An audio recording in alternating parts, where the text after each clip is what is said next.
Hi, welcome back guys. This is your friend, the Broccoli Fanfics. Back with amazing fanfiction. This is the series of What if Deku had abnormal healing quirk? Now before starting, please give this video a like and subscribe to the channel if you want more videos like this. Now let's get into the fanfic. In another world, Midoriya Izuku could have been born quirkless. For a child with dreams of heroics, that diagnosis would be the catalyst of a very difficult childhood for the boy, with society itself rejecting Izuku and his dream. They would say he's worthless, that he has no purpose in this life, all over a poor genetic lottery that Izuku had no control over. The world would reject him and tell him to die. Nonetheless, the boy would dream, hope, work and fight, until he eventually twisted fate itself. Izuku gained a quirk, the power to become what he always dreamed of being. He rose to the top and gained the title of #1 hero, despite the cruelty life showed him. In another world. In this world, maybe luck, fate, or perhaps the very fabric of the universe causes a change. Something shifts.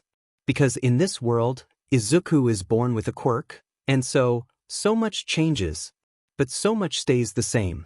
Today is Izuku's 4th birthday, and he is ecstatic.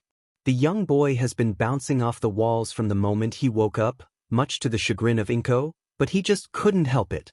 He's going to get his quirk soon. Will it be like his mom's pull? Or will it be fire-breathing like his dad?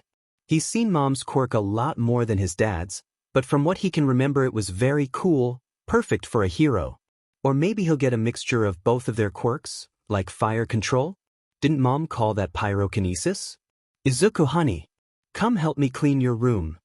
A familiar voice calls from across their home. Izuku jumps up, leaving his notebook and crayons abandoned in front of the computer screen in favor of helping his mom. He scrambles through the halls before skidding to a stop at his doorway. I am here, he yells proudly. Inko turns around dramatically, clutching her hand to her chest. My hero is here. But will he be able to help me? She cries, picking him up with her quirk. She's lucky he still counts as a small object, but perhaps his weight is something she should be concerned about in the future if it doesn't start changing soon, and spinning him around. Izuku nods rapidly. Yes, I can. Can we put up the All Might decorations now? He says through a giggle, reaching eagerly to the small pile of All Might posters sitting atop his dresser. His mother nods placatingly. Of course, but only after we finish cleaning. She reminds him gently and he nods, darting back and forth in excitement to finish as fast as possible. As soon as they finish, somehow they manage to get the decorations up in less time than it took to clean, and soon the home looks more similar to an All Might shrine than a living room and kitchen. Afterward, Inko calls the Bakugo household to assure Izuku that they wouldn't forget their invite. Izuku, yes, I'm sure that they will come, be patient sweetie. And pulls up Izuku's favorite All Might clip to help the time pass faster. Soon, a knock was heard from the door. I'll get Dash. Ka-cha-chan. Is that you?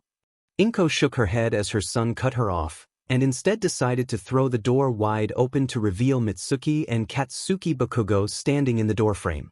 Hey Inko. Sorry if we're late, we had to play brat. Take off your shoes you little hellion. Mitsuki snaps as Katsuki walks forward, only for the boy to roll his eyes. I know. See? He makes a show of kicking off his shoes, pointedly scowling at his mother all the while. Izuku just let out a fond smile, all too used to the other boy's stubbornness. Hey auntie. Deku. He stalks forward and grabs Izuku's hand, dragging him back to the video still playing on the computer. You got your quirk yet? Kaken immediately asks as soon as the two squeeze into the chair together, clambering on top of each other to try and get the better view. Izuku shook his head. Not yet. Mama said it might take a week or two before it comes in. He explains and Kaken scoffs. Well, hurry up nerd, I don't want to wait a week. Izuku giggles, knowing Kaken was just as excited as he was for his quirk to come in. He just has a different way of showing it.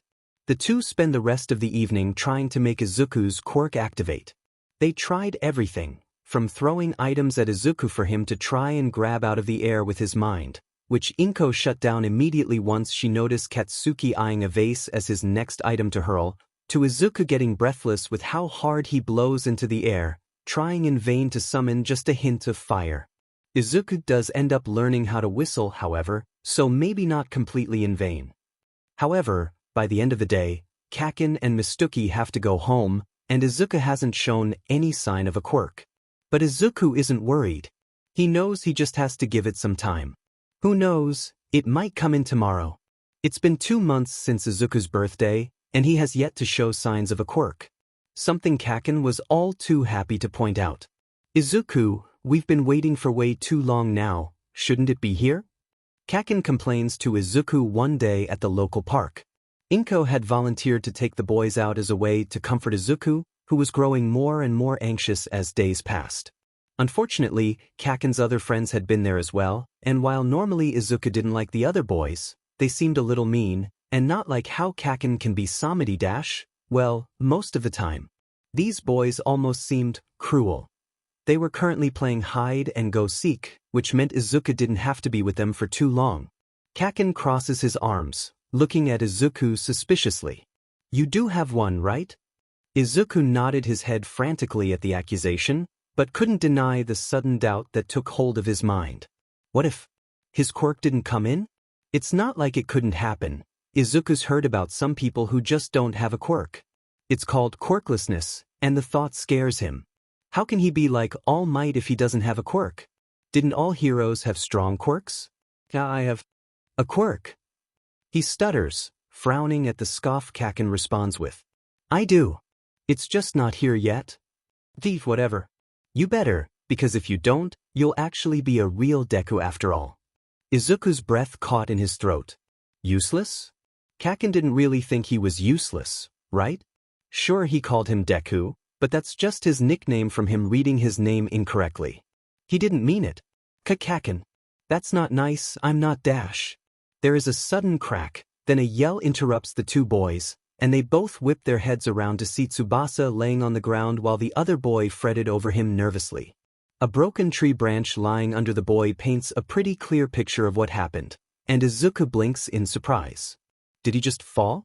He must have been hiding in the tree to avoid Kaken since he was still trying to find them, which makes sense. Izuku wasn't afraid to say he was terrible at hide-and-go-seek, considering Kaken seems to find him in the first 3 minutes every time. But Tsubasa has wings. How in the world did he manage to injure himself from something he could have easily avoided? All he had to do was catch himself during the "Come on, nerd." Katsuki interrupts Izuku's train of thought, grabbing the smaller boy by the arm and dragging him over to the still yelling Tsubasa. Izuku recoils back as they draw near, registering the long scratch now marring the winged boy's arm. Kaken seemed to see it as well, because he scoffs angrily. If you weren't such a demon idiot, you wouldn't have been in that tree. What were you trying to do, huh? He yells in the crying boy's face, which, predictably, does nothing to comfort him. It does, however, snap Izuku out of the horror he felt as he turns sharply to face his friend. Kaken! He exclaims, why did you say that? He didn't mean to fall. Izuku frowns, stepping between the two to try to protect the downed boy from the blonde's ire. He glances back down at Tsubasa and gulps nervously. Can you go get my mom? She should still be near the fountain. He asks Katsuki's friend nervously, the one with the long fingers. He nods, his face ashen white as he takes off running in what Izuku can only hope to be the directions his mom is in. Hey Tsubasa, it's okay. Izuku attempts to comfort Tsubasa, reaching to put a hand on the boy's shaking shoulder before thinking better of it, and stops halfway through. Katsuki is still looking on angrily, but doesn't move to say anything else, much to the green-haired boy's relief. Now that Izuku's has a better look at it, the scratch doesn't look too bad. It's a little big for a normal band-aid, but Izuku knows his mom has some special ones that could cover it. He's used one of those before, back when Kaken's quirk first came in and he couldn't control it. So all he has to do is wait for mom. She'll help Tsubasa and then... He stops, realizing something is wrong. But not with Tsubasa this time. Izuku feels weird. He looks down at his hands in confusion. His hands feel tingly and warm, like he just stuck them in bathwater, and he frowns. Cautiously, he opens, then closes each one, watching them in confusion. They still look the same, much to his relief, but it tells little about what is going on. But it doesn't feel bad, just new. The feeling slowly spreads up his hands and into the rest of his body, and he stares unseeingly at the ground as it finally reaches his head. This is nice. In fact, Izuku is reminded of the feeling of being wrapped in a warm blanket, but it's his head. Well, not his actual head, but inside his head. In his mind, where his thoughts are. The warm calmness slowly clouds his mind, and Izuku really wants to just stay like that for a while. It's so relaxing, but it eventually ebbs back enough to draw his attention back to what was important. Oh yeah, Tsubasa. Luckily, Kaken didn't seem to notice him spacing out, as his attention was back on berating the down Tsubasa, who at this point is just sniffling softly, and Izuku frowns. The weird feeling is still there, but it feels more like it's tugging him to something. But it's strange, because Izuku doesn't feel anything physically, but an urge to do something is definitely there. It's almost like an urge to follow instructions without actually knowing said instruction, just a vague sense of, I'm supposed to be doing something. It guides his attention back to Tsubasa, then down, until he finally settles on the long scratch. It's still bleeding slightly. Izuku's eyes widen and he takes a step closer. He knows what he needs to do. He's going to help. The warmth pulls him forward, and then goes up and out of him, and then the next thing he knows, a small orb of light is cradled in his hands in front of him. He blinks rapidly in surprise, the earlier goal of doing something forgotten in favor of the pure shock that has taken hold of him, then proceeds to shriek at the top of his lungs. Aha kaken lu kluk dash. Ha! Deku, why are you yelling at me? Katsuki snarled, spinning to the side to face the green-haired boy, but stopped suddenly when he finally caught sight of what Izuku was screaming about. His jaw dropped open in surprise, and even Tsubasa calmed down enough to look at the scene in wonder. Both of their eyes are glued to the small, floating ball still glowing in a soft golden light. Deku? What the hell is dash? It's my quirk. Izuku says slowly, and he can't even worry about being disappointed in Kaken saying a bad word while looking at the small light in complete awe. This light, it's his. He made this. He has a quirk. It has a quirk. Do you see this, Kaken? I have a quirk. Oh my gosh, we have to tell Mom. He squealed excitedly, moving his hands in front of Katsuki's face to give him a better view. The blonde bats the hand to the side, but with none of the usual harshness as a grin splits his face as well. Oh, finally kicked in, Deku? So, not as cool as mine. Kaken said hauntily, but the look on his face tells a different story as he looks at the small orb in wonder. Izuku has to admit, it's beautiful. Golden tendrils occasionally branch out before vanishing in a fine mist, and holding it close feels like warm sunlight in his palms. Izuku doesn't even want to blink. Just looking at the light sends that soft feeling all over him again, and a quick glance tells him that the others feel the same. Even Kaken's earlier anger seemed to have evaporated completely, and Tsubasa seemed similarly entranced, wide brown eyes watching closely. Wow, what did the light do? He wonders if it has anything to do with why he felt so. Oi, stop mumbling. Kaken says with none of the usual bite, and Izuku's mouth clamps shut with a squeak. He didn't even notice he was doing it. So what does it do? He asks, echoing Izuku's previous statement. Oh, it glows? Izuku's not really sure right now, considering he just got it, but maybe it has other uses when he practices using it. That's all. The contempt in Kaken's voice catches Izuku off guard, and he steps backwards. Kaken frowns. Seriously? I thought it would do more with how flashy it looks. That's pretty lame, Deku. Izuku jumps in surprise, his green eyes beginning to fill with tears. I don't know for certain. It might do more. He rushes, clutching the orb a little tighter when the other boy reaches a hand out to touch it. And even if that was all it did, that's still good to him. Maybe he can convince Kaken to see it like that one day. Whatever. Where's Auntie anyway? Shouldn't that extra have gotten to her by now? Kaken grumbles as he crosses his arms again. Izuku frowns at Kaken's insistence on calling people extras, but he did have to agree with that. Where was Mom? Hey guys. A shaky voice calls out from the ground. Look. Izuku turns back to Tsubasa, only to gasp in shock once he finally realizes what he's looking at. Tsubasa's injury is healing. The orb in Izuku's hands has shrunken, with some of the light trailing off and connecting to Tsubasa's arm. A white glow, not quite as bright as the ball, lines the outside of the scratch, which is rapidly shrinking as they all watch. No one moves. Izuku doesn't even care to breathe as he watches the scratch vanish, not a mark left on his skin. No one moves. The light retracts into the orb, going back to its former size. Then, Kaken raises a shaky hand up and pokes Tsubasa's arm. Oh.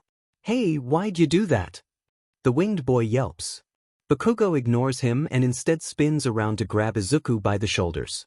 We got to go get Auntie Inko, he says, his red eyes narrowed as he stares down Izuku. His face is twisted like how it is when he's angry, but it's different? Izuku knows what Kaken looks like when he's angry, and this isn't it. It looks almost like confusion or maybe concern? But why should he be concerned? Izuku just got his quirk, he should be happy. Inko finally finds them, out of breath and panting. But before she can ask what's wrong, Izuku holds his hands up triumphantly, showing off the golden light.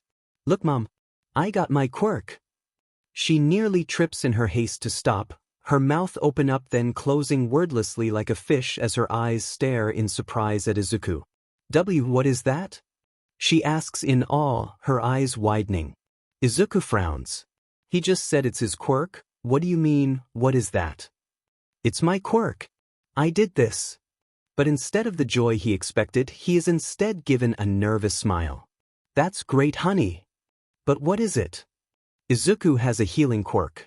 Or at least, that's what the specialist said. When they went to the doctor, he had recommended him to another doctor, who proceeded to point them to yet another doctor who specializes in rare quirks, which Izuku didn't even realize healing quirks qualified as. So your mother says you want to be a hero, is that right? The doctor asks kindly as Izuku kicks his legs back and forth while he sits on the examination table. The room has a bright mural on the wall, and the supplies are kept in colorful cabinets painted with the silhouette of heroes. Izuku had been able to recognize most of them, and was overjoyed to see All Might on the main door. Right now they were running a few minor tests on Izuku's quirk, and it was a lot more boring than Izuku had expected. Yeah, I want to be just like All Might, he answers with a cheer. The doctor laughs at his enthusiasm, turning to write something down on a clipboard before glancing back up. One of the large antlers on her head reaches down to grab an extra pen and drops it into her hand. Izuku's attention immediately focuses on her quirk, and his eyes widen with excitement. So cool. He wonders if they shed like normal antlers.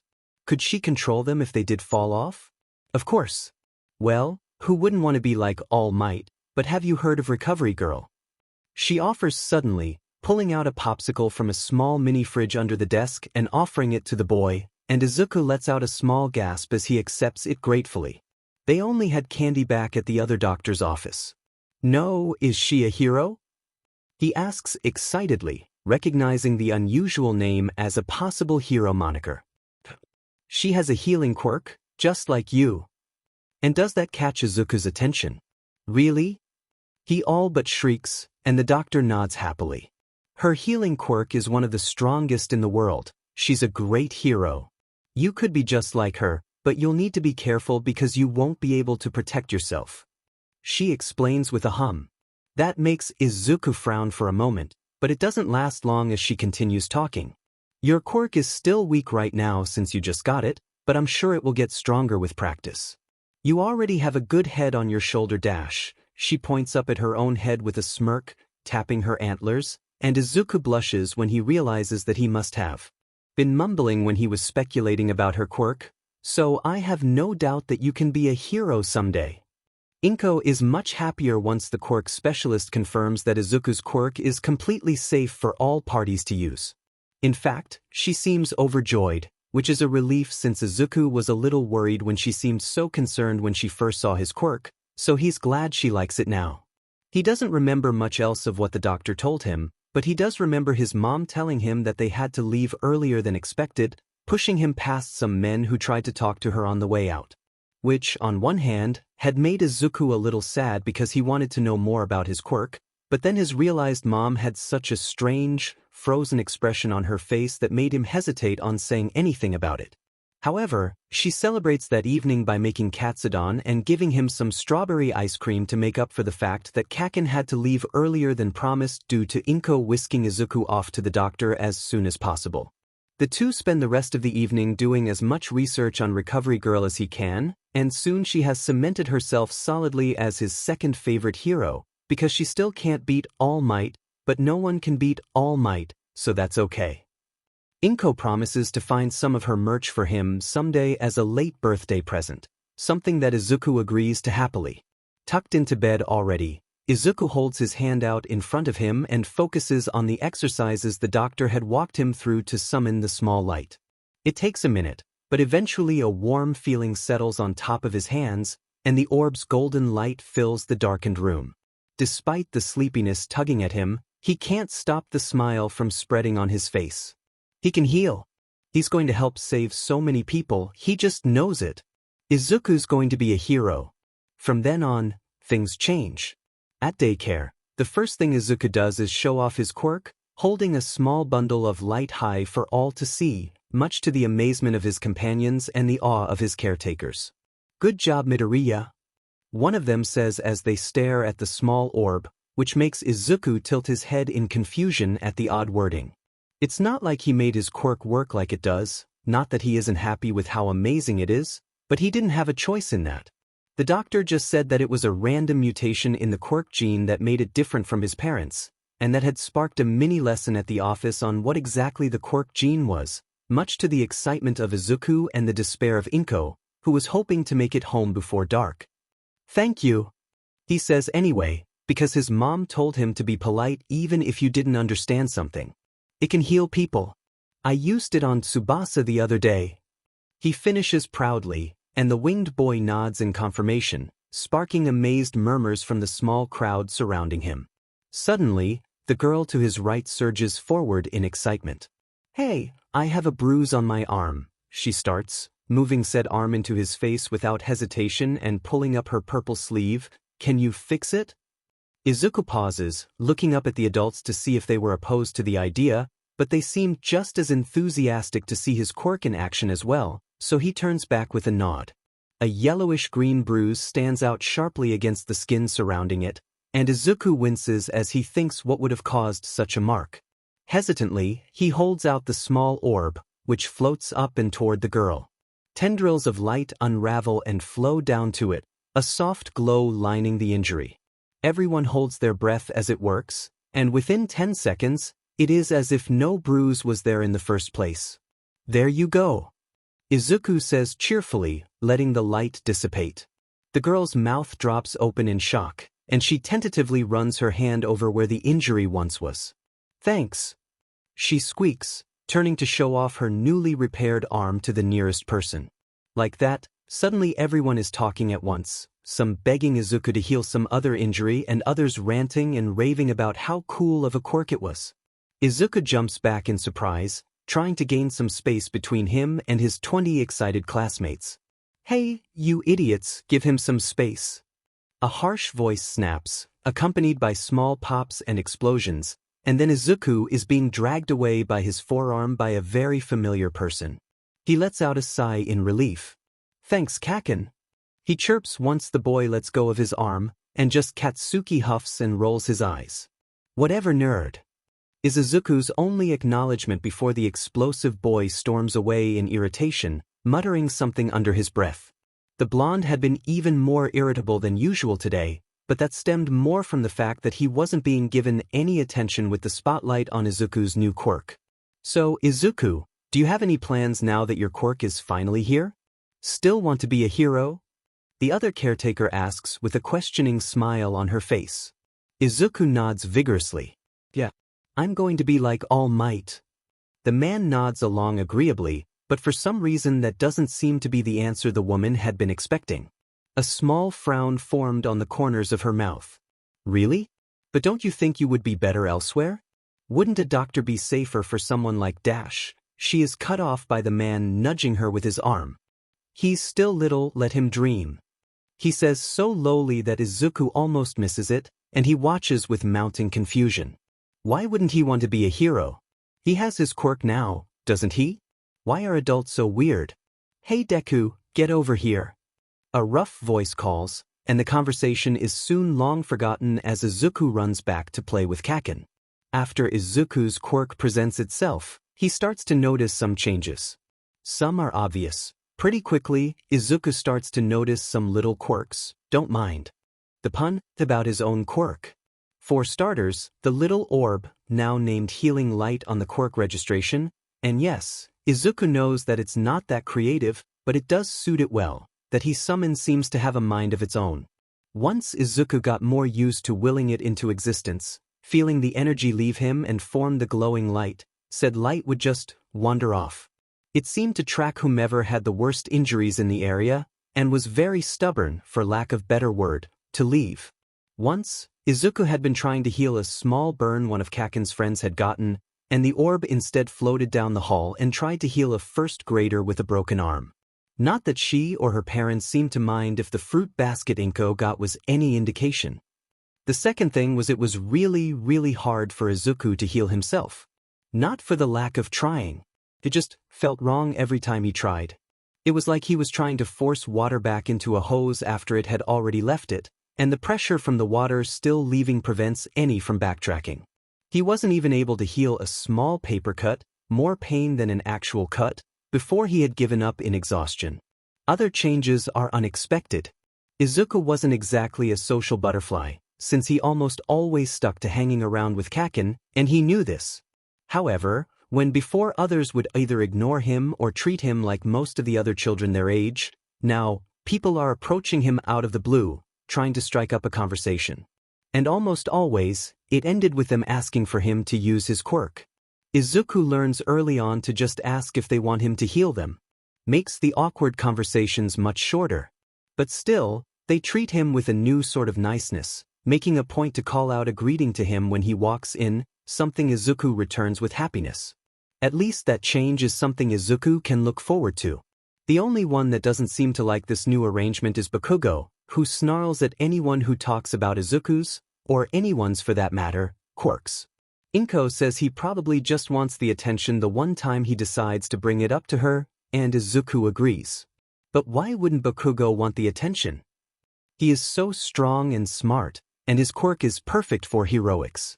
There is a reason that when he plays hero with anyone, he's always all might. Nonetheless, as time goes on and the novelty of his quirk dies down, things slowly settle back into what they were before. Izuku heals just about everyone that walks up to him, and Bakugo is, well, Bakugo. It's almost peaceful. Of course that peace had to shatter. But for something to shatter, first it needs to crack. Izuku is 6 years old, and is writing in his hero analysis of the future about a new, upcoming hero named Pink Wire. Her quirk was so interesting, but for the life of him, he just couldn't figure out exactly how it worked. At first glance, it seemed straightforward. She seems to have telekinetic control over the many pink wires she has incorporated into her hero costume, and uses them for a variety of tasks such as mobility and restraining down villains. The wires aren't invincible, but they do seem to have higher durability than normal, if the way they stood up to the acid-spitting villain she fought a week ago was any indication. But the thing is, 2 of the clips Izuku has seen of her show her controlling other pink objects as well. It's really hard to notice, and he had to rewatch them multiple times to confirm what he was seeing, but she seemed to have control over the small tiles lining the sleeves of her shirt and the baton she uses as a support item. She doesn't do it often, but once or twice Izuku was able to spot her use them to sneakily trip up an enemy, implying that she doesn't want anyone to make the connection. Which is a really good plan, since it could catch someone off guard if they think she can only use the wires, but it also leaves Izuku in his current predicament. What is her quirk? There is the possibility that her baton is somehow filled with loops of wire, but Izuku knows for certain that the tiles aren't. Both, however, are the exact same vibrant pink that makes up the majority of her outfit. Daraya? Mitter. If she can manipulate anything that is that particular color, that would explain the inconsistencies with material. The wires are serving as a red herring, tricking an opponent into thinking it's her only ability while leaving her with the upper hand. In fact, that would also explain why she is able to fly so effortlessly. Instead of wire being incorporated into her suit, which would be much stiffer and heavier, she could just take control of the whole outfit and use it to push her into the air. But if that was the case, wouldn't it be smart to bring a can of paint or something? She could easily mark surrounding objects and be able to manipulate the landscape to her advantage. Is it because she wants to mislead them that badly?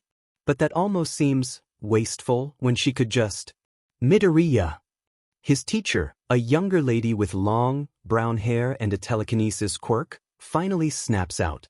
Izuku's head jerks up, just now registering the fact that she had been calling his name for the past minute.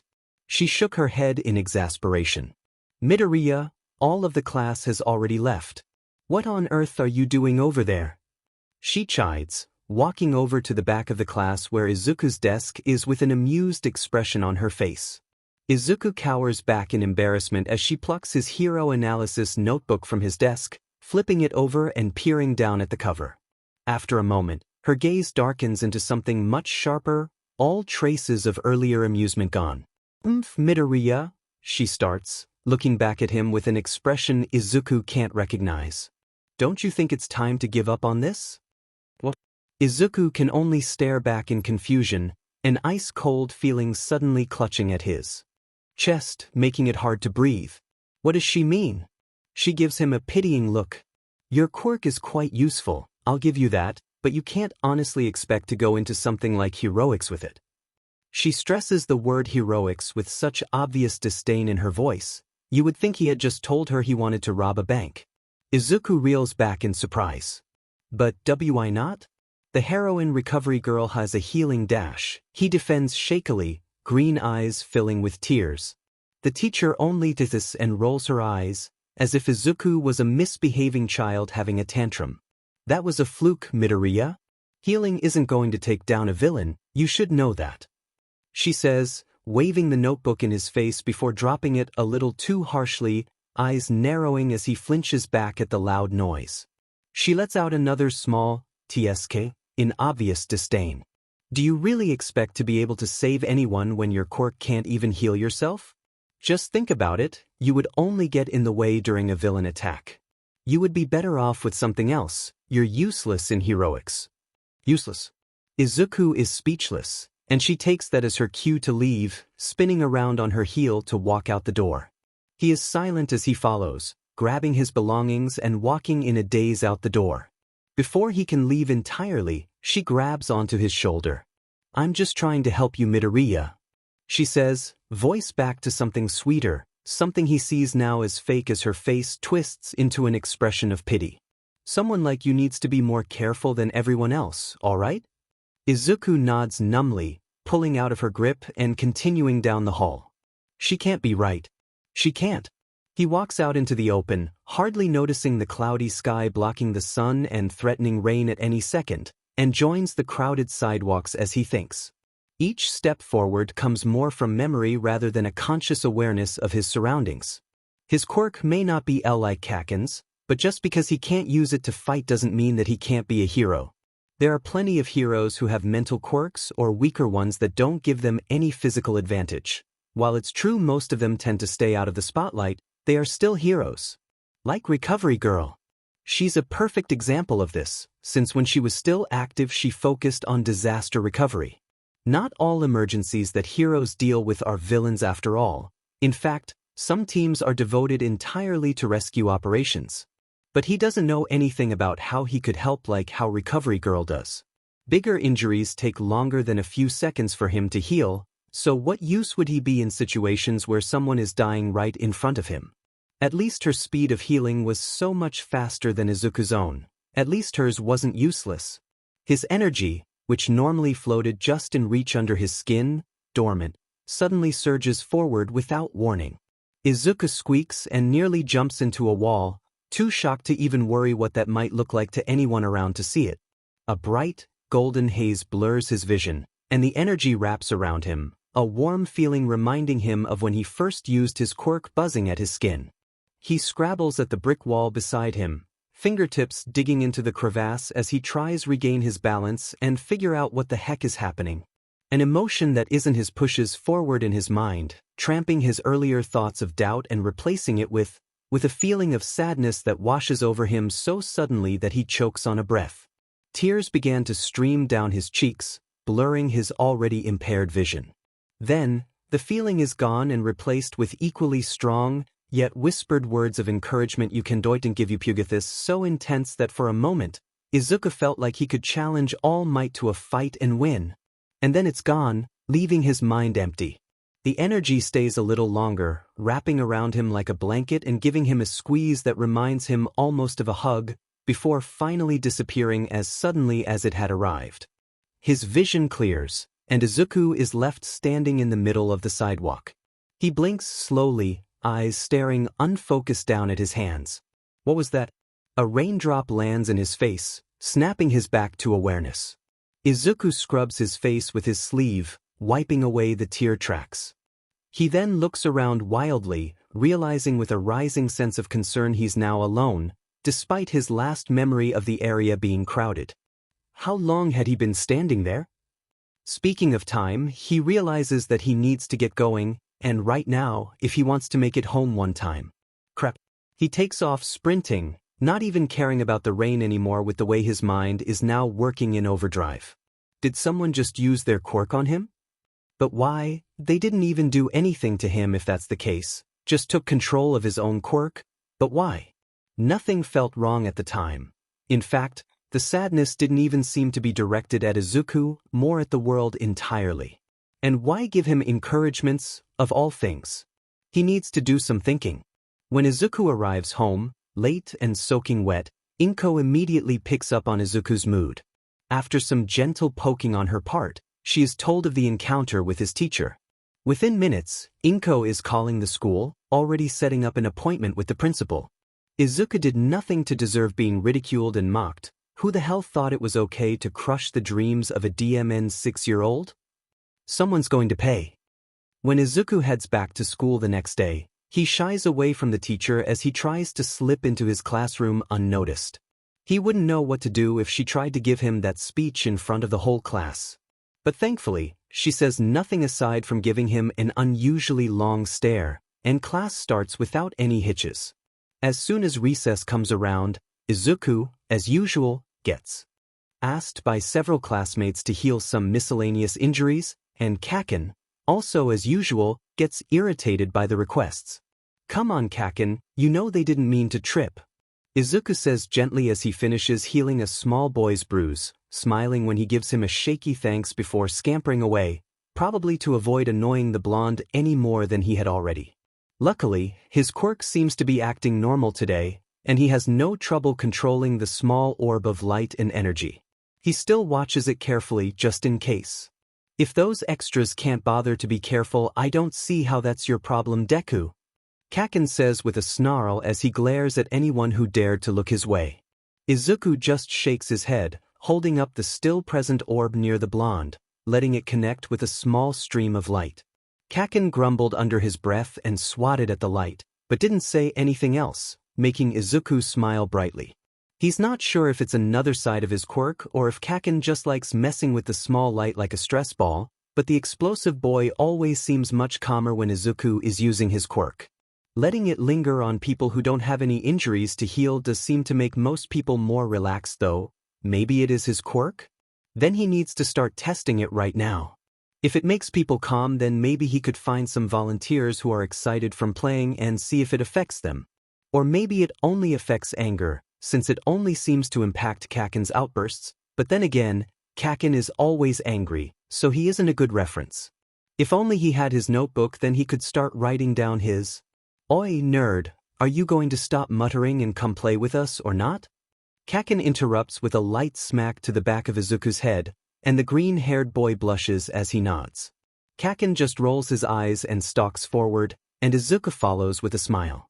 At least Kaken still thinks that Izuku can be a hero. He knows Kaken would never let him hang around with him if he didn't think so, not that Izuku thinks that calling the other kids extras is okay. Sometimes Izuku thinks Kaken almost likes being mean, but he knows that the blonde is just determined. He won't let anything or anyone hold him back from being a hero. Has Auntie Mitsuki come back from her trip yet? Izuku asks as he takes back the little light, willing it away and idly watching the energy flow back into him. It's like a second limb now. Izuku can always feel the energy humming just under his skin, almost asking to be used when the time calls for it. Kaken shrugs, red eyes glancing back at him. The hell if I know. He pauses for a moment, looking at Izuku while he does. She should be back by Friday. He says much more softly, before stomping forward. Izuku nods and pats Kaken's back, dodging when the blonde aims a kick at his legs. Kaken must really miss her if he was willing to admit that to Izuku, but he knows that Kaken will probably attempt to explode him to the next city if he tries to offer any more comfort, so Izuku lets his arm drop, looking back at the ground pensively. Maybe he can get his mom to let Kaken come over for some katsudon? But it's the middle of summer right now, maybe he would like something like ice cream more? Hey Kaken dash, Izuku starts, but then cuts himself off when realizes the blonde was rolling his wrist. Did you overdo your quirk again? Izuku asks incredulously, reaching forward to grab his friend's arm to get a better look. The screech Kaken gives in response is subsequently ignored in favor of getting a better look at his wrists. Frowning, he summons the small orb of light, brushing aside the surge of warmth and lightheadedness that comes with it, and pushes the energy up and out of him until it makes itself visible in the material world. It doesn't take any time at all to heal Kaken's sore wrist, which means they must have been hurt at least a day ago, and Izuku levels his concerned expression at the blonde. Why you need to tell me earlier next time, Kaken? He says, unperturbed when Kaken yanks his hand back with a growl. I don't need you getting on my butt, Deku. Kaken hisses, but he still rolls his wrists smoothly. He glares at Izuku. Besides, like you're one to talk, how many people have you had to heal today, huh? He pokes the ball of light accusingly, and Izuku winces. All quirks are subject to quirk exhaustion, and Izuku's, unfortunately, is no different. The first time he used it too much in one day, he had been so tired that his mother had to take him out of school for 3 days, fearing he had caught the flu. Inko had been very unimpressed when she discovered the real cause. Another thing was the more Izuku healed, the colder he got, which led to Inko being completely unable to figure out what was wrong with him since he lacked a fever. After a few more repeated incidents, they determined for certain that it was from his quirk, and gave him a lecture on the dangers of quirk exhaustion and finding your limits. A lecture Izuku wasn't too keen on receiving twice. I'm not even cold yet. He defends, since he figured out the chill sets in before the exhaustion, but Kaken's scowl deepens. Thanks because we're standing in the sun, idiot, come on. Izuku is then roughly grabbed by his arm and hauled into a nearby chair despite his protests.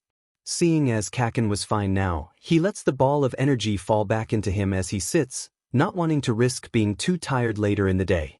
You can't get sick on me, Dumps. How are you going to be able to heal me when I'm a hero when you keep fixing all those extras? Kaken says, shooting another glare at anyone near them, and Izuku resists the urge to sigh. Kaken, just because we will work at the same agency doesn't mean I'm going to heal only you. He tries to reason, knowing it was already a lost cause. Since they are planning on becoming a hero duo when they're older, it's not like Kaken won't have the chance to get healed, but the blonde saw him healing anyone as a challenge to his place. No, you're gonna be my partner, so I take priority. He declares with a haughty expression, his tone leaving no room for argument. Izuku smiles exasperatedly, and the conversation with his teacher from the day before finally begins to fade from his mind. Hopefully it will be gone for good. 1 week later, and Izuku still can't forget what his teacher said to him, which is annoying because he thought it should have faded from his mind by now, but instead, it somehow decided to do its very best to worm its way into his every waking thought. And it's not that he's trying to focus on it. Just, every time he does anything that has to do with heroes, like watch a villain fight on the way to school or write an essay about future jobs, all he can think about is what she said repeating like a mantra in his mind. So that's what has led him here, sitting on his bed in the middle of the night, his small all-might lamp the only source of light, as he begins trying to disprove her words. Someone like you needs to be more careful than everyone else, alright? Why would he need to be more careful? Plenty of other kids in class have quirks like his, or, well, quirks that can't easily be used to defend themselves. He hasn't met anyone face to face with a healing quirk yet. So why did she just tell him? Or maybe she did tell the other kids that, just privately like she did with Izuku? He thinks about it for what must have been an hour, before scrubbing his face in frustration and reaching over to turn off the lamp, the soft click breaking the silence. He lays back on his bed, calling forth his small light and letting it float lazily above his head. It cast a faint glow across the darkened room, illuminating the numerous hero posters. He sets a determined smile on his face. Well, it doesn't matter what she says in the end. If he can save anyone with his power, then he's going to, no matter what anyone else tells him. It's a few months later, during a quiet Monday evening after school, when Izuku discovers a new side of his quirk. It's sunny out, and Izuku and Bakugo had already parted ways to make it home one time. The temperature, while hot, was nothing that he wasn't used to, even with the airy green jacket he currently wore. Humming softly to himself, he half walks, half skips down the sidewalk, thinking about the latest hero fight he heard about. It's quiet as well, which, in hindsight, might have been the only reason Izuku ever heard what started this whole fiasco. The squeal of tires braking on asphalt surprises him, and he jumps slightly before he hears a sickening thump. His head JRKs in the sound's direction. What was that? He takes off running towards it before he can even process his feet moving, skidding on his feet to round the street corner and nearly tripping in his haste. Jerking to a stop, he looks around wildly. The area is completely empty, no pedestrians in sight, which was unusual for this time of day. The small convenience store looks empty, and the run-down apartment building on the other side of the street has no one hanging around the entrance. For a moment, Izuku almost sighs in relief. While he must have looked like an idiot running to get over here so fast, at least no one was hurt. And then his eyes settle on the small lump laying across the pavement. Oh no! Someone hit a cat. Immediately, Izuku sprints over to the animal, frowning in anger at the driver.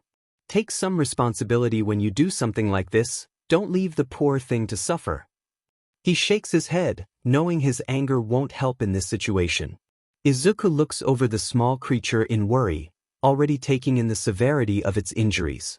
He's forced to choke back a GG once his eyes settle on the worst of it, nausea steadily rising as his stomach does its best to imitate a backflip.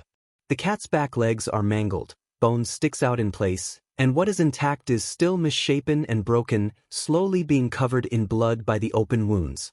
Looking at all of it too long makes nausea swirl in his gut, and he tears his eyes away to look at the rest of its body. The gray and white fur is matted, and its eyes are closed. The only signs that it's still alive is the frantic breathing and the pain-filled, but faint, yowls that escape its mouth every few seconds. Izuku has to get it to a vet, now. Panic and adrenaline pushing him forward, he throws off his jacket and uses it to scoop up the injured cat, moving it out of the main road. He remembers reading something about how you aren't supposed to move injured patients, but considering the alternative is that it could possibly get hit by a car again means Izuku has no choice.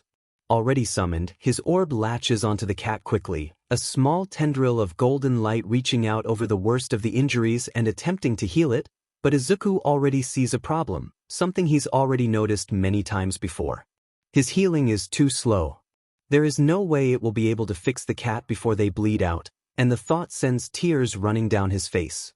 He grips the cat tighter, running all the while. He's useless, and knows it's going to die because he's too weak. What was he thinking, wanting to be a hero when he can even save a DM cat? Something inside Izuku snaps, and fury replaces his panic. But he's not going to let it die, he refuses to. He just needs to think for a moment. He rushes inside a small alley, away from anyone who would scold him for public quirk usage, and gently sets the cat on the ground. Think, Izuku, think, how does your quirk work? He asks himself, eyes flitting between the cat and the light. Every little detail and note he's ever written about his quirk seems to flash through his mind, searching for something, anything, that could be of use. He just needs to think. It forces his mind to comply, because he needs his thoughts to be useful right now. He can't settle for anything less. A quiet part of him, slightly more detached than the rest of his panicking, racing mind, begins to compile all of his Quirk observations into a list, and he eagerly latches onto the thought. 1. His energy is always in him until he willingly pushes it out, not counting that one time on the way home, because he's still not sure what was going on then. 2. It forms the light, which then proceeds to do the healing. 3. The light must have a built-in limiter to how much energy it can push out at once. That's why it takes longer the more serious the injury. It's fairly simple and straightforward. But how can you make it faster? Izuku's already tried to forces the light to go faster, but that never worked out. If he could just find a way around the limit. A way around the limit. The ball of light has a limit, so what if he skips it entirely? He SCKs in a breath between his teeth and draws the orb of light back into himself, letting the energy dissipate across his body. Then, he goes through the process of pushing his energy forward, stopping right as the energy pools under his fingertips. It feels strange, almost like the sensation you get when your leg falls asleep except without the discomfort, but he doesn't let it stop him. Then, he sets his hand down on the cat as carefully as he can, and pushes. For a few tense seconds, nothing happens, and he grits his teeth in frustration. Please, he begs silently, do something. Then his hands light up, and a steady stream of healing light, bigger than anything ever coming from the orb, pours itself onto the injury. It feels similar to the time when the energy surged up by itself on the way home from school, Izuku realizes with a start, but this time, he's the one in control. Izuku lets a smile break across his tear-soaked face. It's working. He can see the injury begin knitting itself back together at a pace much faster than anything he's seen before. While it doesn't nothing for the blood already outside the body, the white slivers of bone he sees slowly write themselves back into the cat, and the minor cuts have already disappeared. He's so giddy that for a moment he doesn't realize that it still isn't enough. Then he realizes that the cat is now motionless, and Izuku feels another wave of panic slam into him again, white hot and lighting every nerve on fire. It's not breathing. No. He just need to be a little faster. Come on, Izuku. He forces as much energy into the cat as he can, gritting his teeth against the sudden headache and squinting against the brightness. It's hard, so much harder than he thought because before he just let the energy leave at its own pace, but now he's grasping and making it leave, and it feels like it's slipping through his grip like water. But if he can just get enough. The alley is filled with light, and for a moment, Izuku is blinded. Feelings of worry and fear that aren't his own flood his head, drowning out every other thought. Underneath it, surprisingly, also is a sense of exasperation that reminds him of the times his mother would scold him for overdoing it. He's frozen in place, barely able to comprehend what's going on as all of his senses are drowned out. Well, he notes, feeling detached as a bone-deep sleepiness falls across him, his vision starting to darken. This could be a problem. Then his mind goes blank, and he's unconscious before he hits the ground. The first thing Izuku realizes when he comes to awareness is that he is exhausted, which is strange considering he's in the process of waking up right now. Normally you're supposed to wake up feeling better than you did before you fell asleep, but apparently that isn't the case for Izuku. The last time he remembered this happening, he ended up having an awful case of the flu. That was a terrible experience, thank you very much. But speaking of waking up, he doesn't remember even falling asleep in the first place. Izuku forces his eyes to open, and blinks once, twice, 3 times. Outside. All that's above him is the bright blue sky, lined by brick buildings that cut off the view. It's warm out, but thankfully the sun has lowered enough that it isn't shining directly on him, and the air lacks the humid stickiness that makes hot days so much worse. But for some reason, Izuku still feels so cold, which is unexpected. What was he? Something soft bumps into his hand, and he tilts his head towards it. A gray and white cat is pushing its head into his hands, asking for pets, and Izuku lifts his hand to give it a shaky pat, not trusting his hands to move more than necessary. But still, why is he in? He glanced around to confirm his location. He's in an alley. What was he doing? He was walking home, and then... Izuku's eyes widen. Memories come rushing back to him all at once. The screech of tires on pavement. A pain-filled yowl. Panicking, trying to save the cat, forcing his quirk. He jumps up, only pausing for a moment to fight past the sudden wave of nausea at the movement, and immediately grabs the cat. He has to see for himself it's all right before he can rest easy. The cat doesn't even look like it was even hit. It's still dirty, something that his quirk won't fix, but its back legs are completely normal, not the slightest scratch on them. The cat lets out a questioning meow after a moment, probably wondering why it's being manhandled, and Izuku gently sets it down as soon as he is sure it's okay. He did it. Izuku takes a step and immediately loses his balance and stumbles head first into a wall. He hisses, legs shake under his weight, and for a moment is just standing there, very confused as to why he feels like he just ran a marathon then took an ice bath, then realizes exactly why he's so tired and cold. Quirk exhaustion. He sort of wants to slap himself now that he sees how obvious of an explanation it is. He probably just used more energy at once than he ever has in an entire day, and he had forced it in the span of 10 seconds. Izuku drags himself forward, humming lightly to himself. Honestly, he would have been more surprised if he hadn't had a side effect from this new part of his quirk, but this felt terrible. Now that the last burst of adrenaline had worn off, he felt like someone decided to use his body as a punching bag, then ran him over a few times just for kicks. A shiver runs through him, and Izuku frowns. He didn't even count how cold he was now. He mentally added being shoved in a walk-in freezer to the list of how he feels at the moment. Izuku crosses his arms, tucking his hand under them to try to force some warmth back into them. Maybe if he practices this new ability more he will have a better tolerance, because he won't ever be able to use it if he feels like this afterwards. It would be too big of a drawback on the field. Maybe he can ask Kaken if he has any ideas about it when he goes to school tomorrow. If he can make it home, that is. He really just wants to lay down and sleep. But miraculously he somehow makes his way up to their apartment, and falls into the door in his haste to open it. "Izuku, where have you been?" is the first thing Izuku hears when he steps inside. Then he is pulled forward by an invisible force latching onto the collar of his shirt, and is forced to jump over the couch as his mom rushes forward, immediately wrapping Izuku in a tight hug. "It's been 4 hours, honey, I was starting to worry." She sobs, and Izuku immediately tears up as well. He hadn't even realized it had been that long.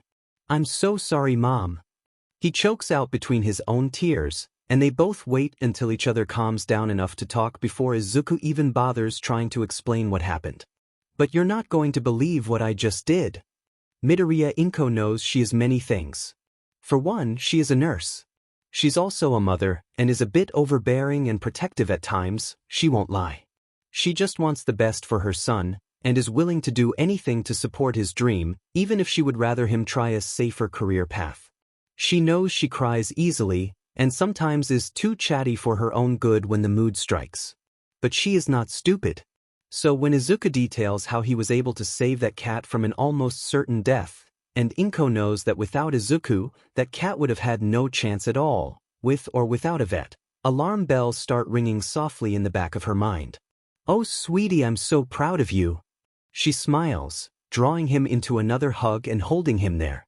And she is proud. She knows Izuku has a heart of gold, and him being willing to go the extra mile to save a life, even that of an animal, was no surprise.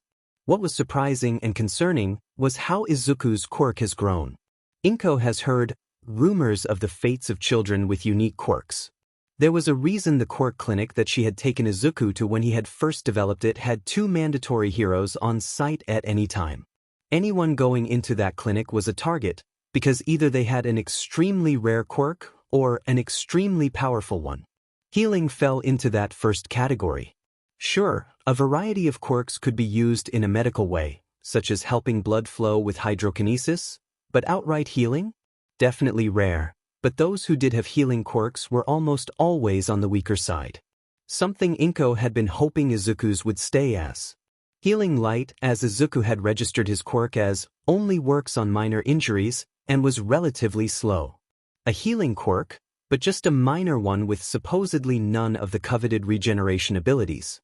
Inko knows that last bit is a lie. She's a nurse for heaven's sake. She knows how the body will heal naturally. Most quirks speed up that natural process in some shape or form. Izuku's quirk made it like they were never hurt in the first place. When she made this realization, she didn't tell him, and was hoping the rest of his quirk would stay average. That's what healing light was described as on paper, and Inko didn't intend on letting that change. When Inko had taken Izuku to the quirk specialist when he was 4, she had declined all extra testing that the doctor had offered. Something about the antlered lady's excitement set off a wary instinct that Inko didn't even know she had, so she hurried Izuku probably more than she should have. As she left and hindsight hit her, she almost began to chide herself for acting so foolish. Almost. Then 2 men that had approached her right before she left the building made all her worry come slamming to the forefront of his mind as they shoved papers in her hands. She can't remember the whole conversation, but the words, "We are with the HPSC," and "interested in your son's development," remained seared into her mind to this day. Quirks such as recovery girls drew attention, both good and bad, and Inko knew she wouldn't be able to protect Izuku like she should if that attention fell on him. Like she said, she has heard the whispers. Low or single-income families have a child with a unique quirk, then suddenly, they are given an offer. Money, enough to make the remaining family comfortable for several lifetimes, in exchange for training the child. Seems nice, until you are suddenly cut from all contact with your child without warning. No explanation, just a hazy excuse from the HPSC, and suddenly your child has been stolen away from you. She had burned those papers that the men gave her, not even bothering to take a look at the contents. She does the same with the monthly letters from the same people. Inko has to keep Izuku hidden. So seeing her son, her 6-year-old boy and only child, possessing such a special quirk terrified her. And that's not even the worst of it. Quirk traffickers, gangs, villainous organizations, all would have plenty of reasons to want someone like Izuku.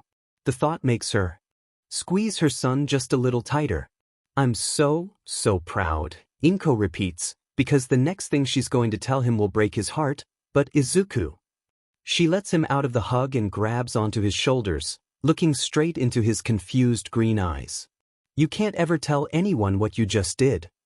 Izuku blinks, eyebrows furrowed as tears begin to spring up again. What? "But Mom, I saved Dash." She can't stop her own tears from flowing again. "You have to trust me, Izuku," she interrupts softly. "You can't ever do that where someone can see you, and don't tell anyone. At least, not until you're much older. Promise me?" Izuku must see the desperation in her face, because he gives her a shaky nod. Inko almost sags in relief.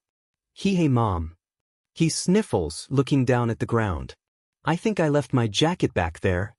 Inko snorts. That's what he chooses to worry about? "It's okay, just get some rest now. I know how tired you are after you heal, so no school tomorrow for you, young man." She scolds gently, trying to bring the mood up from the depressive silence it had fallen into. "We still are going to the mall in 2 days, so maybe you can start planning on what all-might figurine you want." Inko offers, hoping to give him something to look forward to. Izuku manages a weak smile before trudging to his room. But she can tell it's fake. His face doesn't brighten like it should, and his eyes look dead, the emerald green which should have been alight with excitement instead taking on a darkened look. His smile is small and almost hesitant, nothing like the sun it normally is. As soon as he is out of sight, Inko sighs, cradling her head in her hands and slouching into the couch cushions.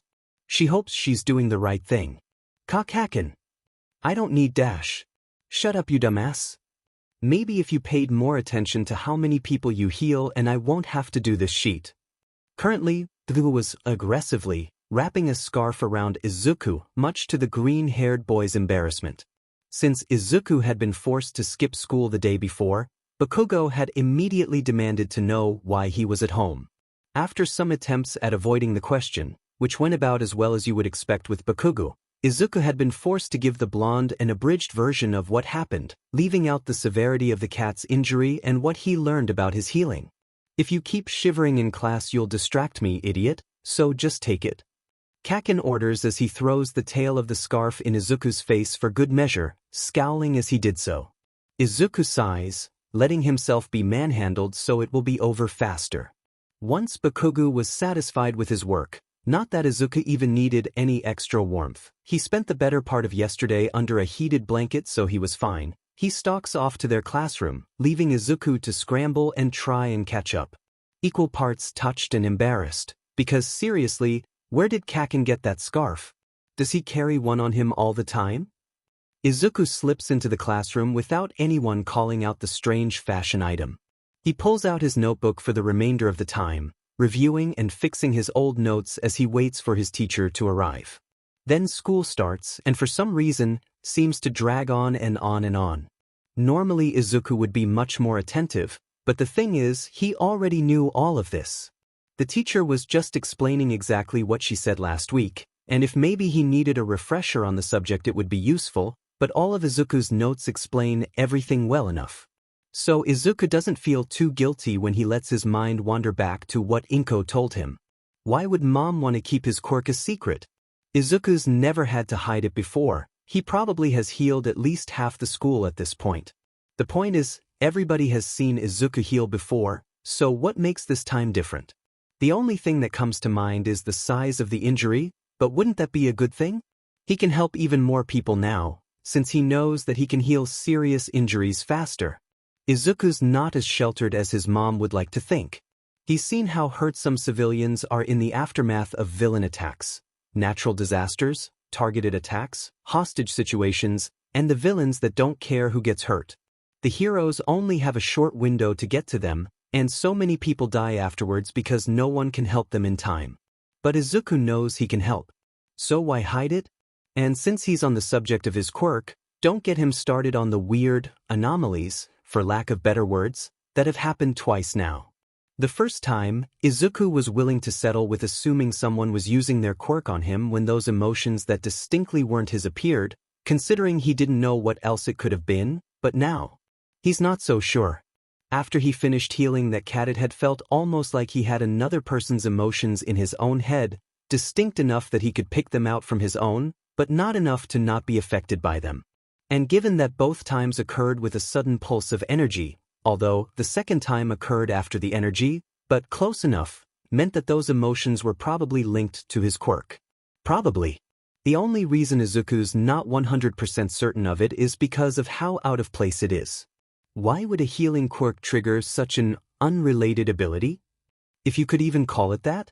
Izuku only halfway pays attention when the teacher calls the class out for recess, gathering his things into his arms and mindlessly walking through the halls. Guided more by muscle memory than a conscious thought on where he was going, it's a miracle that he manages to make it outside without running into anyone. He's snapped out of it by a familiar voice screeching across the open area, wincing as he notices a few students scatter at the noise. Nerd! He yells. Instead of a normal greeting, and Izuku perks up immediately. Hey Kaken! He returns, skipping over with a wide smile on his face. Did you see that hero fight yesterday? The one near that old junkyard? Tisage, no dumbass, I'm not a DMN hero nerd like you. Bakugu sneers, but he still lets Izuku ramble as the two walk aimlessly around the yard, red eyes trained on the ground as they do. They only get interrupted twice, once by a girl in the grade above them asking for Izuku to heal a small road rash she gained from biking, which Izuku happily heals, and then by a teacher when Bakugu proceeds to screech into the girl's face for making Izuku use his quirk. I'm sorry. Izuku apologizes for what must be the 10th time as the teacher gives him and Bakugu exasperated glares. Which, in all honesty, shouldn't be aimed at him considering Bakugu was the one that started this mess, but Izuku was the one who used his quirk first. But he couldn't just not do anything. What type of hero would do that? Now boys, the teacher, a balding middle-aged man who went by Mr. Hurricane, scolded half-heartedly. Stop causing a scene and apologize to the young lady. He gestures to the girl, who stands beside him with her arms crossed. It's clear that the request is aimed at Bakugu, given the way the two expectantly stare down the blonde, but the most they get is an irritated, "Teach whatever," before he storms off. Mr. Hurricane pinches the bridge of his nose, before just waving the explosive boy off and turning on his heels to walk back inside. The girl scowls, her iridescent scales darkening to a shade of red closer to black, and she mumbles something underneath her breath. Sorry Dash, he squeaks again, turning back to her, but she just cuts him off. I don't know what I was expecting given that it's Bakugo. She huffs venomously, staring down at the ground with narrowed eyes. Izuku winces. It's no secret that Bakugo is always let off easy when it comes to stuff like this. He also knows that the reason behind this is because of Bakugo's quirk. Izuku's not an idiot, he understands that much. But what they think this will accomplish for them? Izuku has no idea. He raises his hand up, trying again to apologize on the blonde's behalf, but the girl has already trudged away as well. Izuku frowns but doesn't follow her. He definitely needs to help the blonde with his anger issues. Bakugo's determination and spirit? Perfect for a hero. His temperament? Not so much. Making his way back to his friend, Izuku already has his light summoned, knowing its calming effect might help take the edge off of Bakugo's anger. Eh? Nerd, what did I just say about you using your quirk? Or maybe not. Kaken. Izuku scolds, sitting down beside him on the worn bench. The gray paint is peeling, so he carefully brushes it off as much as he can to not get the paint all over his black gakuren. Was that necessary? Bakugo glared across the yard, crossing his arms and looking to the side. It's not our problem every time these DMN extras act like idiots and get hurt. You're not their personal nurse for FCK's sake. But Kaken, I like helping them. Izuku let his energy settle back into him, the golden light dissipating back under his skin with a shimmer. He wasn't going to risk pushing himself any more than necessary if he wanted to avoid being scolded. You would do the same if you had my quirk. No, I would tell them to mind their diamond business and to stop whining like a baby every time they stub their toe. Izuku stares him down with a flat expression. Sure you would. Huh? What was that you sure dash? Nothing Kaken. Izuku exclaims hastily, waving his arms around in an attempt to diffuse Bakugo's anger. It worked somewhat, as the blonde just snarls and kicks a rock into the side of a nearby tree. Aren't you going shopping or something with Auntie later, Deku? Kaken asks after a beat of silence, throwing Izuku a questioning glare. Oh no. He forgot. Crap, Izuku hisses vehemently to himself, not yet bold enough to full-on cuss like Kaken. He hasn't planned on what hero merch he's getting yet. And HeroCon was just 2 weeks ago. There is so much new stuff he hasn't got to look through yet. He has no idea what's out there. What if he misses out on a limited edition All Might hoodie like last year? I forgot about it, Kaken. What am I going to do? He explains frantically, bemoaning his cursed luck. Kaken, like the traitor he was, just laughed at Izuku's misfortune and told him, "Tough luck, nerd."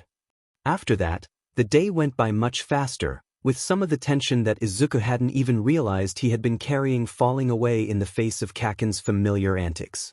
When the bell rings to finally let him go, Izuku grabs his things with record speed and darts out the door, determined not to be late this time around.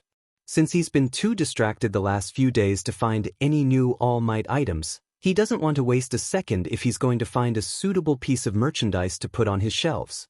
However, Bakugo didn't share this sense of excitement, and instead opted to take his precious time as he walked home with Izuku. Nope. Bakugo drawls, popping the with a smug expression and seeming way too pleased to be impeding on Izuku's haste to get home, not going any faster, nerd. Kaken whyy. Izuku whines, deciding to try and jog ahead since the blonde seemed so insistent on being a bother. Emphasis on the try, since a hand immediately darted out and grabbed the collar of his uniform, dragging him back to Kaken's side. Quit rushing me, Deku. Your dumbass only has a little farther to go before we split anyways. Kaken says boldly, causing Izuku to let out a snort at his gall. Normally Bakugo is a little more hesitant to cuss so close to his home. Once, Inko had overheard the almost 7-year-old and had scolded him for half an hour. As soon as Bakugo was forced to. Separate from Izuku, considering their apartments were a few blocks away from each other, Izuku took off running in excitement. If he's lucky, maybe he can convince his mom to get something for Kaken as well. Izuku honey, hold my hand, Inko asks uneasily as she eyes the pulsing, chaotic crowd hemming in the entrance of the mall.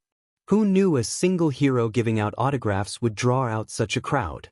Okay, a small hand reaches up and grabs her own, swinging slightly as the two walked. But why? You didn't make me last time, you said I'm a big boy, remember? Inko sighs good-naturedly. Izuku is too smart for his own good, leave it to him to remember every offhanded comment. Yes, sweetie, but the mall is more crowded than last time, so I don't want you to get lost. She can't see exactly which hero it is, not a walking encyclopedia of heroes like Izuku. Inko's only able to catch a glimpse of bright yellow hair, styled straight up, and a sign advertising Meet Mike, with a stylized pair of headphones, but knowing Izuku, if you're good this entire evening, I'll go take you to get their autograph. Yes. Izuku cheers, before talking so fast and excitedly that she can understand a single word. Inko has to stifle a chuckle as to not make Izuku start pouting and instead starts guiding Izuku through the crowd to his favorite hero shop, which is, unfortunately, blocked by an even bigger crowd. Seriously? Inko murmurs under her breath, knowing the only way she would be able to get through there with Izuku would be if she suddenly manifested a flying quirk. Izuku, I guess we're going to have to wait it out, won't we? Yep. He agrees, standing on his tippy toes for a moment to try and catch a glimpse of anything over the crowd of people before giving up. Can we go here then? I think I saw some hero plushies. Izuku asks, dragging her by her hand in a wide arc around the crowd to a small row of vendors lining the wall. It's no way near as crowded as the rest of the store, and Inko breathes a sigh of relief. Okay, honey, point out anything you like, but remember, I can't promise you'll get it if it's too expensive. She reminds Izuku as she watches him run up to the first stall. Inko only has to remind him twice that he can't get everything just because it all has a hero on it, which is a welcomed improvement from the first time she let him do this. Instead, he carefully considers each item, wisely putting down the All Might socks in favor of grabbing one of the hero collab scarves with at least 10 of the top heroes lining the fabric. Her baby is becoming so wise now, she's so proud. The crowd from earlier has begun to disperse throughout the mall, meaning their quiet little space is starting to get invaded. Someone bumps into her shoulder, and another person reaches around her to grab something, but Inko pays them no mind. Instead, her entire attention is suddenly focused on a small tea kit display. It was reasonably priced, but did she really need another? Hey mom, can we get Kakin something dash? Izuku stops mid-sentence and slips his hand out of her own, but her eyes remain trained on the set. Would the blue or green cups match the kitchen better? The blue was cute enough, with its hand-painted waves on the sides, but wasn't Izuku just saying something? Definitely the green, since she got those new placemats that have… Wait, where did Izuku go? The embroidered border, in that dark green vine pattern. Izuku? Inko physically tears herself away from the display with a gasp, stumbling back and clutching her face at the sudden disorientation. Her eyesight is blurry, and a sudden headache builds in her temple, pulsing and painful. What was that? Izuku sweetie, I think we need to go home now. She starts shakily, turning to grab her son and run, only to find an empty space where Izuku stood mere moments ago. Izuku? Izuku's not really sure what's happening, but one thing he's certain of is that he doesn't like it, but he's too disconnected to actually do something about it. For starters, his head feels floaty. His limbs are leadened and heavy, and they pointedly ignore his attempts to move them. Not that he could get away from the harsh grip that latched onto his upper arm, dragging him forward despite his stumbling feet. Everything is blurring around him, and he can't catch a sight of anything familiar in the kaleidoscope of colors blinding him when he tries to open his eyes. He snaps them shut. A low whine builds in the back of his throat. Where is he? Wake up, wake up, wake up. Something inside of him begs him to remember with a sense of urgency which is so out of place compared to the detached way his confusion feels that Izuku doesn't think is coming from himself, but he tries to obey anyway. He was shopping with his mom, but then, for a half-second, he thinks he's about to surface out of whatever's taken hold of him. Then cold fog descends on Izuku's mind, and his head rolls back, too tired to try and keep it upright anymore. He guesses it doesn't matter. His thoughts grow even more cloudy, and it takes all his willpower and a harsh shake to keep him from falling asleep right then and there. He manages a slight frown. Focus little Leonie Arandanger, wake up, wake up. His mom was always much nicer when she woke him up. She never shook him like that. Was he in trouble or something? But she's not bothering him now, so he guesses it won't hurt to drift back to, well, wherever he was just a second ago. It felt so much better than a headache anyway. No noise qaki must qp. This isn't right. Something pushes at his mind again, and Izuku is now 100% certain that it's not his own thoughts. But how is it in his head? It's not another person, he's fairly certain of that, but it's definitely presence of some type. Izuku gets the faintest feeling that it's pleased he was able to figure that out before the muted worry replaces it again. For a moment, Izuku lazily wonders if it's the one responsible for this weird fog, but then dismisses the thought given that it seems determined for him to surface out of the pleasant haze. Instead of worrying at the realization that there is something else in his head besides himself, he groans and does his best to swat lazily at the intruder, hoping it will leave him alone. However, whatever it is isn't taking no for an answer, and Izuku suddenly can feel the faint sensation of his healing energy gathering underneath his skin. Except it keeps growing and growing and growing. A brilliant burst of golden light blinds him, and someone curses violently beside him. The haze, that moments before had Izuku in an unrelenting vice, is suddenly ripped away. His senses snap back into place in a disorienting surge, as if suddenly someone dumped ice-cold water on him, and Izuku jerks back in shock, stumbling and falling directly on his back. Panicking, he looks around wildly, trying to figure out what just happened to him and where he is.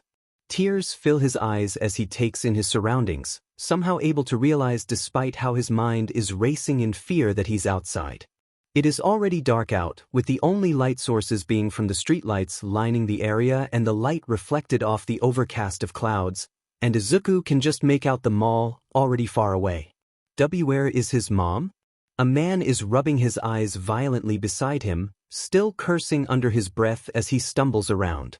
Izuku pushes himself off the ground, fresh tears welling up when his arm aches at the movement. Izuku's eyes widen in realization. This man was the one who was holding his arm, the one who is trying to kidnap him. He needs to get away. Izuku scrambles to his feet, desperation and adrenaline pushing him to move faster than he's ever run before. People, he thinks, I need to find people. Instantly, he darts in the direction of the mall, knowing he can find someone who can help him there. Wasn't there a hero inside earlier? Izuku feels a spark of hope beside the suffocating fear gripping his chest. If he can find that hero, they can save him from that villain. He just needs to get there before. Izuku hears a much louder string of violent yelling behind him, followed by heavy footsteps pounding against the sidewalk. Get back here, you little twerp, before I do something you'll regret. A raspy voice howls behind him, and Izuku nearly trips against the surge of fear slamming to the forefront of his mind. The foreign presence is still in Izuku's head, and now that he's not being influenced by that man's quirk, because even now, in panic and on the run, Izuku knows there isn't another explanation how the man was able to take him so far without him noticing. He wonders if it's touch-based, given the grip on his arm. Ugh, focus Izuku. Izuku can't help but try and push against it, hoping it wasn't another aspect of the man's quirk. He's not even sure how he escaped the quirk the first time, if the man gets him again. Instead of anything malicious, to his surprise, it gently pushes back, and he gets the urge to focus, subduing his blinding fear for the moment. Well, that's not what he was expecting. He doesn't waste the small boost, however, and each breath is harsh and fast as he draws closer and closer to the entrance. He can see some people lingering around the main door, and a smile breaks across his face. He's so close. A heavy weight slams into him from behind, and Izuku falls to the ground with a cry. Something in his arm audibly cracks, and the white-hot pain makes him curl up into a ball. Help! He screeches, praying he's close enough that someone can hear him. Someone help me be dash. A large hand clamps roughly over his mouth, and Izuku sobs. Shut up! The rough voices hisses, and then Izuku is hauled kicking and screaming to his feet. His arms are wrenched painfully behind his back. He's so close. Someone must have seen him, they must have. Hey you, let go of the little listener and get on the ground. The impact of an incredibly loud sound knocks the breath out of Izuku's lungs, and the man's hold on him disappears. He drops to the ground in shock, clutching at his head with his good arm to try and stop the ringing. Everything hurts. Izuku lets out a weak whimper, squeezing his eyes shut in pain. He can't see, he can't hear, he just wants his mom, please, someone. Then another set of arms wrap around him, one arm going under his knees and the other behind his back. His headache worsens as he is scooped off the ground by yet another stranger, who holds him tight against their chest. He yelps and squirms pathetically, too tired to put up a real fight. The presence is still with Izuku, he realizes when he is suddenly filled with the urge to trust whoever's holding him. They aren't hurting him like that man, just keeping him secure in their arms as they run. Somewhere, the impact of each step swaying him slightly. He forces his eyes open and looks up, hoping desperately that the presence is right and that he's safe, and is met with bright yellow hair and vivid green eyes staring determinedly ahead. It only takes Izuku a second to figure out who it is. Presently, a hero. He's saved. His relief is so intense that he nearly chokes on the new round of sobs that bubble up from within him. Clutching onto the hero's jacket with the hand that doesn't spark with pain at every moment, he buries his face into the hero's jacket as he cries, too overwhelmed to feel embarrassed about crying on a pro hero. Why, it's okay, it's alright little dude, you're okay, I've got you dash. It takes longer than Izuku would have liked to admit to realize that he can now hear the hero again, and even longer that they have stopped running. Instead he's now sitting on the ground and leaning against the pro hero, who is kneeling beside him. One of Present Mic's arms is laid gently across Izuku's shoulder, pulling Izuku to his side, and the hero is still murmuring reassurances in a soft voice. Izuku finally lifts his head up, and Present Mic stops so suddenly that Izuku immediately misses the kind words. Hey, you with me little listener? The man asks quietly, looking down at him with a small smile obviously meant to be comforting. It works like a charm, because Izuku is able to give a weak smile in return. Very good. You're Midoriya Izuku, right? Your mom's been looking for you.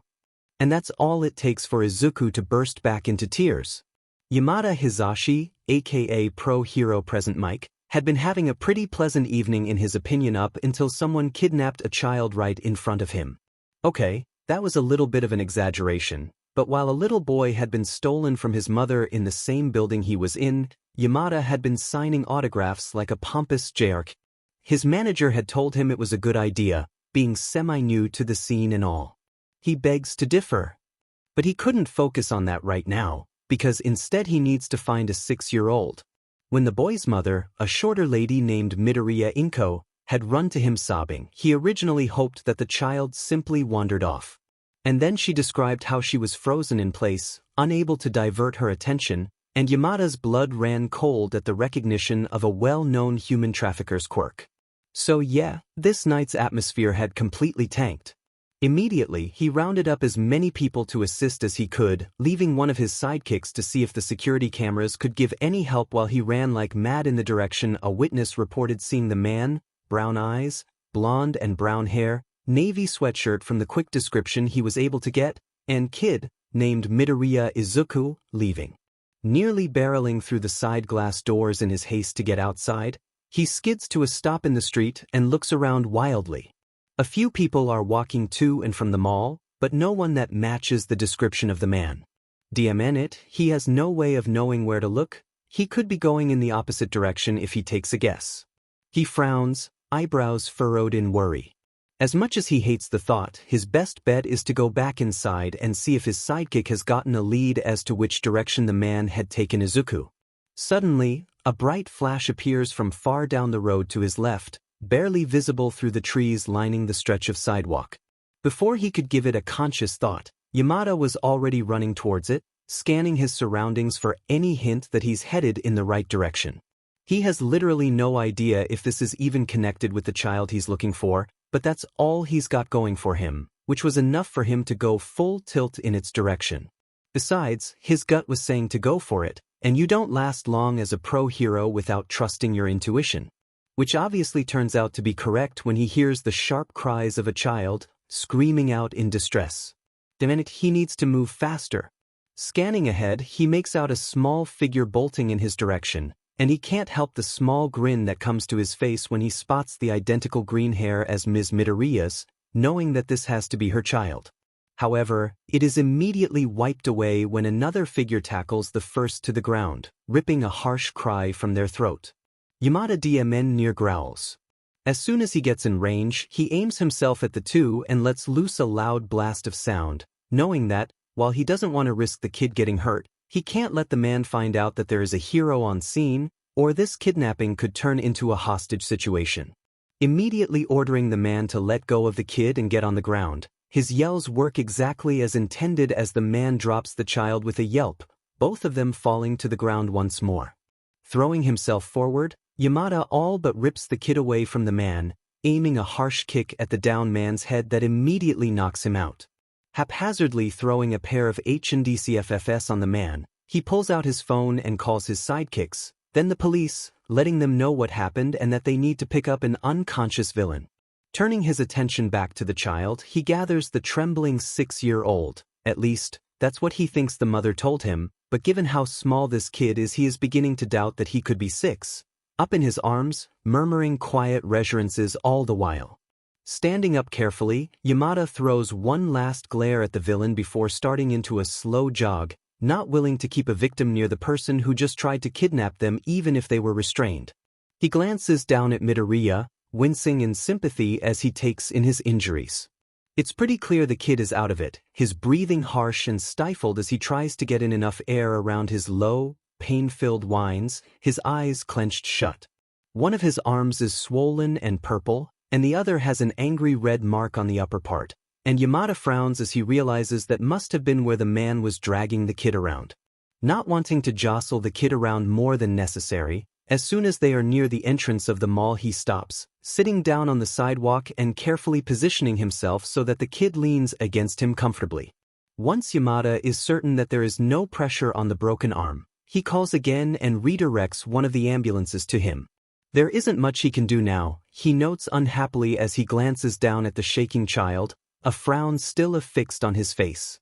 Softly murmuring reassurances, he is forced to just wait, hoping his sidekick will bring the kid's mother out to him soon enough. A slight shift makes him pause, words dying on his tongue as he looks down once more, making sure his movements are slow and telegraphed to not startle the kid. Bright green eyes stare back at him, blurry and red from tears, but finally alert. "Hey, you with me, little listener?" Yamada asks gently, a small smile on his face. The kid gives him a shaky one in return, as well as a small nod. It takes all his willpower not to sigh in relief, but he didn't want to freak out the kid any more than necessary, so he refrains. "Okay, good. You're Midoriya Izuku, right? Your mom's been looking for you." Immediately, Yamada again has an armful of a sobbing 6-year-old, and he almost falls back in surprise at the unexpected impact. Well, he didn't mean to do that. Panicking slightly, he wraps his arms back around Midoriya, deciding the best course of action was to let the kid let it out. Besides, there wasn't much more he could do at the moment, since his specialized hearing aids were already picking up the faint sound of sirens heading in his direction. The rest of the night goes by in a blur, and before Yamada knows it, he's watching the ambulance doors shut, blocking the view of the two crying Midoriyas inside, and his sidekick, who is honestly such a godsend at this point. He really should see if they could have a raise, is helping him detail a temporary report to the police. His eyebrows furrow in distaste at the stack of papers. Fun. Well, at least the kid is safe now. Maybe Aizawa will be done with his night patrols by the time he manages to get home? If you had asked him earlier that day about Izuku's opinion on hospitals, he wouldn't have had much to say. At the most, it was a place someone goes when they are hurt, but the most exposure he had gotten about hospitals had been either from TV or his mother talking about it in passing. Now that Izuku had gotten a taste, however, his opinion was firmly rooted in, "This place is awful and I want to go home" category, but that could be more of his exhaustion speaking than an actual unbiased opinion. Izuku sat on top of the red, yellow, and blue-colored sheets, tucked against his mother's side on his hospital bed, with all attempts to move him met with harsh refusal. It has been 3 hours since he had been admitted to the children's hospital, and his arm has since been treated for being fractured. The small cuts and bruises that littered his body were covered and cleaned, despite the slight roadblock of his mom bursting into tears at every new injury she spotted on him, and Izuku had been led to a, much to his delight, All Might-themed room to stay for overnight observation. Is there anything else you can tell me about what happened? The officer asks, an elderly man with graying hair with small feathers scattered throughout.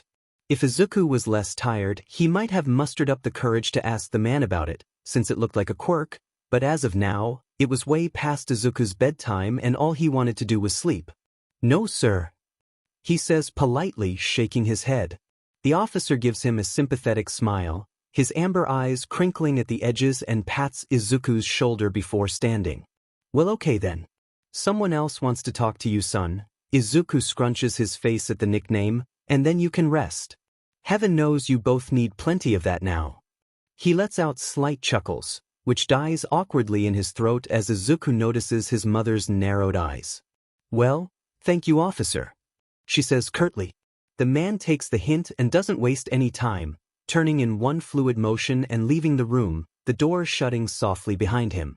Inko sighs, slouching a little as her tense posture relaxes. Wrapping an arm around Izuku, she pulls him even closer to her side. I'm so sorry, Izuku. She breathes into his hair, just barely loud enough to hear it. Izuku wishes that he had some way to make her feel better, since he knows it's not her fault, but he has the feeling now's not the time. Instead, he wipes his eyes and tucks his head into her shoulder, content on just being held for the moment.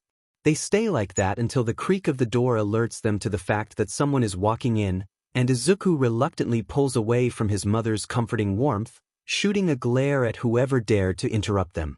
Standing awkwardly in the doorway is a short man, with auburn hair slicked back to his head and a crisp suit. He eyes the two for a moment, no doubt taking in Inko's puffy eyes and Izuku's tear tracks. After the pause, he seems to realize that since he has their attention, he might as well make use of it. Midoriya Izuku, I presume? He starts, voice surprisingly deeper than expected as he gives a curt bow in Inko's, then Izuku's direction. I'm Iguchi Seiichi from the HPSC, and a coworker of mine, Kinjo Tadashi, will be here in a moment. If you don't mind, we need to ask you a few questions. He sets down a briefcase to his left, and it's then when Izuku realizes that the man has reptile arms, almost looking like dragon claws. His eyes sparkle as his brain starts analyzing the interesting quirk. He almost misses the way his mother stiffens subtly beside him, her expression going from open to guarded in an instant. How long will this take? Izuku's already been questioned 4 times in the last hour. Can't you let the poor boy rest? Inko snaps with narrowed eyes, and Izuku is taken aback by the harsh tone. What caused that? The man is seemingly taken aback as well by Inko's tone, if the way his mouth opens and closes like a fish. However, before he can gather together a defense, a smooth voice interrupts him from behind. It will only take a moment, Ms. Midoriya. A much taller man walks out from behind Mr. Iguchi, and Izuku has to crane his neck just to see the man's face. He realizes that the man has an extra set of yellow eyes, located slightly to the side on his cheeks, and both sets are staring at him with a gaze that makes Izuku want to squirm in place. We just want to ask some questions to Izuku about some of the things that the men who attacked him said while we interrogated him. The man, which Izuku guesses must be Kinjo from the way he has an identical suit as his partner, takes a seat in the extra chair immediately, positioning it so he is directly across from Izuku. Izuku feels his mother take his hand into her own, and he gratefully grips onto it tightly. Midoriya, can you tell us a little about your quirk? It's registered as a minor healing quirk, is that right? Kinjo prompts, his expression not yet leaving Izuku, and the boy nods in confusion. Why, yes, sir. He manages to stutter out, and Kinjo gives him a toothy smile that does little to quell Izuku's nerves. Okay, now, has anything changed with it recently? He asks in a gentle tone, his face twisted in an expression of curiosity, but something about the question makes Izuku freeze. His mind flashes back to the alley, his hands on the cat as he desperately tries to save its life. He remembers the strange presence, which still hasn't truly left yet. And most importantly, he remembers his mom begging him not to say a word about it. "And no, sir." He squeaks, looking up at his mom as he did so. Her face has gone ashen pale, but she squeezes his hand nonetheless. But Kinjo doesn't seem to buy it. "Are you sure, Midoriya?" He questions with a frown, leaning forward in his seat to get even closer to Midoriya. "The HPSC just wants to make sure that you and your Quirk are given the best protection and opportunities. Are you sure nothing has happened that you would like us to know?" He puts a strange emphasis on his words, staring Izuku down. Izuku gulps, unable to get any words out, and just shakes his head frantically. He can feel the blood draining from his face. Somehow, this is more tense than when he was just kidnapped. Inko starts to say something, and for a moment, Izuku feels a shred of hope that she will make them go away, when Mr. Iguchi, still standing behind his partner, sighs. His expression is seemingly sympathetic as he looks down at Izuku.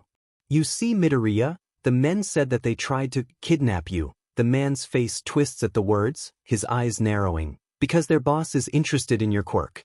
Healing Quirks are precious, especially powerful ones, but I'm sure you two know that by now, considering all the opportunities you must have received by the HPSC.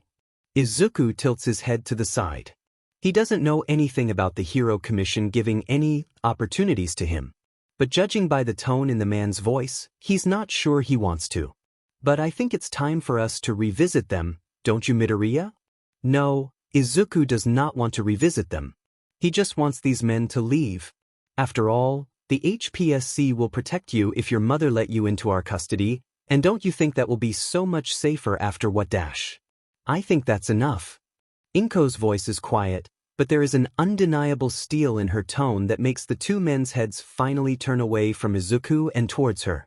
It felt like a hidden weight had been lifted from his chest once the pressure of their stares left him. Kinjo makes a face like he yawned a lemon. "Ms. Midoriya, surely you understand dash." "Oh, I understand all right."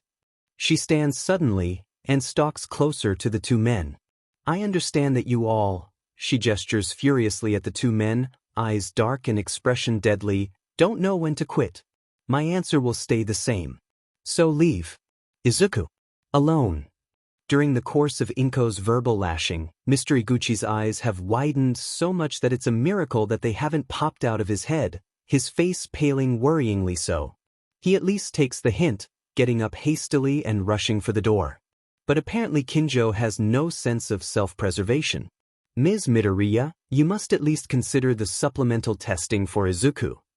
He glares, yellow eyes narrowing as he stands up, towering over the two Midoriyas. "Our records show you barely let the doctor finish the first round of the testing the only time you took him to our Quirk specialist, and that was 2 years ago. Get out." Inko snarls unexpectedly, and Izuku flinches back in surprise. "But we just dash." Oh. Lips pinched tightly together, with a furious expression on his face, Kinjo stares down Inko, but she doesn't budge. His acid yellow eyes remained locked with Inko's forest green. Nobody moves for a moment. "We'll be in touch." Kinjo finally ground out in obvious displeasure, grabbing his partner's forgotten briefcase from the floor and stomping out, the door shutting just shy of a slam behind him. Before Izuku can even comprehend what just happened, Inko rushes over to him, drawing him into her arms and prompting a surprised squeak from the boy. What's dash?" He stops suddenly when he feels the slight shaking of her arms, his eyes widening as she starts to cry. "Thank you, Izuku, you did so good, sweetie, thank you," she chokes out quietly, clutching him tightly as tears run down her face. Izuku can't help it. He starts sobbing as well, the entirety of the day's fear and exhaustion crashing down on him in an overwhelming wave that leaves him crying so hard he's gasping for a breath, his fists wadded tightly in his mother's shirt as he buried his head into her shoulder. His sobs eventually fade into hiccuped whimpers, but he doesn't let go, falling asleep in his mother's arms as she runs her fingers through his hair. But with his last conscious thought, Izuku can help but feel like something is about to change for the worse. When Izuku is finally able to go back to school after a week of staying at home, he knows his mom is just worried about him, but he was getting a little stir-crazy, The atmosphere is strange. The teachers all give him sympathetic stares and worried comments, which he expected since he knows Inko called ahead and filled them in on the situation, but his classmates? They're giving him a wide berth, and something tells him that it isn't from sympathy. No one has come up to ask him to heal anything, with his walk to and from classes being done in almost complete solitude, with no one daring to come near him. That in itself is already strange enough, but it doesn't end there. Izuku's been getting some stares right before the person in question ducks out of his way, and he can't figure out why. These stares are different from the ones he got from his teachers and doctors. These are cold, not a hint of compassion inside them. They are looking at him with fear, Izuku realizes as he sits down for lunch. What? Oi, nerd, hurry up with that or I'm going to start eating it. Kaken snarls, making a jab towards Izuku's plate with his chopsticks, and the green-haired boy hastily moves it out of his reach. Well, at least Kaken hadn't changed.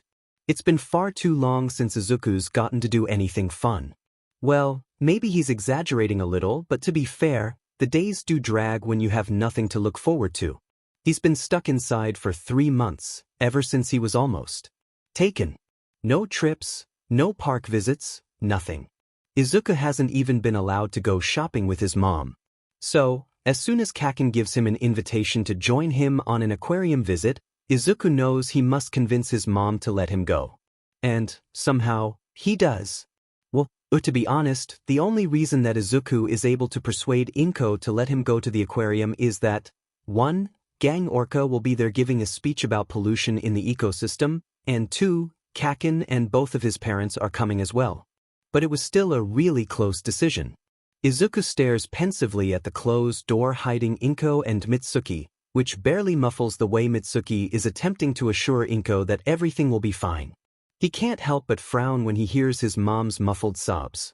He didn't mean to make her sad, it's just he hasn't left the house outside of going to school in 2 months. So as long as Auntie Mitsuki helps her feel better, Izuku doesn't care how long the two take talking to each other. Kaken is not so patient. Hey, what's taking those two so long? He demands, stalking up to Masaru with a scowl and small explosions dancing in his palms. Masaru shakes his head disapprovingly. Katsuki, Auntie Inko just needs some reassurance, be patient. He looks down at Kaken's still spark hands. And no more explosions. You don't want to catch the rug on fire again, do you? Kaken begrudgingly lets his hands fall to the side, fidgeting with his sleeve instead. The movement gives Izuku a full view of a faint yellow bruise decorating his elbow. Kaken! Your elbow! He gasps, stepping forward to try and get a better look. Already, he summons forth his quirk, the light pooling in his hands as he offers them out to his friend. Here, let me help you. However, to his surprise, Kaken dodges his attempts and hisses at him, the pure anger in the noise startling Izuku for a moment. The explosive boy was quick to yell at him, sure, but never has Kaken expressed anything like this at Izuku. Don't touch me, weakling, the blonde snaps, venom and fury dripping from his tone, and Izuku blinks rapidly in confusion. What Ash? Katsuki! Masaru's voice breaks the tension with a clear warning at the blonde, who plops down on the couch with a huff, leaving Izuku standing there awkwardly, his quirk's light still floating beside him. What was that about? Okay boys. Let's get our stuff and leave so we don't miss the train. Inko calls out, finally stepping out from the room with still puffy eyes. The conversion now forgotten, Izuku scrambles to find his things in excitement, rushing to his room to find his new present mic backpack and headphones. After a moment of consideration, he slips the pepper spray his mother got him as well inside, despite how he technically wasn't allowed to have it at his age. Better safe than sorry after all. Why do you even have those, idiot? Kaken asks when Izuku returns, his voice giving away his sulking attitude but without the earlier bite in his tone. He eyes the headphones resting around Izuku's neck as if it had personally wronged him. I just think they're cool. I don't have any music playing, so I'm just wearing them like a necklace. Izuku explains with a shrug, reaching a hand up to let it brush against the cool yellow and gold plastic. He steps forward, about to open the door when, Oi nerd, get behind me. Kaken says roughly when Izuku attempts to walk out before him, catching the green-haired boy by the hand and dragging him back. Izuku huffs in slight irritation. First his mom, don't tell him Kaken's going to start acting weird too? The blonde stomps angrily out the door, throwing a glance back after a moment. Well, what are you all waiting for? That kicks him into action, and he files in behind the blonde as the two trail in between the adults for the entire walk to the subway station, and he was periodically pulled back into line every few minutes, when something enviably caught Izuku's attention. It's frustrating, but Izuku is too grateful to be out of the house at this point to complain. The entire train ride Izuku is forced to hold his mother's hand, all while being sandwiches in between Inko and Kaken, both sitting on either side of him. The same goes for when they get off, and when they go to get their tickets, and when they stand in line, and, well, for everything. But that also means that he's able to control the pace of their walks, something he takes full advantage of by stalling for more time in the tropical water section. Deku, if you don't hurry up, I'm going to throw you in there with the fishes as well. We got other crap, so go see. Kaken snarls when he is finally forced to drag Izuku away from the bright display of multicolored fish, much to the green-haired boy's disappointment. Slowly the group inch their way through the aquarium, stopping and staring in awe at each exhibit. Everything from sharks to anemone to deep-sea octopus was there, and Izuku eagerly absorbed all the facts the small display signs had on each exhibit, committing each fact to memory. There was even a freshwater fish tank, and while he admits that the bluegill and sunspot fish were nowhere near as vibrant as their ocean counterparts, they were nonetheless interesting as well. They walk through a tunnel that goes directly under the water, sharks and fish swimming lethargically above him as he stares up in wonder. The carpeted floor in the area muffles the noise of their footsteps, and Izuku wonders if it's this quiet underwater. Halfway through the tour, the group pauses at a small gift shop area, little food stalls lining the wall. Oi, nerd. Kaken snaps quietly while the two are sitting on a bench, their mother trying to get them both one of the small collectibles sold at a stand, though Inko is looking back at home every 2 seconds, but still, it's an improvement. When's Andy going to be off your back? He questions, like he hasn't been glued to Izuku's side the entire time. Wisely, he doesn't comment on this, knowing it would just risk the blonde ire. Izuku shrugs, kicking his feet back and forth. After all, her worry can last a long time. Kaken snorts, crossing his arms with impatience. You think she's still going to be babying when you're an adult, Deku? Izuku cringes at the thought. No. She'll stop soon, Kaken. She's just worried after what happened. He protests, turning to the side to get a better look at his friend. Kaken's gaze stays firmly fixed on the fish tank in front of him, his next comment almost sounding offhand as he starts. Tisich, and you still think you're gonna be a hero? Izuku jarks back in shock, his face frozen in a blank expression, not really understanding what he just heard. What? Katsuki Bakugo is not an idiot. True, he is only 7.5, but he is already the top of his class and more importantly he's observant. He, even under the influence of his anger, watches things, more than anyone realizes. So it's pretty easy for him to come to the conclusion that he is the strongest. It just makes sense. He has his quirk, explosion, which is definitely pro-hero material, and he has the brains and the strength to get #1 hero. It's not a matter of if, it's when he will be the best. None of the extras at school hold a candle to him, and most have already made the realization that he's top dog, so don't mess with him. No one even dares to look down on him.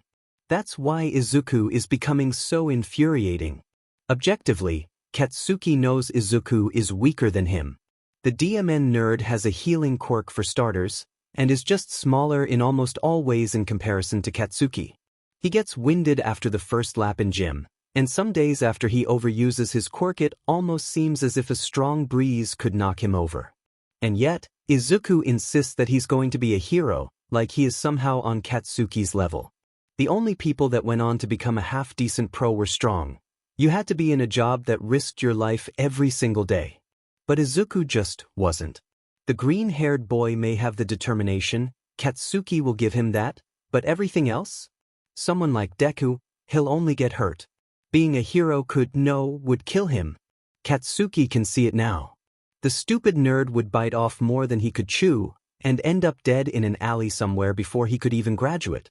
With no way to defend himself, any villain worth their salt would know to go after Izuku in a fight, since it wouldn't take a genius to figure out he's the weakest link. Hell, he doesn't even need to be a hero for that to happen, as Izuku has literally just been kidnapped as proof of that statement. Being a hero would just push more attention on the nerd. More eyes. More people ready to take him. An unfamiliar emotion bubbles up within Katsuki at the thought, but he pushes it aside angrily. Izuku doesn't stand a chance. And if Katsuki has to be the one to knock some sense into him, well, so be it. He's never been one to back down from a challenge anyway. Katsuki knows he's going to be an excellent hero. Everyone says it, the teachers, his parents, hell, even strangers on the street once they catch sight of his quirk.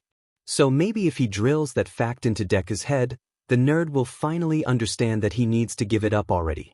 So that led him here, trying to force it into Izuku's stubborn head the reality of how weak he really is. "Oi, you heard me." He snarls when Izuku doesn't answer his question, a frown growing when Izuku's mouth drops open in confusion. Yes? The nerd squeaks, tears already starting to gather in his eyes. The sight just serves to piss Katsuki off even more. "Really, Deku?" Izuku flinches at that. "You don't even realize how pathetic you are, do you? Why would you say dash?" "Shut it," Katsuki warns at Izuku's raising voice. "You don't want anti-hearing, do you?" Izuku pauses, before shaking his head silently. "Listen, idiot, I'm only going to explain this once. I'm going to be the #1 hero, but you're weak, and what do you expect your quirk to do in a fight?" Katsuki stops to take a breath, finally meeting Izuku's horrified emerald green eyes head-on. "You can't be a hero, Deku." The trip back home is a tense one. After his and Bakugo's conversation, Izuku wasn't in the mood to look at the fishes anymore, despite his earlier enthusiasm. Even the prospect of seeing Gang Orca does nothing, and he remains looking at the ground with glassy, blank eyes. Bakugo glares at him every time he tries to approach him, despite Mitsuki's scolding, and the parents eventually realize that it may be best to cut their trip short. Leaving 3 hours earlier than intended, Izuku can barely say goodbye before Kaken stalks away, leaving his very confused parents who throw their own nasty goodbyes over their shoulder before following after their son. Izuku shuts the door behind them, before walking to his room and laying in his bed, his brain too exhausted to try and do much else. Inko seems to pick up on Izuku's somber mood, but she doesn't seem certain about what to do if the way she paced around discreetly is any indication, ordering takeout for their diner. All the while, Kaken's words bounce around in Izuku's head. The blonde didn't mean it, right? He stabs at a piece of meat with a chopstick, letting his frustration bleed into the action. It's been Izuku's dream since he first discovered the word hero to become one. Kaken knew this the whole time. They even planned on working together as a duo. And all that while the blonde has never said anything about Izuku not being able to be a hero before. So what changed? How did Izuku make Kaken lose faith in him? "Izuku, sweetie, you just dumped way too much soy sauce on that. Maybe he should pay attention to the food for now." The rest of the dinner is quiet, with their TV playing the evening news in the background, and before he knows it. "Would you like Katsuki to come over again, sweetie? I can ask Mitsuki if she can drop him off on Thursday." Inko eventually offers right before the two are about to go to bed, smiling optimistically at Izuku. However, the offer just makes the green-haired boy frown. He's not sure if that's a good idea right now. Kaken had seemed really angry when he had left, even if he was hiding it from his parents, but Izuku knew better. It would probably be pushing his luck if he tried to have Kaken over so soon. Maybe a day or two away would help him feel better. "No thank you." He doesn't miss his mother's sad expression, but he knows it's for the best. That will give Izuku time to figure out how to convince Kaken that he's wrong. Because if there's one thing for certain, it is that he's going to be a hero.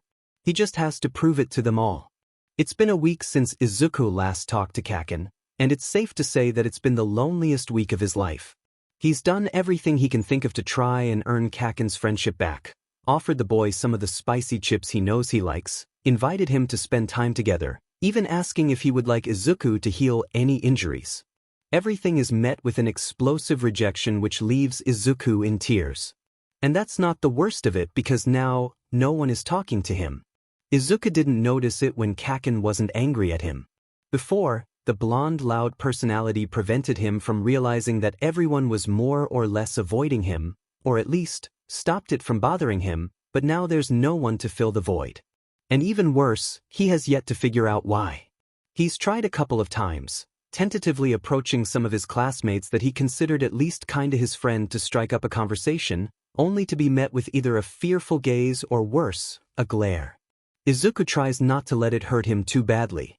The days drag into weeks, but nothing changes. Kaken still isn't talking to him. Well, outside of yelling insults in his face and telling him to.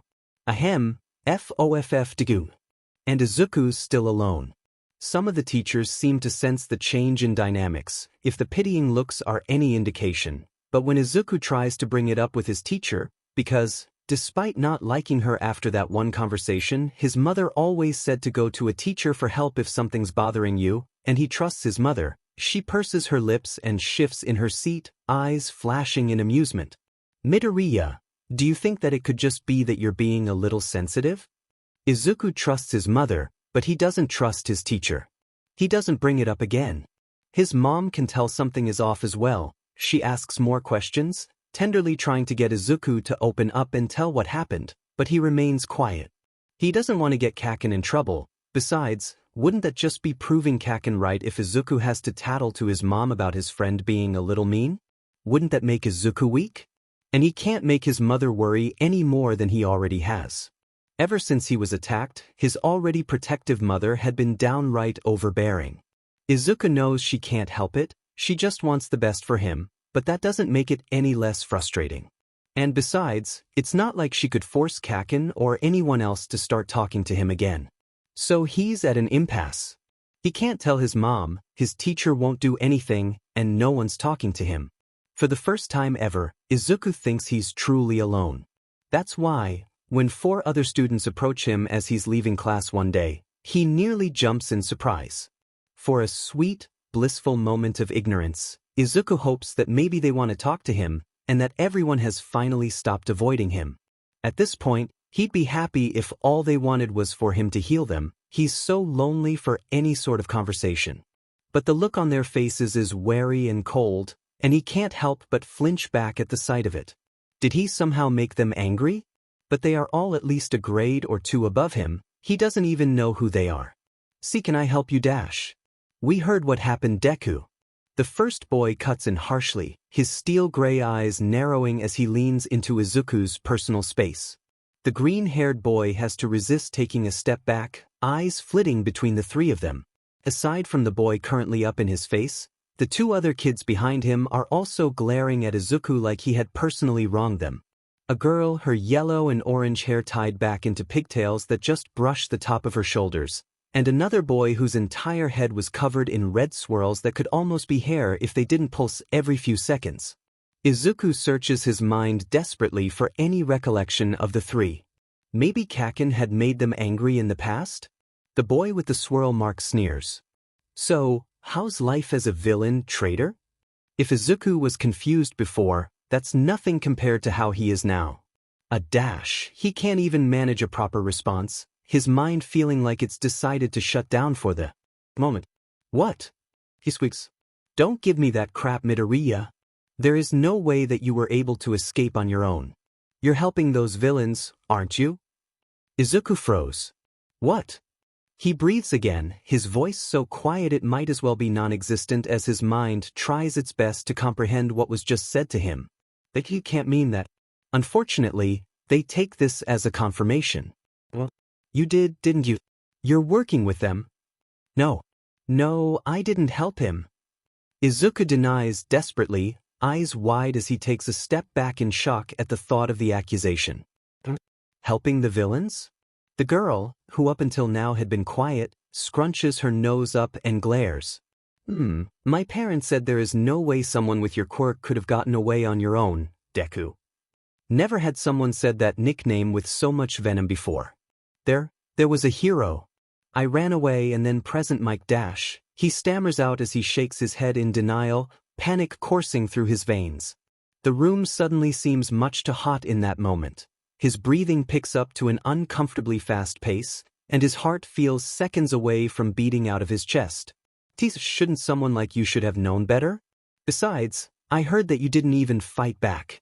Awfully convenient, Hamidariya? That you just walked away with the villain. I'm sure they let you go after you finished healing them. Wah?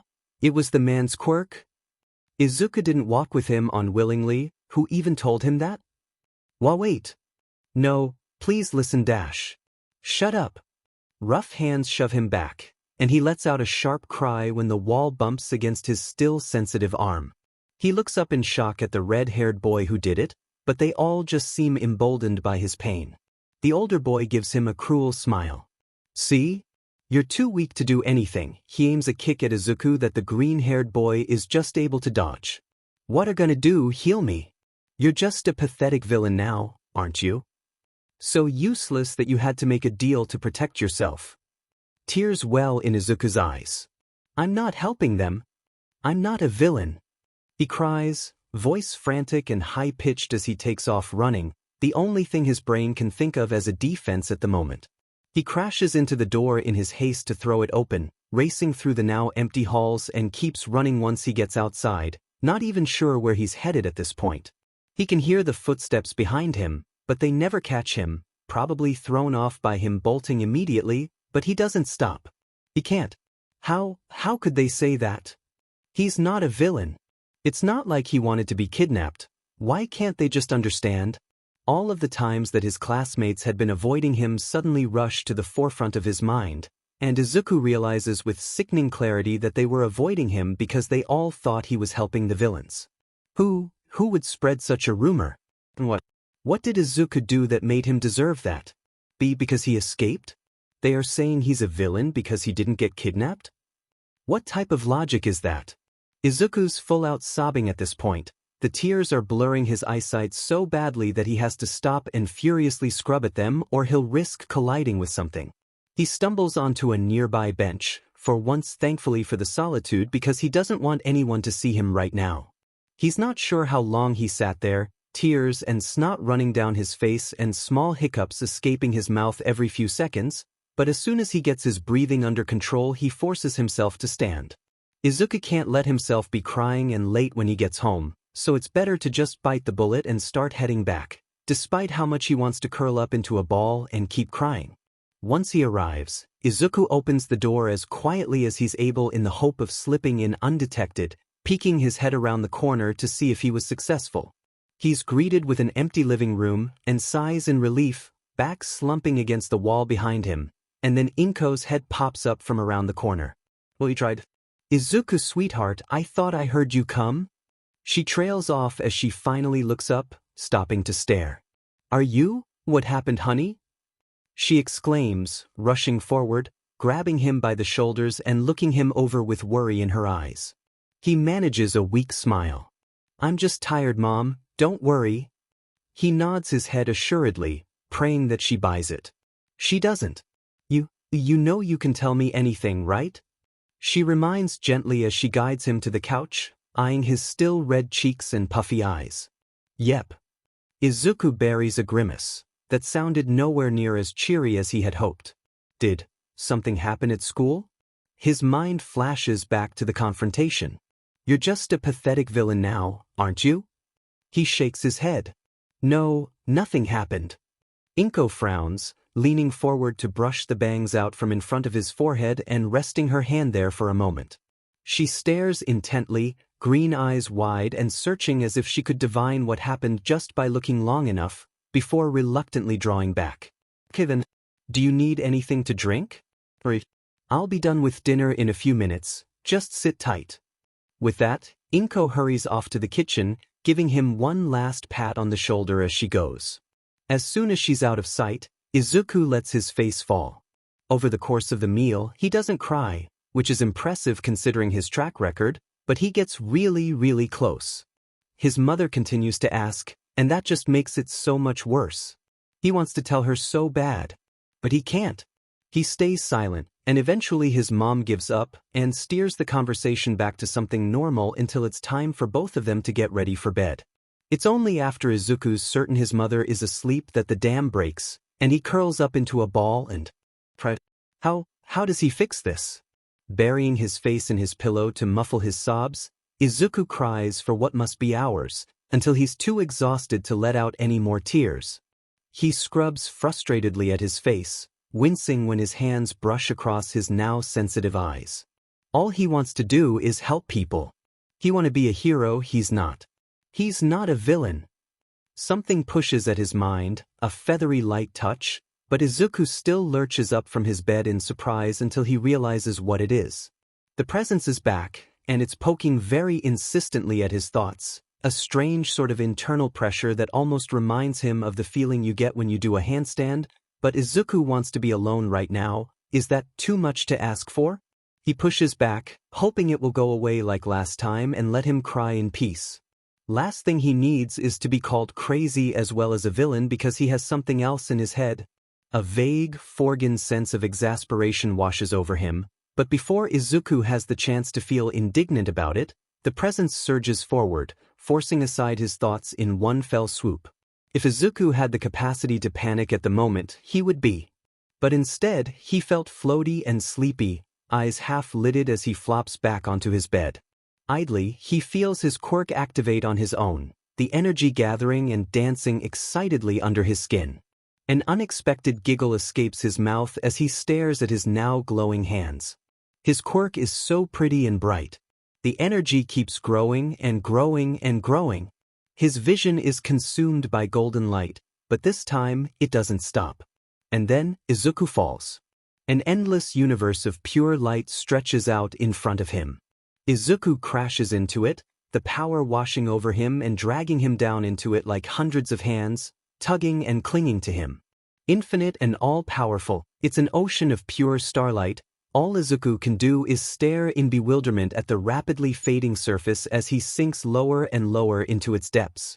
Before he can kick himself into gear and offer a proper struggle against whatever this is, the light blinds him, and something ancient and eternal whispers around him as he goes deeper and deeper. He can't understand any words. Despite his best attempt to focus, his concentration washed away by the bone-deep feeling of peace settling across him, causing his eyes to slip shut. Strings of his consciousness desperately cling fast to each other, trying to help him make sense of what the hell is going on, but they unwind under the unrelenting power until Izuku can't even think. He's unwinding as well. Every atom of his being is gently being pulled apart, becoming one with the infinite ocean, and he doesn't even care. The waves push and pull at him, wrapping around his limbs with a feathery light pressure. His mind's eye is filled with vision scenes from the beginning of time, to the last breath a living being will take in this world. Each is gone before Izuku can truly comprehend it, a new one instantly replacing it, showcasing the vast amount of lives lived out across the universe. Everything joins as one in the end, he sees. Every thought, person, event, or living thing capable of life is tied together by one, so that there is no end or beginning in sight. Nothing hurts, or even has the capacity to hurt now, and Izuku can't help but feel a sense of rightness at the unusual situation. From the brightest star to the smallest petal on a dandelion, intertwined as one eternal entity that sings in such perfect harmony that he just wants to stay like that forever. Until something grabs him by the arm, tightening fast around his wrist, which was attached to the very real body that Izuku didn't even realize he still had, and then proceeds to yanks him to the surface. The difference is that of night and day. It's like someone dumped water on him while asleep, the before accepted haze being ejected from his mind as he is moved back into being fully conscious and very, very confused. Izuku gasps, eyes flying open, then chokes, coughing wildly as he tries to get his breathing under control. Every nerve feels like he'd just been shocked, twitchy and sensitive, and jumping whenever someone suddenly wraps an arm around his shoulder. But the feeling is so real and normal compared to whatever just happened to him that Izuku can't help but cling to it desperately, eyes squeezed shut as he buries his head into the stranger's chest, shaking like a leaf. Steady hands rub circles into his back. It's dangerous to go that far into the iris without precautions, young one. Izuku slowly raises his head, not quite sure what to expect, and is met with an unfamiliar face staring down at him. The first thing he notices is that, whoever they are, seems to be made completely of metal. Their entire face looks like that of a robot, their skin a shiny silver and no visible hair. It must be the stranger's quirk, Izuku reasons. Finally going back into familiar territory, his mind latches onto the idea, settling with studying the new quirk in front of him instead of thinking about what just happened. A square grid of glowing dots are centered in the middle of their forehead, glowing a soft blue. Perhaps there is an emitter aspect as well. Slanted lines are positioned in the area where their eyes should be, and their face is otherwise blank of anything else aside from grooves etched into the area where the mouth should be, the silver changing to a golden bronze past the line. Izuku's eyes widened. This has to be the most interesting mutation quirk he's ever seen. It makes them look almost like a robot. But when he goes to open his mouth to ask, all he can manage is a strangled wheeze. The stranger tilts his head to the side, the grid on his forehead dimming for a moment. Keep breathing, that's it, take deep breaths. They say in a pleasant, slow tone. Izuku didn't even realize he had been hyperventilating until the stranger pointed it out, and he tries to get it under control. The stranger seems to notice his struggle. I don't have lungs, so I can't breathe with you to guide you, but I will count for you if it helps. Izuku nods frantically, while filling that tidbit of information away for later. Their mutation quirk must go even farther than the surface level, but how does their body make up for the lack of oxygen? Izuku wants to ask, but he pushes that urge aside in order to try and calm himself. The counting helps, Izuku realizes, and he soon matches the stranger's counting, breathing in after 4 seconds, then holding it, then letting out for 4 seconds. He looks around for a moment, trying to figure out where the water, was it actually water? Or something else, went, but all Izuku sees is a grassy, glowing field and sky that does nothing to help his still spinning head, so he forces his head back to the stranger and continues to focus on not choking on perfectly good air. As soon as he is confident enough to speak, he starts, "Your quirk is so cool." The stranger, who Izuku is guessing to be a man going by his voice, but, to be fair, that's not the best indicator sometimes, pauses for a moment to stare, though it's hard to tell when he doesn't have visible eyes. "My quirk." Izuku flushes red, realizing that he probably was making the man uncomfortable with such an abrupt statement. "Why, it's very, Izuku scrambled to come up with the right word to describe it other than cool, pretty. Also not what he was aiming for, but okay. The stranger's grid lights up once more, and he lets out a slightly synthetic laugh which makes Izuku wonder even more about how far his quirk has changed his biology if even his voice sounds robotic. "Well, thank you, but may I ask what exactly a quirk is? I'm not familiar with the term." And does that make Izuku's head spin? How do you not know what a quirk is? He all but yells incredulously, eyeing the man with an almost indignant look.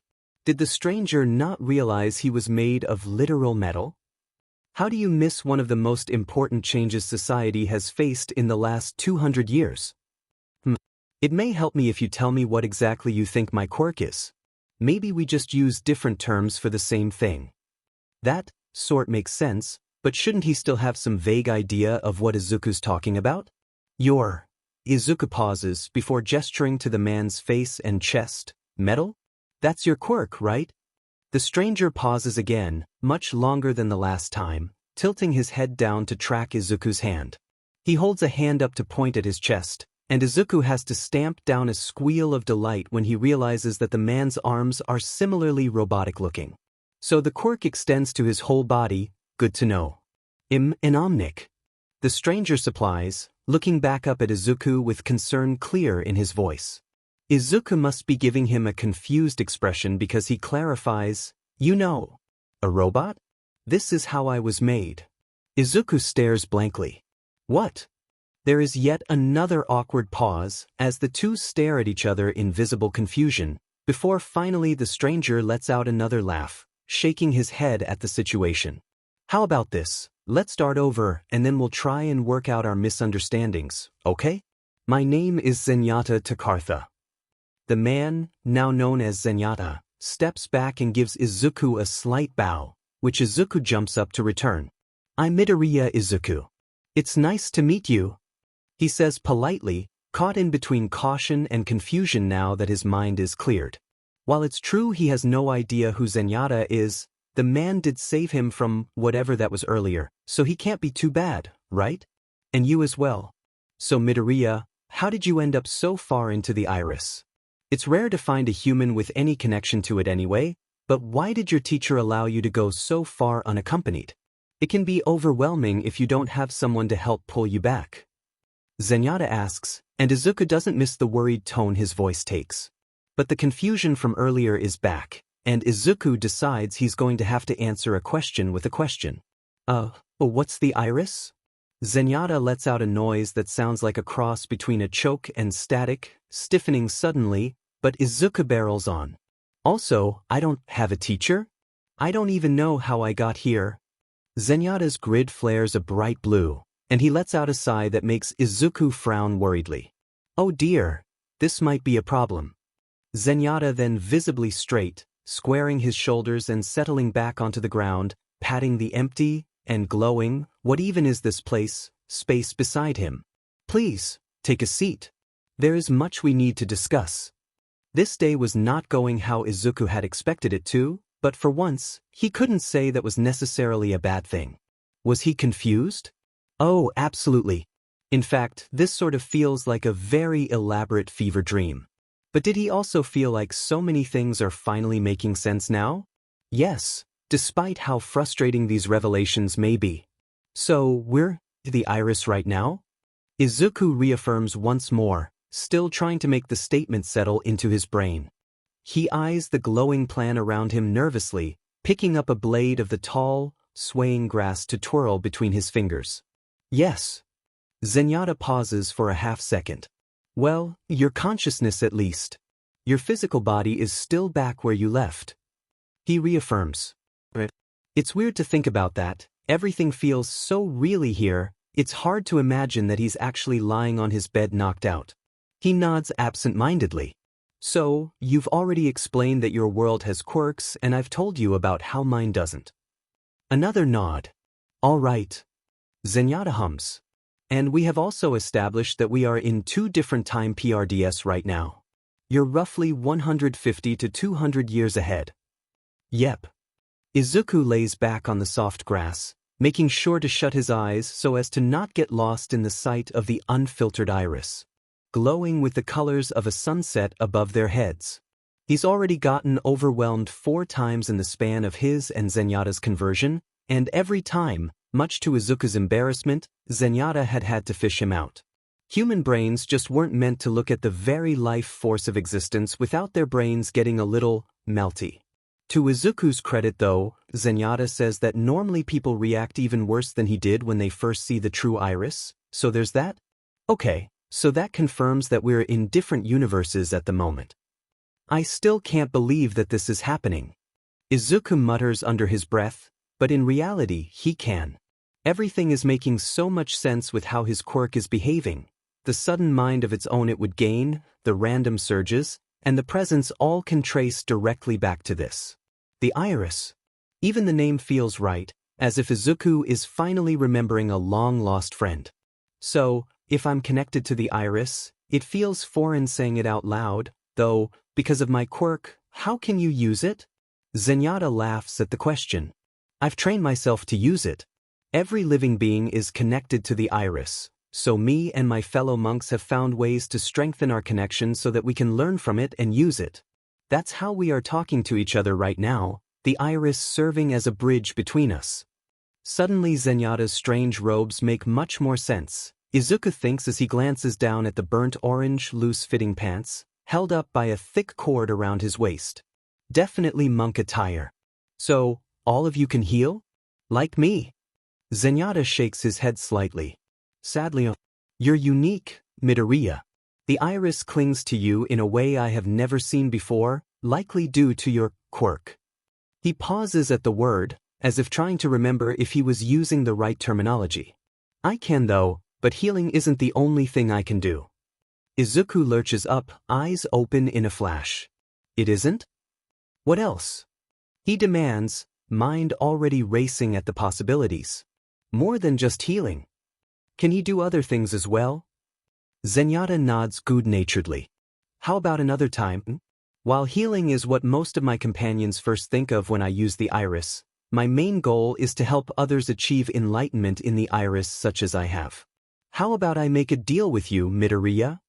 Zenyatta sits forward a little, and Izuku gets the impression the man, Omnic, is studying him intensely. You become my student, and in exchange I'll teach you all I know about the iris. Okay. Izuku agrees without hesitation, thanking anyone who's listening about how lucky he is right now. Who better to learn and train his quirk with than someone who's essentially an expert in it already? What a good opportunity to... Zenyatta chuckles softly, and Izuku blushes as he realizes how eager his response was. Well, I guess it's settled then. The world around him, which also isn't real. It's apparently just a place their brains make so that they have somewhere to get their bearings when exposed to the iris, trippy, pulses at the declaration, the entirety of the field they were sitting in shimmering for a moment. Izuku jumps up in surprise. The presence in his head, which is the iris, right? But he's also in the iris right now. Why is this so confusing? Seems to echo his decision, a feeling of approval washing over him. Zenyatta seems to notice it as well. Interesting. He murmurs, but before he can elaborate, the world starts dissolving around the two. Izuku immediately jumps up, taking a step closer to the Omnic and almost tripping in the process. He glances over the landscape, taking in the rapidly disappearing horizon with worried eyes, but a look at Zenyatta reveals that the Omnix shows no surprise at this development. Looks like we are going to have to end this earlier than expected. He turns to face Izuku, giving the boy a small wave as the area they are standing on finally fades away as well, sending free falling back into the iris. It was a pleasure to meet you, Midoriya. Zenyatta calls, starting to disappear as well. Logically, given the Omnic's calm nature about the world destabilizing around him, he shouldn't worry, but Izuku has no idea what's happening now. He panics, swimming up to try and fight against the endless glowing waves slowly climbing around him, threatening to pull him under again. Hey! Wait, Zenyatta? He squeaks, wading through the energy and holding a hand out in front of him to try and catch a hold of the Omnic monk, but he's already too far away. When can I meet you again? Why, you said I can be your student, right? The iris is so bright now that he's forced to squint to make out the Omnic's figure, his vision becoming more and more obscured by the second. He can feel himself fading back into his actual body, the strange dual sensations of both his physical body and mental body clashing in his head. It's like how he first got here, but in reverse. Zenyatta laughs, and Izuku's just barely able to make the noise out over the sound of his blood rushing to his own head. Follow the steps on how you arrived here last time, Midoriya. Until we meet again. Golden light consumes his vision, and then Izuku is moved back into his body. He lays there for a moment, trying to calm his heart for a moment as his brain goes over what just happened. What the heck was that? He opens his eyes, squinting at the ceiling in a strange mixture of shock, confusion, and surprise. That was inexperience. But he's filled with excitement at the same time. This is the start of something new. Izuku's 7th birthday is a quiet affair. He can tell it hurts his mother almost as much as if it hurts him. He gives an invitation to everyone in his class, but after an hour of waiting for any guests, the both of them give up and start celebrating by themselves. Izuku isn't surprised. Based on how everyone reacted to him at school, why would that suddenly change just? Because it was his birthday? But still, some part of him had hoped that maybe Kaken? Well, he guesses it doesn't matter now anyway. He does get a first edition present mic blanket for his birthday and a new All Might poster, both of which he falls in love with within 2 seconds of looking at it, and spend the rest of the evening rewatching clips of the two heroes, updating his notes and just appreciating the two for the work they do, especially All Might. He makes sure to add 2 new clips he finds of them to his hero video watch list, where he puts all of the clips he has gathered of the heroes over the years. He would have added Recovery Girl to this list if there was any videos to add. Unfortunately, however, it seems that after the fight was won, most, if not all of the cameras turned off.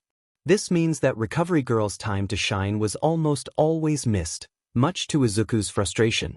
Then, his birthday is over, and time seems to blur into one disappointing mess after that, with the days seeming identical to the last.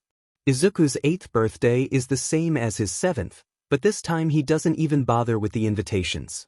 He does, however, go to his room and cry himself to sleep, his mother forced to work a late shift and missing the day entirely. He knows she didn't mean to, but it still was just the cherry on top of an already horrible day. She did leave a present on the counter, a new notebook and set of All Might-themed pens, with the promise of celebrating it tomorrow, so there's that. That morning, some of the kids he went to school with had cornered him in the park, and he had bruises on his arms and pink, raised cuts littering his hands as proof of the confrontation. To make matters worse, they had made him late, and he arrived just in time to see the teacher shake his head disapprovingly at him. "Midoriya, just because you're more delicate than most," the man says, gesturing at him in disdain from behind his desk, "doesn't mean you're excused from being on time, young man. Honestly, one would think you're trying to fall behind your classmates." He clicks his tongue, ignoring Izuku's apologies and threatening to call his mother instead. The rest of the day is spent on eggshells, not wanting to risk earning his teacher's irritation any more than possible. However, it's a song and dance that Izuku is slowly becoming used to. The teachers seem to think they are doing him a favor by not intervening when some of the rougher kids come after him. Izuku tried to bring it up with some of the other teachers, but each and every time he was shut down. And the worst thing about that is that they're nice about it. They don't yell at him, or scold him and immediately claim he's lying. They let him say his piece, giving him pitying looks all the while. Then, when he's done trying to convince them, they just say the same thing over and over again, different words, but the same message. That he needs to toughen up. He's lost track of the times that they have looked the other way when he needed them. It was frustrating at first, but now he just feels numb. "Izuku, honey, they're just playing with you." "Izuku, I know Tanaka very well, and they just don't seem like the person to do what you just claimed they did. Maybe it was a little rougher than what you're used to, but I'm sure they mean no harm." "Izuku, kid, I know you're weaker than most of your peers, but can you stop complaining about little things for once? It's not going to kill you to toughen up just a little, you know?" Izuku learned to take it in silence pretty quickly after that. And he doesn't want to worry his mom any more than necessary, she's already so stressed thinking about his safety, so he doesn't tell her about it either. It's okay, he gets used to it. One of the only things he can look forward to, well, other than his mom, of course, is the iris, and by extension, Zenyatta. That Izuku loves. After Izuku was, well, ejected back into his own body the first time he went in, he immediately set to work finding a way to go back. Well, after he managed to warm up, that is. It turns out that he was still using his quirk in the mind world, and had woken up utterly exhausted and freezing his head off. After that little setback, it took him a week to finally return, and ever since then he's been visiting every single day. And almost every time, somehow Zenyatta has been there waiting for him. Zenyatta is the most interesting teacher he's ever had, Izuku comes to realize after his first lesson. He's exactly what he'd come to picture a monk would act, all calm demeanor and wise words. "First, I'm going to teach you how to meditate." He had instructed Izuku once the boy had sat down, legs crossed underneath him. It's the fastest way to contact the iris, and it's an invaluable skill that will help you collect your thoughts and strengthen your connection. Then he had guided Izuku through the steps, gently correcting his posture and even instructing him how to breathe correctly, despite not having lungs to use that skill himself. By the end of their time, Izuku had the basics mastered. And it worked. The next night, Izuku eagerly sat down in bed after his mother was asleep and went through the instructions, slowing his thoughts and letting the iris's energy flow through him. The sensation of falling only lasts for a moment this time, and then he's opening his eyes to a familiar field. It worked! Izuku screams, jumping up with a splitting smile stretched across his face. Zenyatta nods, and Izuku picks up the pleased tone in his next words. "Good job, Midoriya." The Omnic steps forward and ruffles Izuku's hair, causing the green-haired boy to blush vividly. "Now, let's keep practicing." Even on the worst days, knowing he can return home to his mom and then go see the iris, and Zenyatta gives him the strength to push through it. And even better, Zenyatta seems to genuinely enjoy teaching him. The Omnic monk was hard to read at first, given the lack of facial features, but over time Izuku began to pick up the small tells in his behaviors. The soft sighs, relaxed postures, the way Zenyatta's glowing grid would flash when Izuku does something well all serve as little indicators of how pleased the Omnic is, and that was something Izuku didn't even realize he appreciates. These small, positive interactions, he won't lie, Izuku eats them up. It may be a little desperate, but each one fills the void which school had created, an itch that family couldn't scratch.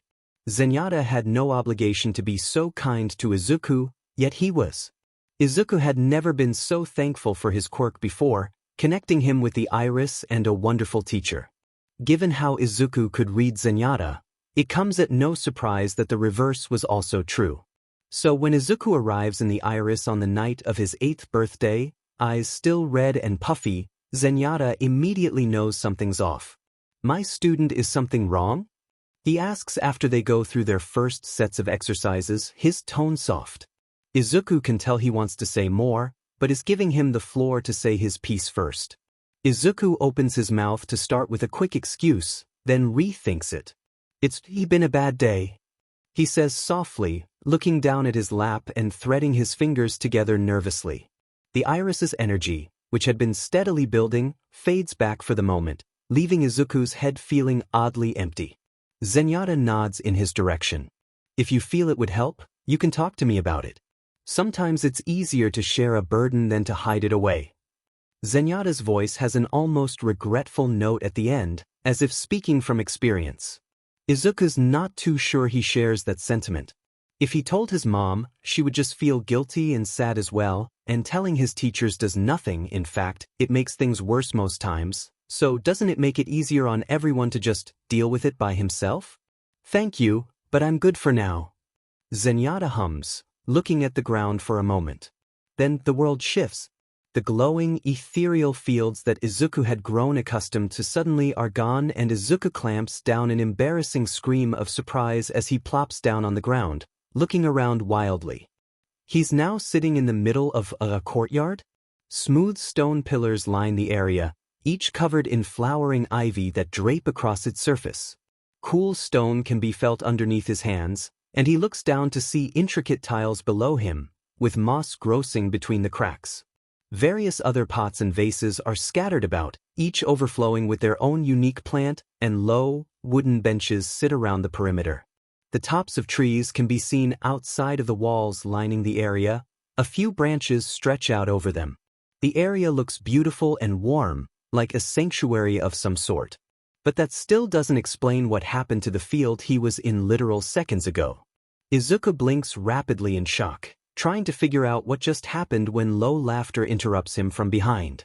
"Sorry, Midoriya, I didn't mean to surprise you," Zenyatta soothes, taking a step forward to gaze up at a statue situated directly in the middle of the area which had somehow completely missed Izuku's hasty surveying.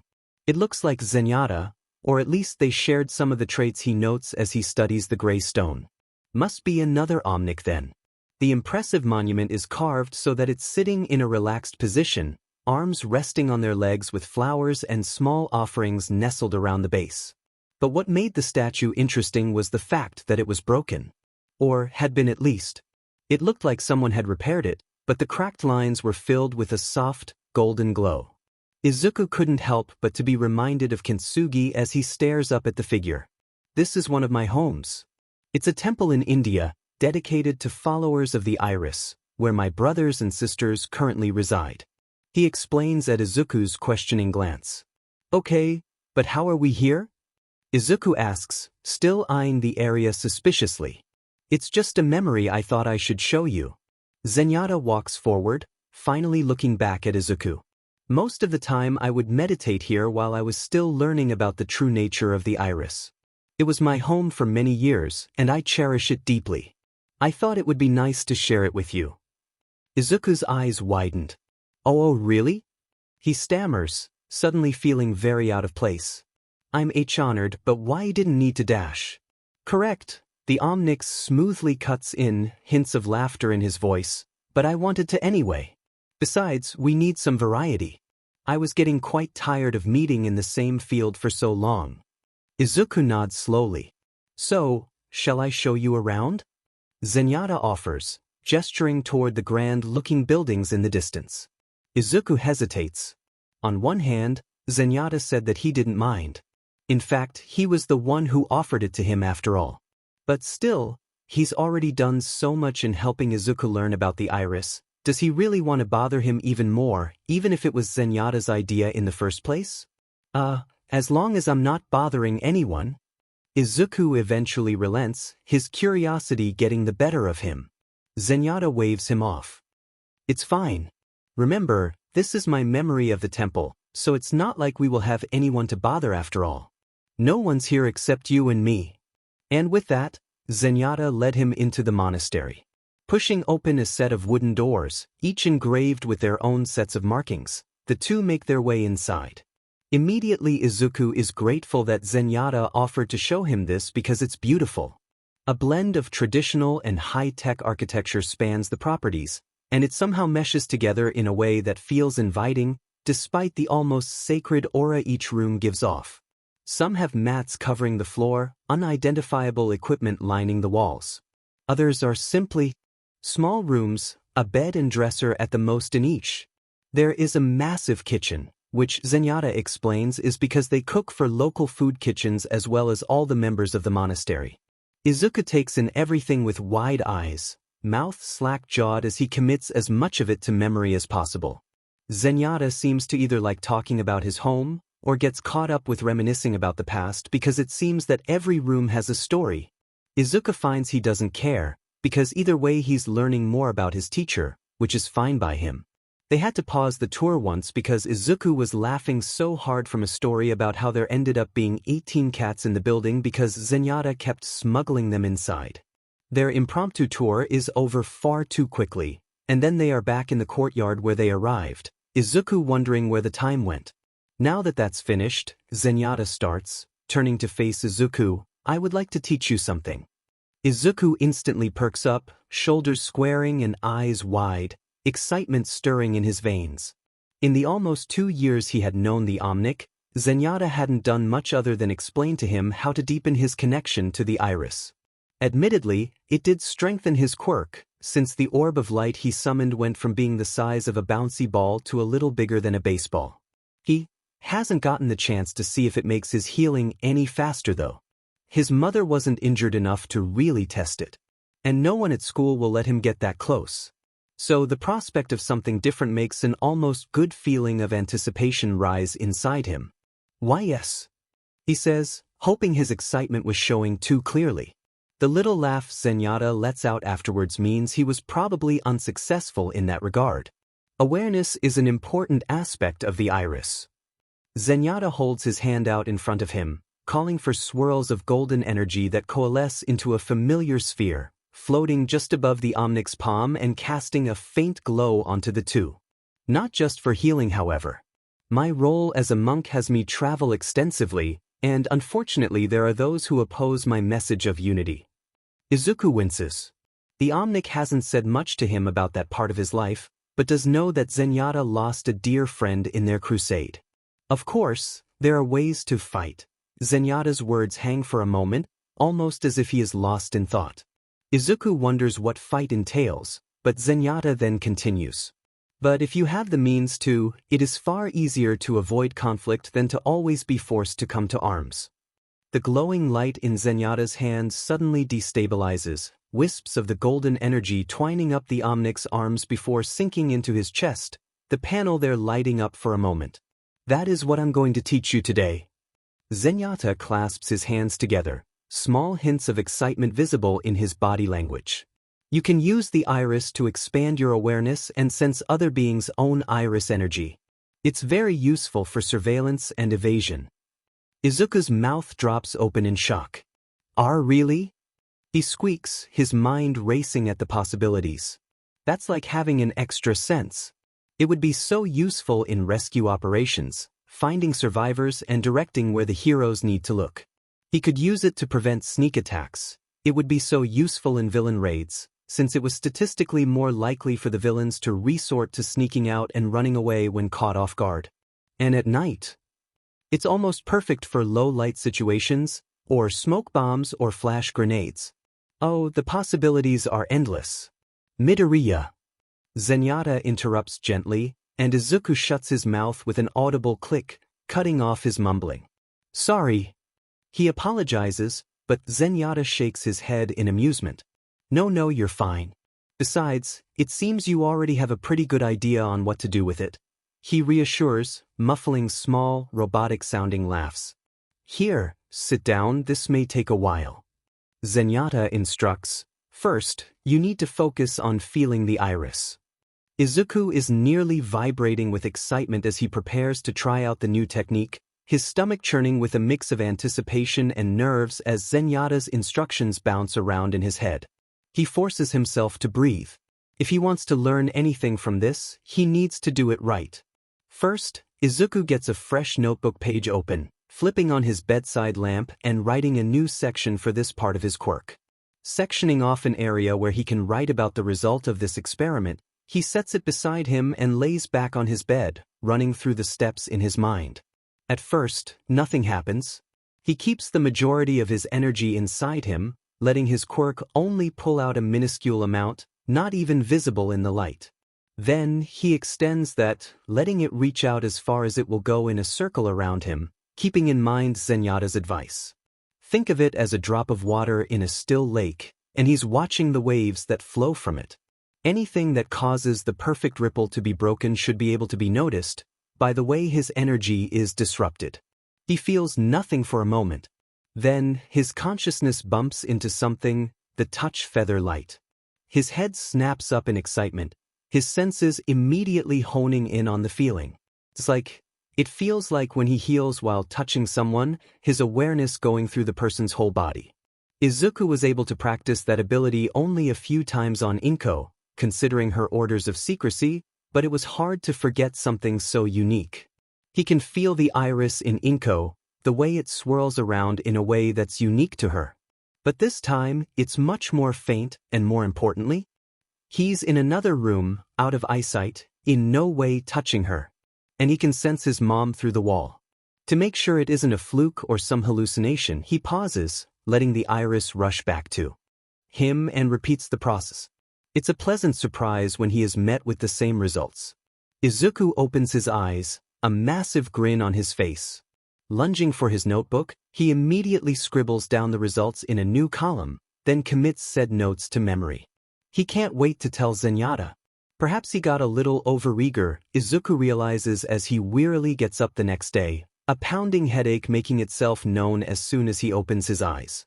If he had enough energy to find his notebooks, he would definitely put a footnote in stating not to use this ability 17 times in a row when starting out. Exhaustion is running through his body in such a way that makes Izuku want to curl back up into a ball and sleep for the next 16 hours, each movement of his limbs slow and aching. He throws on the first uniform he sees, which he's pretty sure is the same one he wore yesterday, but he's too tired to care, and drags himself into the kitchen. Slumping down onto the nearest chair, he lets his head fall back with a groan. Sleep sounds so nice. Izuku. Izuku wearily raises his head, looking up clearly at whoever dared to interrupt his sleep, and comes face to face with his concerned mother. His face flushes red. Sweetie, maybe you should stay home from school today? She doesn't bother to hide the concern in her voice, even as she packs her bag to get ready to leave. I was going to take you out for dinner since I missed yesterday. Izuku can almost feel the guilt radiating off of her at this point. Oh, it's okay. He tries to reassure, only to be interrupted by a huge yawn that makes his cheeks hurt. Izuku, go back to bed, sweetie. You don't look too good, we can reschedule for tomorrow. Izuku almost wants to argue about it, but the allure of some rest is too much for him. Mutely, he nods his head, getting up and shuffling back to his room. He doesn't even bother to take off his uniform, simply falling face forward onto the mattress. Yeah, he really needs to figure out his limits. There is a career fair going on at school. Well, not an actually fair, as Izuku is fairly certain it's illegal to hire 8-year-olds. The whole thing was actually just supposed to help taking the kids' minds off the upcoming tests, with food, drinks and desserts lining the halls outside of the gymnasium. The fair is set up in a similar way to a real one, meant to advertise possible career paths and options to the school's attendees. Not that anyone cared anything about any other path other than heroics, but still. And it's not like Izuku was any different. He wants to become a hero like the majority of his peers, so of course he waited in line for the hero booth, which even had an actual sidekick there from a local agency to talk about the job. But as he waits in line, trying to avoid being jostled out of his place like earlier, one of his teachers walks up to him, her heels clicking against the tile flooring. It takes a second for him to realize it was the school's librarian. Her blue hair was tied up in twin buns, and she had an excited smile on her face. Midoriya. There you are, there is someone I'd like you to speak to. Her purple eyes have a soft amusement in them, but it doesn't seem to be malicious as she smiles down on him. He looks at the still growing crowd behind him. Izuku likes her. Ever since that one time she let him hide in the library after hours to wait out some of the students lingering for him at the front gate, he always thought she was one of the cooler teachers. Izuku glances at the ever-growing crowd behind him. He doesn't want to lose his spot, but he also doesn't want to risk making her mad at him. Okay, what for? He asks as he follows her, walking through the maze of brightly colored booths. There were less people here, and Izuku is tempted to try and practice his new sensing ability if he wasn't so focused on not losing sight of his teacher. She's all but sprinting, what's the rush? She stops suddenly, and Izuku narrowly avoids slamming into her back. Midoriya, I'd like to introduce you to Mr. Yoriyuki. She steps to the side, revealing a young man in doctor's attire standing in front of a table. His eyes crinkle around the edges at the sight of Izuku, drawing attention to his bushy pink eyebrows and impressive mustache. The colors shift around for a moment, almost as if alive. Hello there. As you heard, I'm Yoriyuki, he says boisterously, putting his hand on his hips for a moment. Even though I'm just a doctor, I was invited here to talk about the job of a healer. The man says proudly. My coworker, who's an actual healer, was supposed to come, but her agent deemed it too risky. Izuku tilts his head to the side, confused. What? He asks, confused. You mean like a doctor? The man laughs slightly. Well, yeah, a little.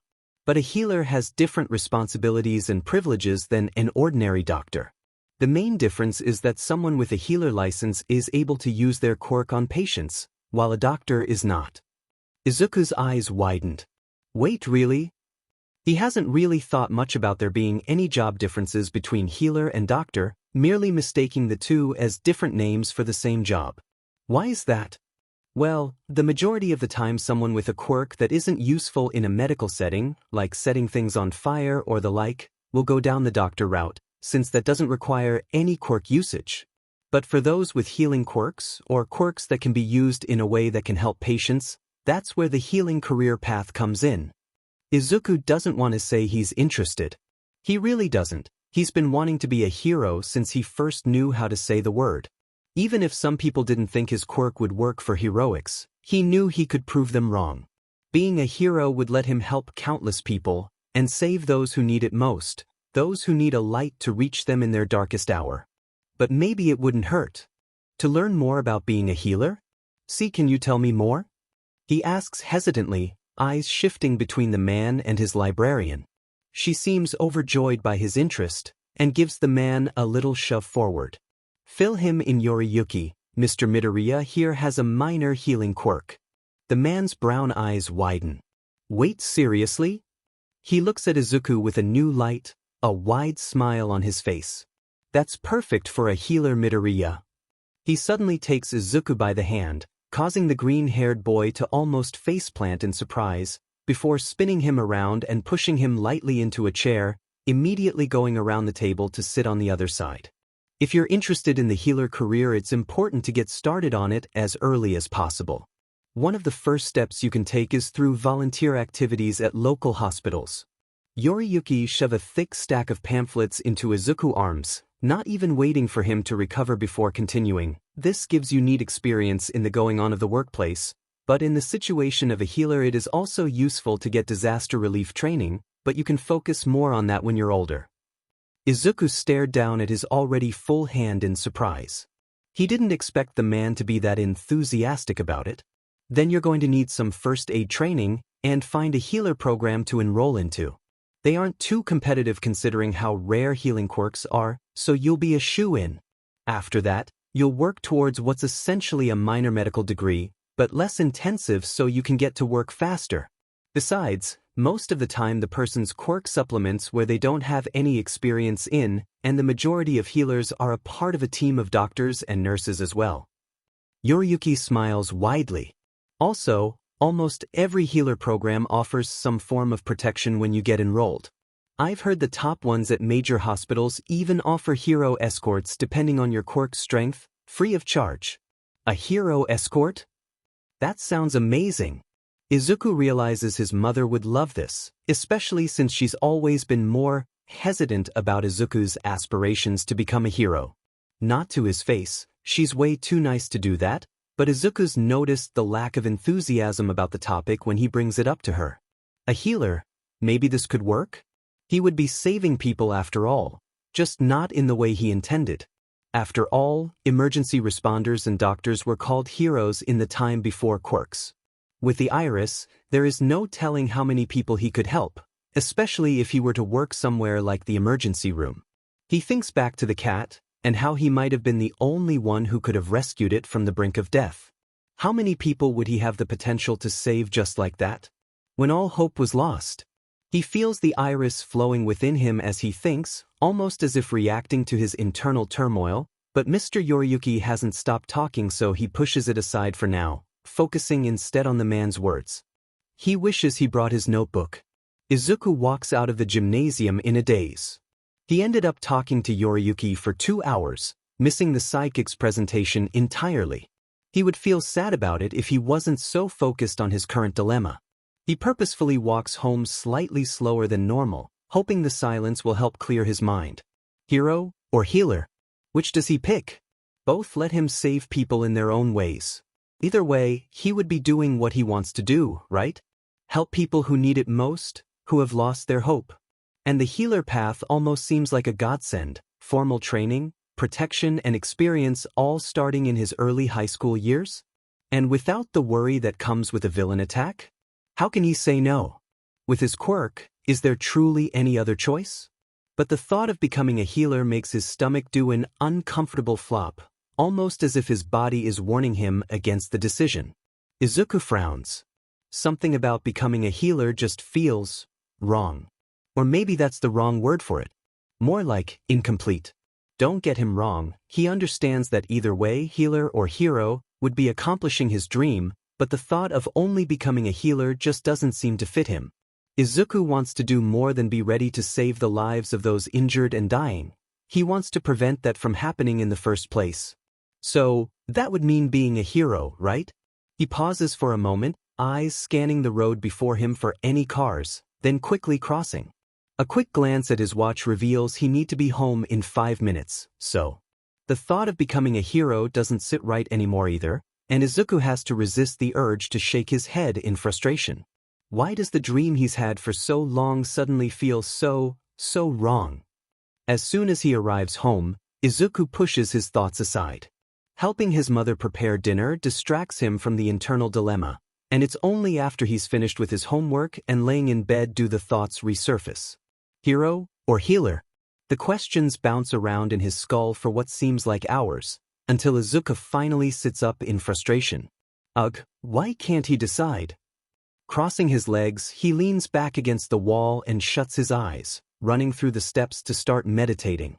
As soon as his mind is blank, and Izuku feels the first hints of the iris welling up inside of him, he embraces the feeling.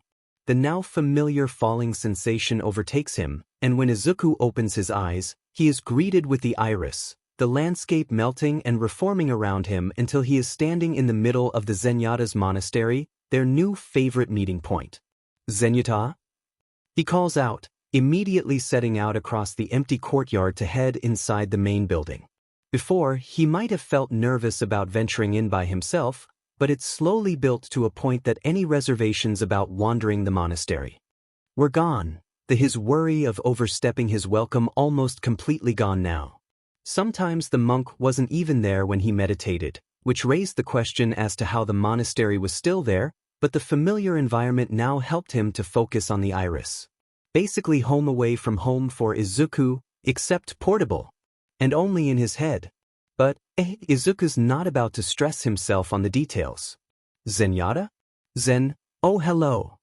He calls upon opening a door, revealing the Omnic monk standing before a small table full of potted plants, turning once he hears Izuku walk in. The room is darker than normal, the only sources of light coming from the bundle of red candles set on an empty table near the entrance. Midoriya. He greets amicably, setting down the flowers and taking a step forward, nodding in acknowledgement. I thought you were going to take a break from visiting for a week until your tests were done? Didn't you say something about wanting to study? Izuku frowned slightly. That had been the plan, but he was too restless to study for the most part, mind preoccupied. Well, yeah, but, can I ask you a question? He fumbles with his words for a moment, trying to find the right way to phrase his thoughts. What do you do when you're given two choices you really like? Izuku rushes, looking down at his hands. Like, both are basically perfect, so you're not making a wrong choice with either, but you can only pick one? And what if after you pick, it feels wrong? Zenyatta tilts his head to the side, the grid on his forehead brightening for a moment. Take a seat, Midoriya. You have a lot on your mind, don't you? He gestures to an empty seat, almost hidden by the amount of plants almost overflowing from the table. Izuku nods sheepishly, sitting across from his teacher. So, I take it you're having an issue making a decision, right? Zenyatta asks gently, do you want to talk about what it's about? Izuku hesitates. That it's about my future job, I guess. He offers after a moment. Zenyatta sits back in his chair for a moment. Well, it is a bit early for you to be worrying about this, don't you think? Izuku shakes his head. Always thought I was meant to be a hero. It's been my dream for so long, he says softly, knowing Zenyatta understands what he's talking about given the amount of hero-based rants Izuku has given the Omnic. But now I'm not sure. I take it you found another job that interests you just as much? Izuku nods miserably. Yes, and I don't know what to do. I feel like if I pick one, then I'm just abandoning the other. He puts his head in his hands, closing his eyes in frustration. A hand reaches over and pats him on the back, a sympathetic sounding hum making its way to his ears. Decisions like these are not the easiest to make in a day, Midoriya. Zenyatta warns, and Izuku looks up with water eyes. I know. Besides, you look tired anyway. Zenyatta pokes at his cheek, and even though the Omnic has no visible eyes, Izuku gets the feeling he is staring at what must be impressive eyebags under Izuku's own. Go home and get some rest. Once you're refreshed, try looking at your problem from a new angle. Izuku huffs, feeling more drained than he should be considering he is back at square one. See you tomorrow, Zenyatta. He relents, standing and giving the Omnic a little wave which is returned. Sleep well, my student. Zenyatta calls as Izuku taps into the iris, the comforting glowing energy reaching out and wrapping around him. I'll try. Izuku just manages to yell back before his vision is overtaken by the golden haze, cutting off sight of both the Omnic and the monastery. After a brief sensation of falling, Izuku opens his eyes and is greeted with his empty, dark room. Sighing, he falls back onto his mattress with a thump.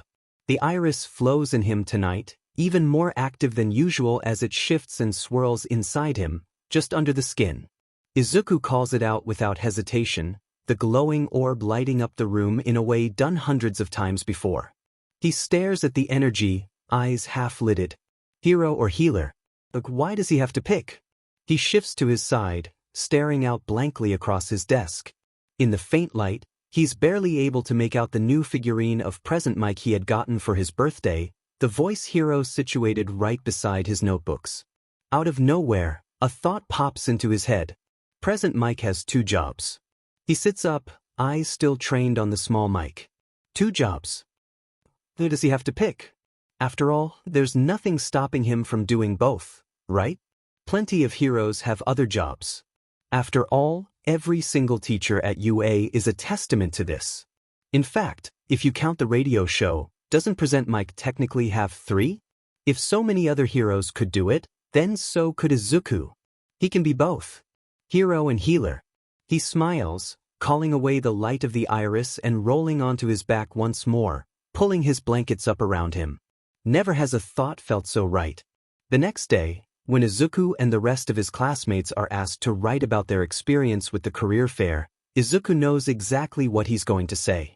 He writes so fast he's a little disappointed in his handwriting, but he still proudly turns in the paper, plopping it down on the teacher's desk with a smile. "Wow, you got that done quickly, Midoriya." His teacher drawls, seemingly disinterested as he picks up the paper, lazily. Izuku sees him skimming it with his eyes, an interesting expression growing on his face. Just when he decides to head back to his desk, his teacher starts talking. "Healer? Well, at least one of these makes sense for you, Midoriya." He jokes with a chuckle, looking up from the paper with a smile. "You'd be perfect for a job like that, you know? Keeps people like you out of danger." Izuku's polite smile turns a little more strained. "But don't forget the hero option, please. I still want to get the information packet about that." He reminds, since he wasn't able to see the hero booth yesterday. The school at least had the hindsight to prepare little packets, filled with descriptions and FAQs about heroics, for the inevitable students who were unfortunate enough to miss the hero booth. The teacher's smile drops. "Yes, well, we do have a limited number of those, Midoriya."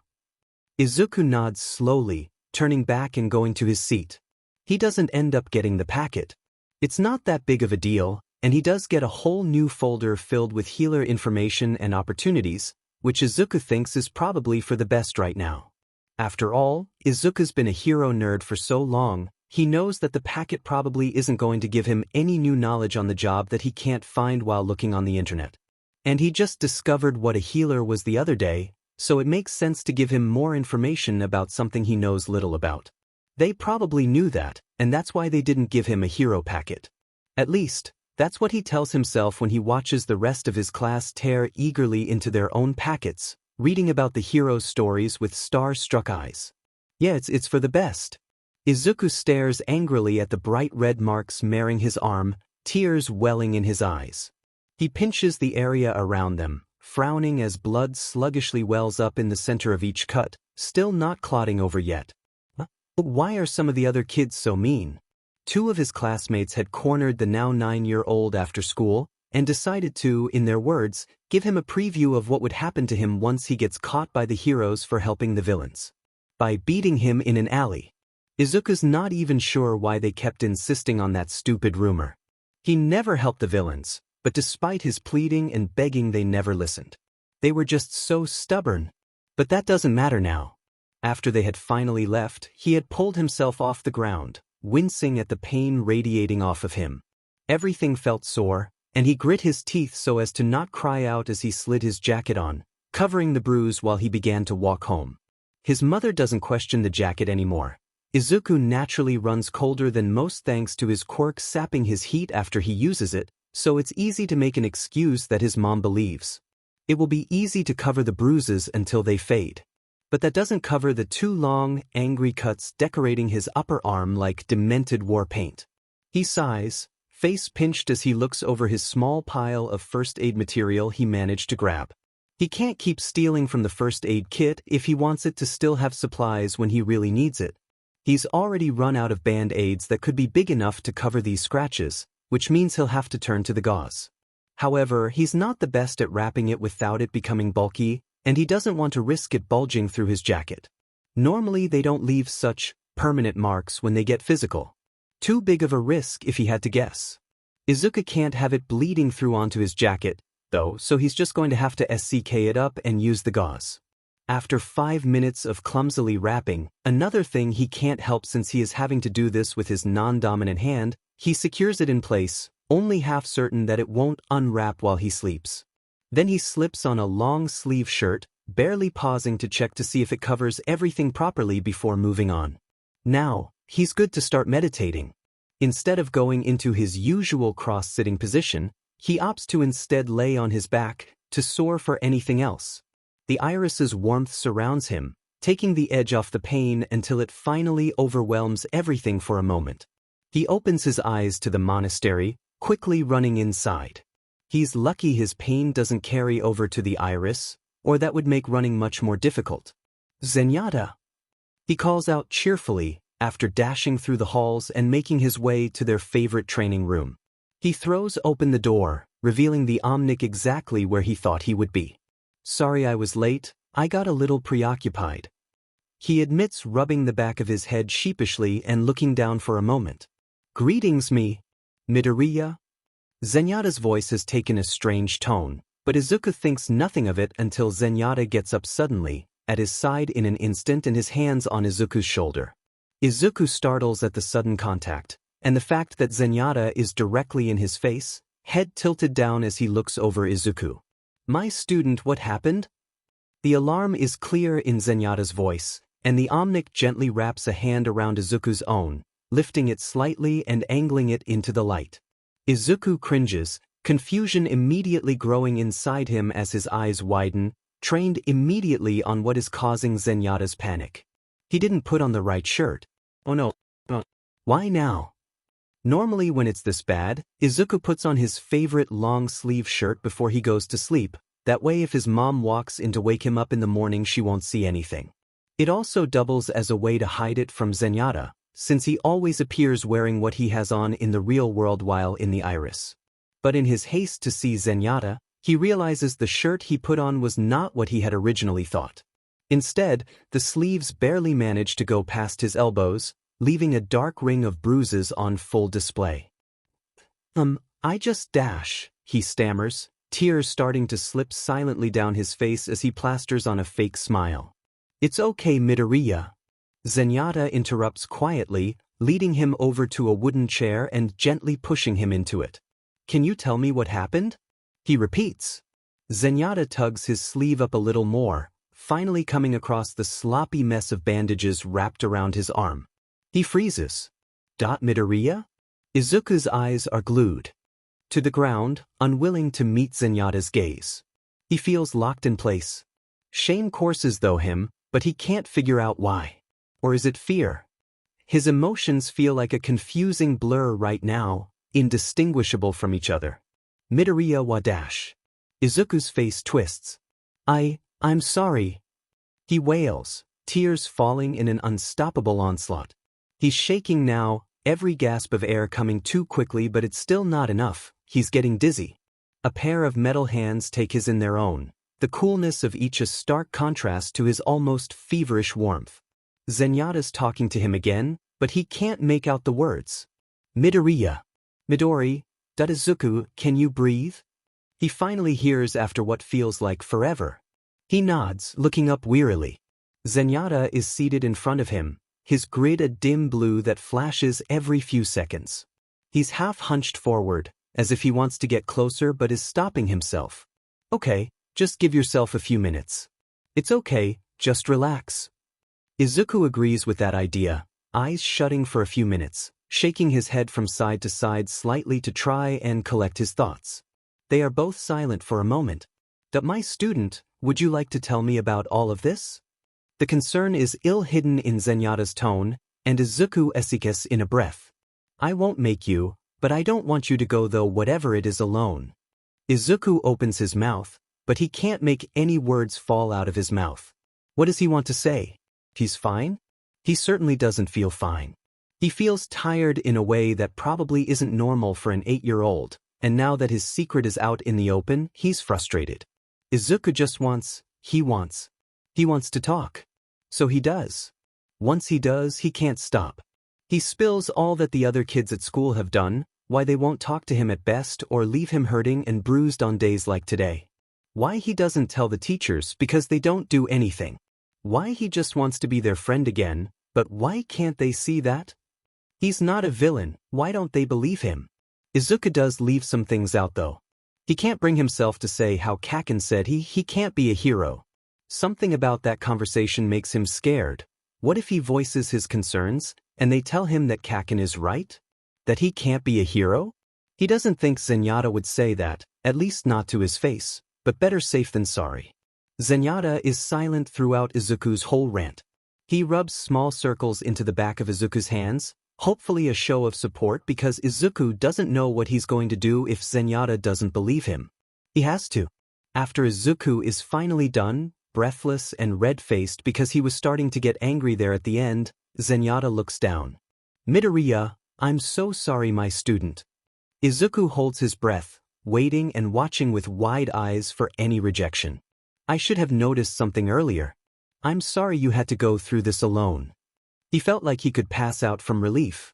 Zenyatta believes him. It okay dash. It is not okay. The Omnic firmly cuts off, his shoulders falling for a moment.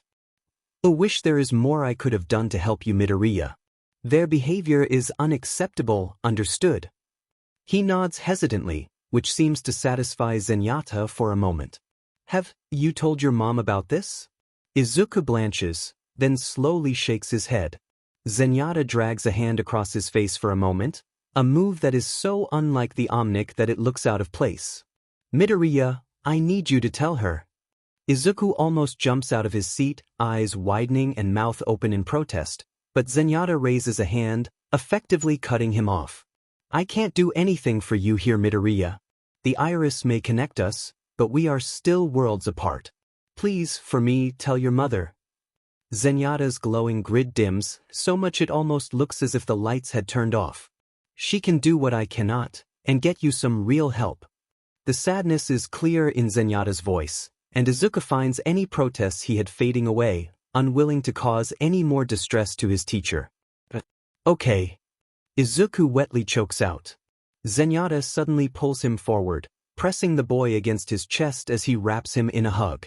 Izuku can't help himself. Tears start flowing again, and he sniffles as he buries his head into the Omnic's chest, uncaring that the metal plating isn't the most comfortable.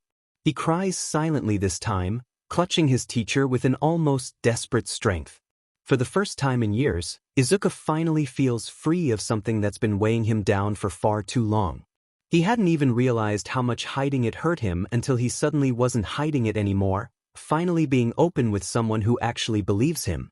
After a few minutes, Izuku reluctantly pulls away. At this point he's guaranteed to have gotten tears all over Zenyatta by now, and he's fairly certain he has a dent in his face from where he was leaning into the Omnic's metal plating. Izuku laughs quietly. You're lucky we are just in the iris. If this was reality, I think I would be making you rust right now. He gestures embarrassedly at the visibly wet metal on Zenyatta's chest. Zenyatta lets out the robotic equivalent of a snort, laying a hand on Izuku's head for a moment. My student, that's nowhere near the worst that's happened to me. Though, to be fair, I think it would be hard to beat being pushed into a vat of acid. Izuku's head jerks up. He squints at Zenyatta for a moment. Really? Zenyatta nods sagely. A story for another time. You have something you were going to do, right? Izuku cringes. Yeah. He says softly. I guess I should go now, huh? Zenyatta stands, patting Izuku on the shoulder before taking a step back. Remember, she's your mother Midoriya. She wants what's best for you, she'll listen. Izuku nods again glumly. It's not that he doesn't think she will believe him, it's just, he doesn't want to stress her. But if Zenyatta's right, then hiding it might make her reaction worse, so might as well tell her on his own terms. The thought does little to quell Izuku's growing anxiety, however. He leaves the iris with little fanfare, just a quick wave and then Izuku is back in his room. Immediately he grabs the correct shirt, slipping it on and wincing at the twinge it sends through his body. He burrows into his blankets, pulling them up around his head to try and stave off the worry. He'll tell his mom tomorrow. When Izuku stops Inko before she can leave in the morning, she doesn't think nothing about it. After all, her son always tries to get in a "have a good day" or some other cheery sentiment that always leaves her with a smile on her face. But something about the look in his eyes and the way he shuffles on his feet says that this conversation will not be one of their normal ones. See, can I talk to you about something? He asks nervously. She nods with a smile, trying to stop her mouth from twisting into a worried frown. Hopefully it's just something minor. Then Izuku starts talking, and Inko realizes something is so wrong. How could she have missed this? How could she let her baby get so hurt? Izuku? Her voice cracks halfway through her sentence, and a sob breaks out of her throat. I'm sorry. She pulls her son into a tight hug, careful to avoid the cuts on his arm. She's going to rewrap that properly immediately afterwards, because she doesn't want to risk infection. Fear, sadness, and anger tear a hole inside her. There is so much she needs to fix, and she needs to start now. First things first, there is no way she's sending Izuku back to that hellhole. She'll take off as many days as needed, hell to work, until she can get him transferred to a new school, away from those monsters. You're not going to school today, Izuku, she says with finality, cupping her son's face in her hands to get a better look at him. The relief in his expression breaks her heart a little more, something she didn't even think was possible. Anger is starting to rise to the forefront of her mind. How dare they? How dare they? She's going to, someone's heads are going to roll. Her child, her sweet Izuku, being treated like a liar and a demon villain was not a problem she expected to arise from Izuku's quirk. She was hoping the worst of her troubles involving his school is maybe the kids being too nice to Izuku, or maybe treating him a little more fragile at worst. But this?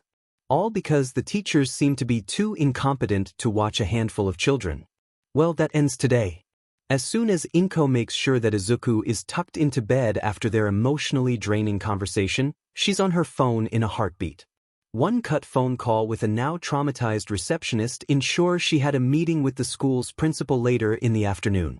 She made sure to document every one of Izuku's bruises and cuts, so if they dare try and accuse her of lying, she will not hesitate to bring this to court. In fact, she still might, but only after she makes sure Izuku is out of this horrible situation. Priorities, after all. Izuku sleeps for a solid hour, another testament to how exhausted her poor boy must be, and when he finally stumbles sleepily out of his room, she asks him to sit down at their table. He looks around nervously as he does so, watching her warily. Sweetie, I'm going to go to school later this afternoon for a meeting with your principal, she explains slowly, and she doesn't miss his look of panic that flashes over his face. I still have a few hours until I have to leave though, so would you like to go with me to get something to eat? Inko needs to do something to start making up her mistake to Izuku, since she already filled out the transfer paperwork for a nearby school she's going to send Izuku to now, and she's really not in the mood to eat anything now. Don't you have to go to work though? Izuku asks, and she shakes her head. I've called out for today. Izuku pales. Oh, I didn't mean to waste your time. I'm sore. He suddenly rushes, but Inko frowns. No, young man, this is not wasting my time, she explains firmly, taking one of Izuku's hands in her own. We're going to get everything fixed up for you, okay? And this isn't your fault, she reminds, eyeing how Izuku looks like he got caught with his hand in the cookie jar for some reason. You're not in trouble, and I'm not mad at you, okay? At herself? At his teachers and classmates? Absolutely. But never at Izuku, who's the only blameless one in the whole mess. Come on, sweetie, I know there's a new bakery nearby that we could try. Izuku perks up, a small smile on his face that Inko returns gladly. The bakery is almost empty when she arrives, Izuku in tow behind her, and they both slip inside with little fanfare, immediately honing in on the display of desserts spread out in front of them. Cool air blew across the room, courtesy of a fan tucked into the corner, and they were almost able to see their reflections underneath them by how well polished the floor was as they slowly made their way to each glass cabinet to look inside. Normally, Inko would try and encourage a healthier food for their almost lunch snack, but seeing Izuku eyeing the case full of cupcakes with such longing makes her splurge, getting them both a pair to eat. He ends up with 2 chocolate ones, frosting swirled on top with multicolored sprinkles nestled inside the grooves in the frosting. She takes a strawberry and a banana, the latter only because she always thought banana was a muffin flavor, not cupcake. They both are delicious, however. And of course she gets Izuku one of the All Might cookies. They both leave in better spirits, Inko with the added bonus of a clearer mind. Going in guns blazing might not be the best tactic if she wants to get an admission of guilt from his teacher. Heaven knows how many children went through the same thing Izuku did, only for their teachers to lie their butts off to cover themselves. No, she would need to be a little more crafty in order to get what she wants from them. Maybe she could ask Mitsuki for some help? She had assumed that her friend's son must be in a different class now, considering that Izuku barely ever talks about him, but surely Katsuki might have seen or heard something, right? But if that was the case, wouldn't Katsuki tell his mom about it by now? When they arrive back home, Inko helps Izuku set down his things before turning to leave once more, this time taking a small bag filled with paperwork she may need if this doesn't go smoothly. Izuku sweetie, this may take a few hours, but don't worry. I promise I won't make you go back to that awful school.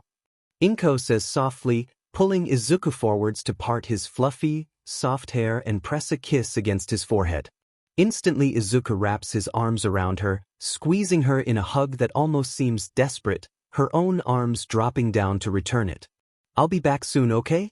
Love you, Izuku. She whispers, holding her son for one more moment before finally pulling back. Love you too, Mom. Izuku chokes, tears gather in his eyes again despite the wide smile on his face. Walking out of their apartment, she is sure to lock the door behind her, double-checking it to satisfy her paranoia. Taking a deep breath, she squares her shoulders, sets a determined expression on her face and begins the trek to Izuku's school. The traffic isn't as bad as she thought it would be, considering it is midday and this part of town is usually full of vehicles. The sidewalks are crowded, however, and Inko is forced to stop multiple times due to the sheer amount of people blocking the way. She frowns in irritation, taking a step back to try and get a better view. Maybe if she goes down a side street she can get past. Suddenly, the ground shakes. It's not much, just the slightest tremor that she's only able to catch because she was already standing still, but Inko pauses in alarm. An earthquake? The crowd around her apparently didn't feel the shake, as they are still walking around her, parting like water around a stone, and she almost thinks she was imagining the sensation when suddenly a low-pitched rumbling fills the air. It sounds unnatural. Inko's head snaps up as she looks around, others around her finally starting to realize something is wrong. But why does the noise sound like it's coming from above? She risks a glance up and immediately pales, taking a step back in shock. A man floats in the air, face covered by dark mask as he eyes the crowd as if they were ants, pure disdain in his gaze. Ratty, torn clothes make up the majority of his outfit, aside from the complicated-looking gauntlets he wore on each hand. They are a shimmering red and encase his wrists, but leave his palms uncovered, as if to reinforce them from something. She's as frozen as the crowd around her, up until he opens his mouth. Yeah, you all will be a good distraction. He then smiles, twisted and bloodthirsty and absolutely dripping of malice. The blood drains from Inko's face, and she realizes she needs to move now. She turns, grabbing the person nearest to her in an attempt to save them as well and bolts. Something horrible is about to happen. Run! She screeches. Her sudden movement seems to break the crowd out of the terrified trance they have fallen into, and screams and shouts explode around her. A mix of names, wordless screams, and cries of villain, and someone get a hero, deafen all other noises so that she can't even make out the sound of her own shoes hitting the ground beneath her.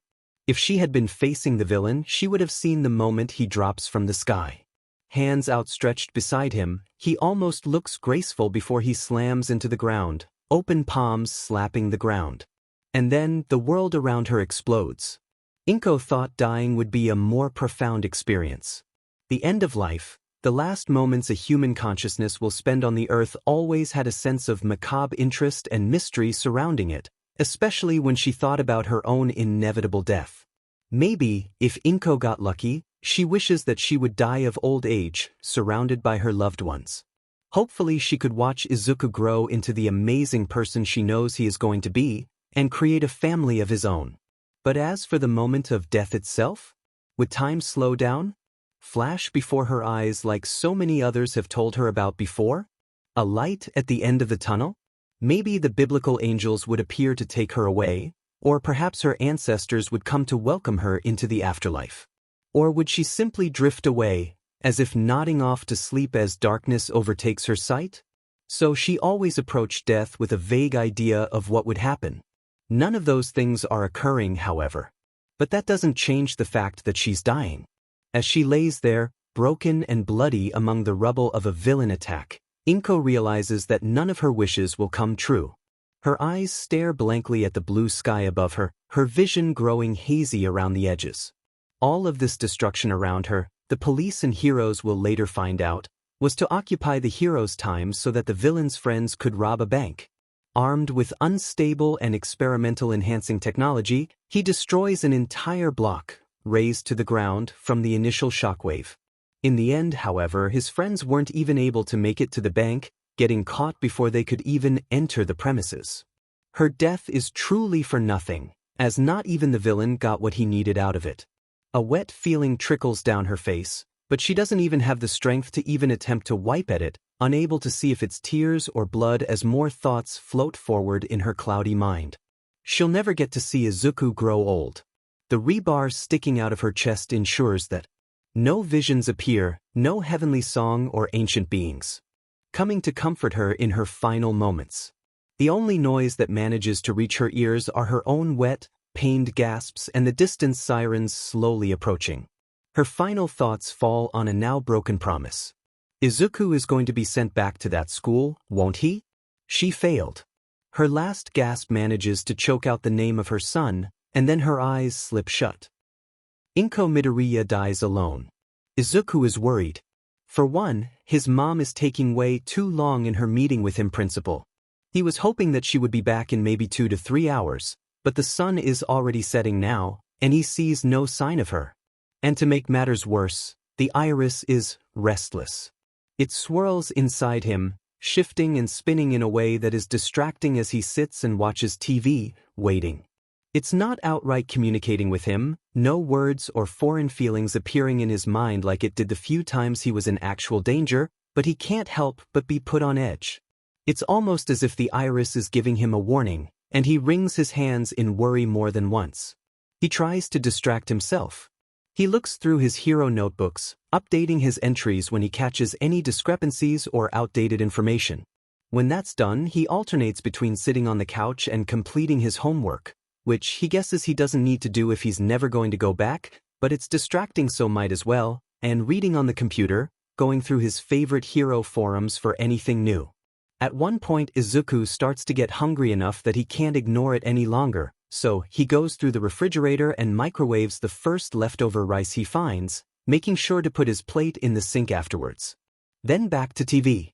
There is news of a villain attack, but he turns it off when it starts showing the aftermath. Mom always said it wasn't good to watch that sort of stuff, and he wasn't going to risk her coming home to him going against her wishes. So Izuku sits and waits.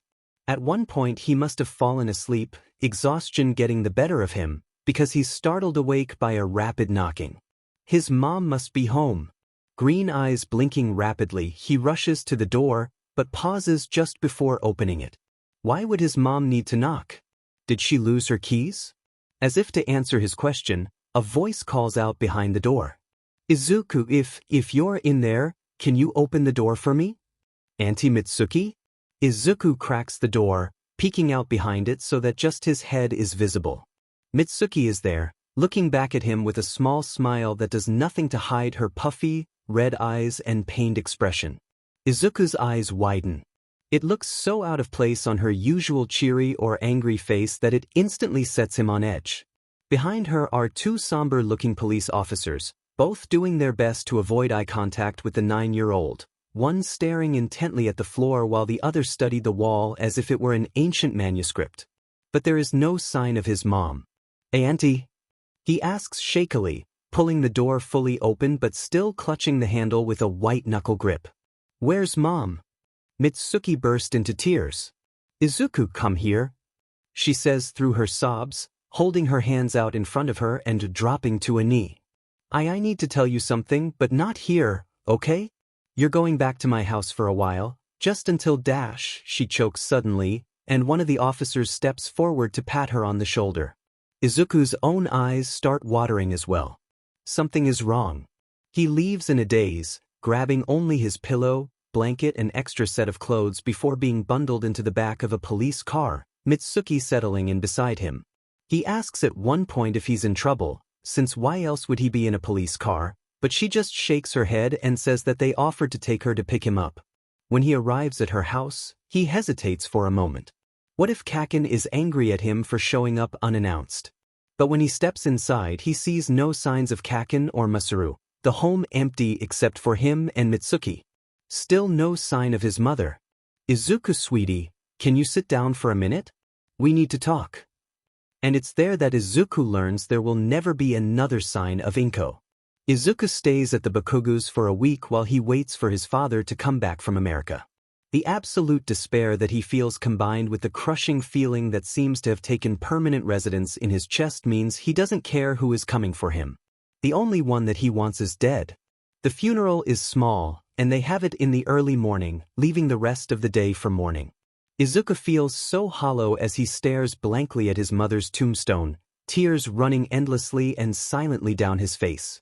And then 1 week turns into 2, and Kaken inevitably comes back from where his father had taken him to give Izuku some space. Luckily, the blonde says nothing, leaving Izuku to cry in peace and says none of his usual comments. Maybe it's because of his own tear tracks that Kaken unsuccessfully hides. Izuku isn't the only one who loved Inko. After all, Kaken did call her auntie. One night, when Izuku's cries must have been too loud despite his attempts to muffle them, Kaken suddenly opens the door of the guest room he was staying in. They both stare silently at each other for a moment, the dim light from the hall barely illuminating the two. Izuku was certain he was about to be yelled at, when suddenly the blonde stalks forward, plops onto the bed beside Izuku, and unceremoniously dumped his blankets on top of Izuku. Before he can even muster the courage to ask why Kaken decided to barge in, the explosive boy is already out, and the residual warmth from Kaken lulls him to sleep as well. The next day, Kaken was gone, and Izuku wasn't really sure what to think. When 2 weeks turned to 3, and Izuku's father still shows no signs of turning up. He hears the whispers that Mitsuki and Masaru exchange later in the nights, Mitsuki calling his dads a number of creative insults while Masaru tries to calm her. If Izuku had a say in it, he wouldn't go back to his dad. He doesn't really know the man outside of 2 pictures and the stories his mom told him, and he feels like he's going to a stranger when he would rather stay with the Bakugas, even if Kaken is starting to get snippy with him again. But he doesn't have a say in it, and then one day Mitsuki is helping him pack the last of his things to go back to his apartment. "Goodbye, kiddo," she says sadly, and Izuku doesn't even need the iris to feel the pure sadness she feels when she looks at him. He nods slowly, not sure what else to say as she guides him to a car, him climbing into the back seat while she gets into the front and starts to drive. When Izuku meets Hisashi for the first time, that he remembers that is, he's not sure what to make of him. He's moderately tall, with black hair that is fluffy like Izuku's own, and a plain face. His muddy brown eyes border closer to a red tone, almost as if clay-colored, and wrinkles are already set into the creases of his face. In fact, his whole expression seems to be set in a semi-scowl, and Izuku feels small when the man finally turns his gaze in Izuku after Mitsuki leaves. They both study each other for a moment, green eyes staring up into brown. Suddenly, Hisashi scrubs a hand over his face and lets out a frustrated sigh. "Listen, kid, this is a horrible situation as is, so let's work out a deal." He eyes Izuku once more, this time studying him like a bug under a microscope that makes Izuku want to shiver. "I can't stay here with my job, but you're old enough, right? You don't need me around to baby you, so I'm going to be out of town for most of the time." Izuku frowns at that, opening his mouth to protest, but is interrupted by Hisashi. "I'll be leaving tonight." He holds out his hand, a small card in it, and Izuku takes it with narrowed eyes. "Call me if you must, but try not to bother me. I'm going to be pretty busy most of the time." He gives Izuku a look that screams of irritation, as if warning him against doing something that the man may deem irritating. It's then that Izuku decides that he doesn't like Hisashi that much. Izuku spends the entire next month alone. He has to start school back, and everyone gives him even more space than normal. The teacher pulls him aside, offering their condolences and asking if there is anything that they could do for him. For once, Izuku thinks they are being genuine, but he shakes his head. There isn't anything that they could do anyways.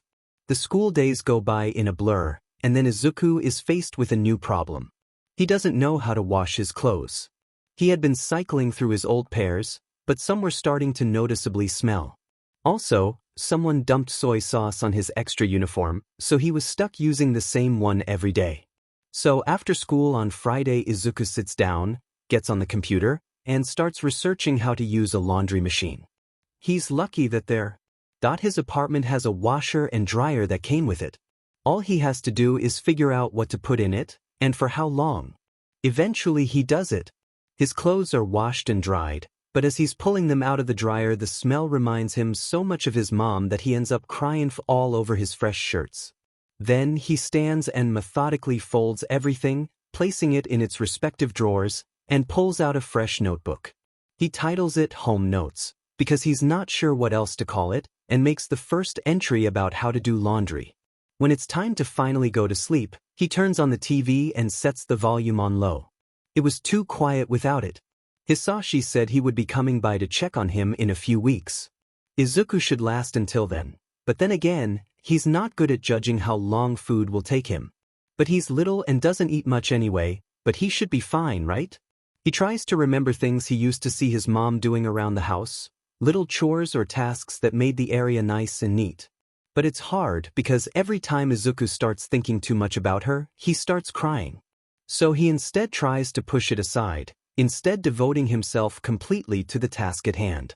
But he should have known ignoring it for so long would have consequences. A dam can only hold back so much water after all.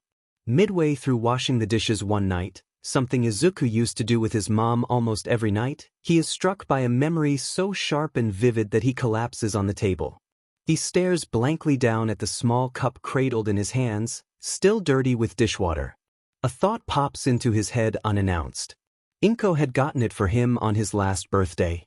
She will never be there for any of his birthdays ever again. The dam breaks. Tears stream down his face, and he sobs as he buries his face into his arms. He misses her so much. Why did she have to go? Why did she deserve to die like that? And why did he have to open his mouth? It's his fault. If only he had just shut up and stopped being a demon wimp, but he didn't, and now his mom is dead because of it. Izuku can barely breathe now. Hiccups interrupt his loud cries as he digs his nails into his arms and squeezing his bloodshot eyes shut, falling out of the chair and onto the floor as violent shakes rack his form. He doesn't even try to get up, wheezing and eyes shut so tightly he can see spots. His cheek presses against the hardwood flooring, a rapidly growing spot of wetness just serving as a reminder of how he has yet to stop crying. Izuku curls up into a ball, prying his hands off his arms and threading them into his hair. If he had just gone with her, he could have saved her. He could have healed her, and she would be fine and safe and alive. But instead he let her die. A hysterical scream bubbles out of his throat. One of the only people with a power that was able to save her, Inko's own son, was too weak, too slow, too useless. In his panic, Izuku doesn't even realize the iris's presence growing within him, churning and threatening to burst free as his own distress grows, until it finally explodes out, casting the room into a brilliant gold. Izuku scrambles back in surprise, pushing himself up with his hands from his crumpled position on the floor. That is enough. A phantom voice pierces his head, somehow sounding concerned yet angry at the same time as the words echo in his skull. Before Izuku can react, the light around him suddenly rushes back at him. He can't even attempt to dodge, just barely bracing himself for whatever happens when the iris slams back into him. And then everything goes dark. Midoriya? Midoriya, my student, please wake up. Blearily Izuku cracks open his eyes, green eyes staring blankly at the sky above him. A familiar, but blurry face suddenly fills his vision, and his eyes slid slowly over to finally settle on Zenyatta. The Omnic is leaning over him, and Izuku blinks up at the strange angle until he realizes belatedly that he's laying flat on his back uncomfortable on the hard stone but his head resting on something soft. Oh, thank goodness, Zenyatta says, tilting his head back for a moment as if thanking an unseen deity. Or maybe the iris, considering Zenyatta's whole monk job. Can you get up? The Omnic asks gently, his concern clear by the way he hovered over him, hands outstretched as if to help Izuku but not wanting to overstep. Tears well in Izuku's eyes, and he shakes his head. Zenyatta pauses, before reluctantly letting his hands drop back to his sides. Izuku pointedly looks away, tears still streaming silently as he first props himself up on his elbows, then pushes himself into a sitting position.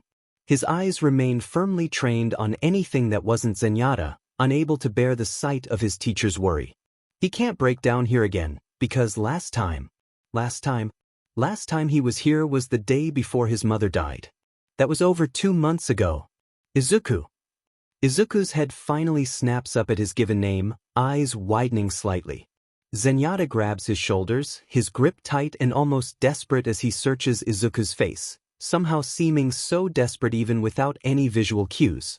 What happened? Something in the Omnic's shaky tone made Izuku's breath hitch. Where did you go? I was so worried. More tears fill Izuku's eyes, and he almost bits his lip to try and keep silent, mouth pressed into a thin line. He didn't even consider what Zenyatta would think about his disappearance. He worried his teacher so much, because he was being selfish and the Omnic was probably under the impression that Izuku died or something, but it's not Izuku that's dead, it's Inko, all because Izuku is too. Hey, my student, breathe. Just breathe, don't think right now. Zenyatta's voice cuts through his spurling thought, and Izuku forces himself to comply. Right, he's not going to break down here. He's not. Midoriya, please talk to me. He's not. I'm sorry if I upset you last time we talked. I promise you, Midoriya, if I made you uncomfortable or sad, I'll do everything to prevent that from happening again. Zenyatta thinks it's his fault. No, Zenyatta, it's not you. He exclaims, horror in his watery eyes as he shakes his head rapidly. You didn't do anything. I just the words die in his throat. How does he explain? I just don't know. His voice cracks, and Izuku breaks.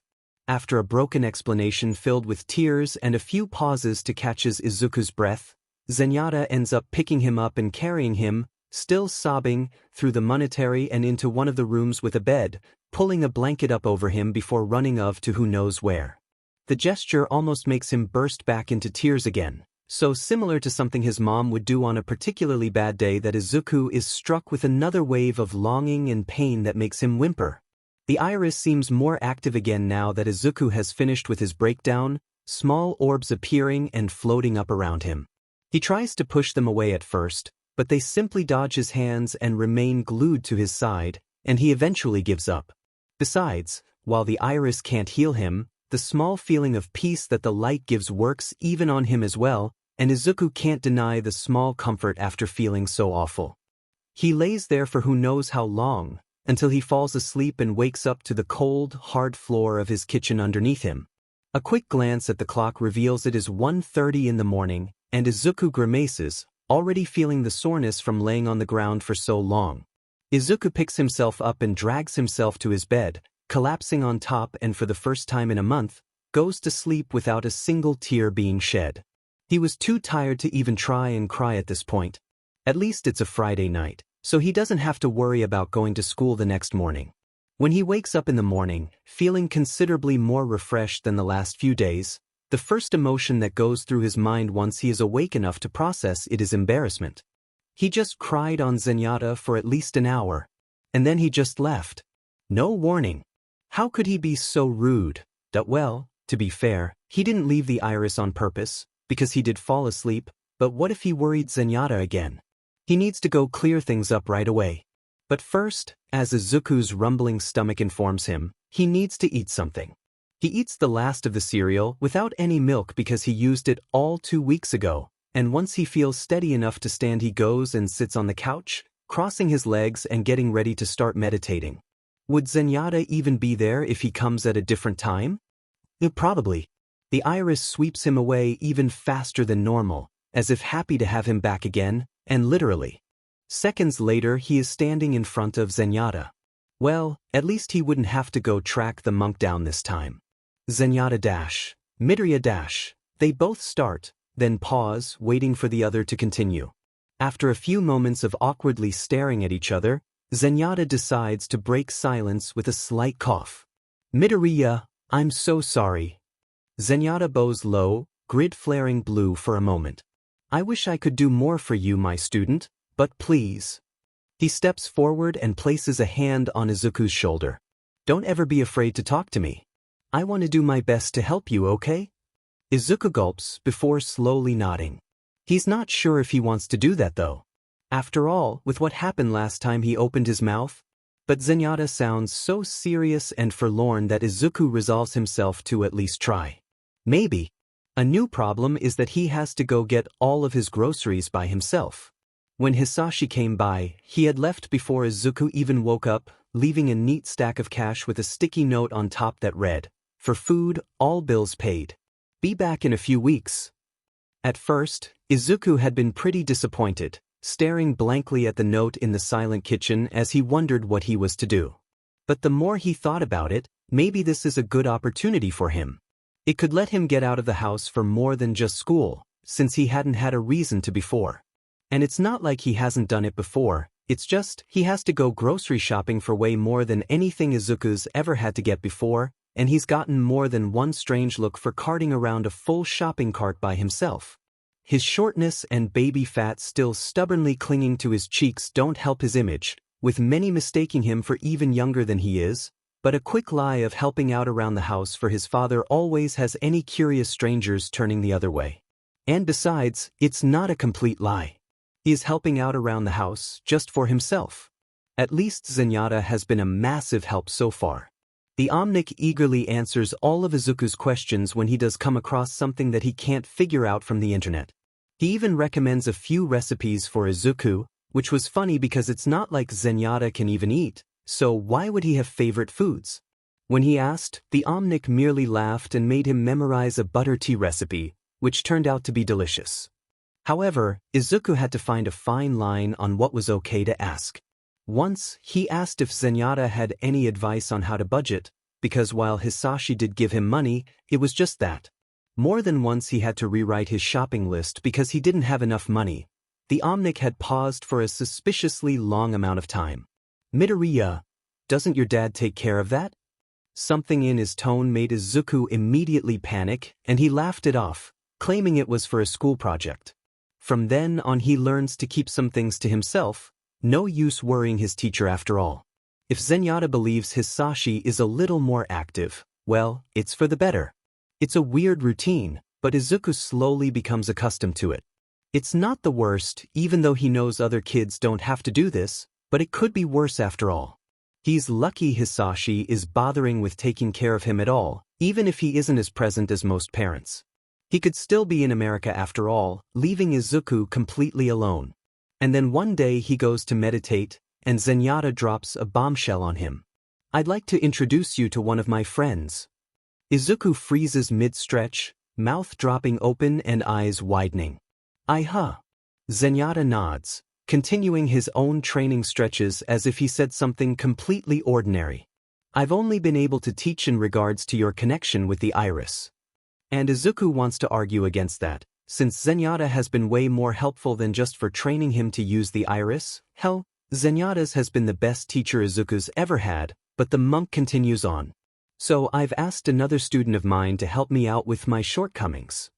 And there's a lot to unpack there, like the fact that Zenyatta has more students and never told him, but Izuku's more interested in what exactly he means by shortcomings.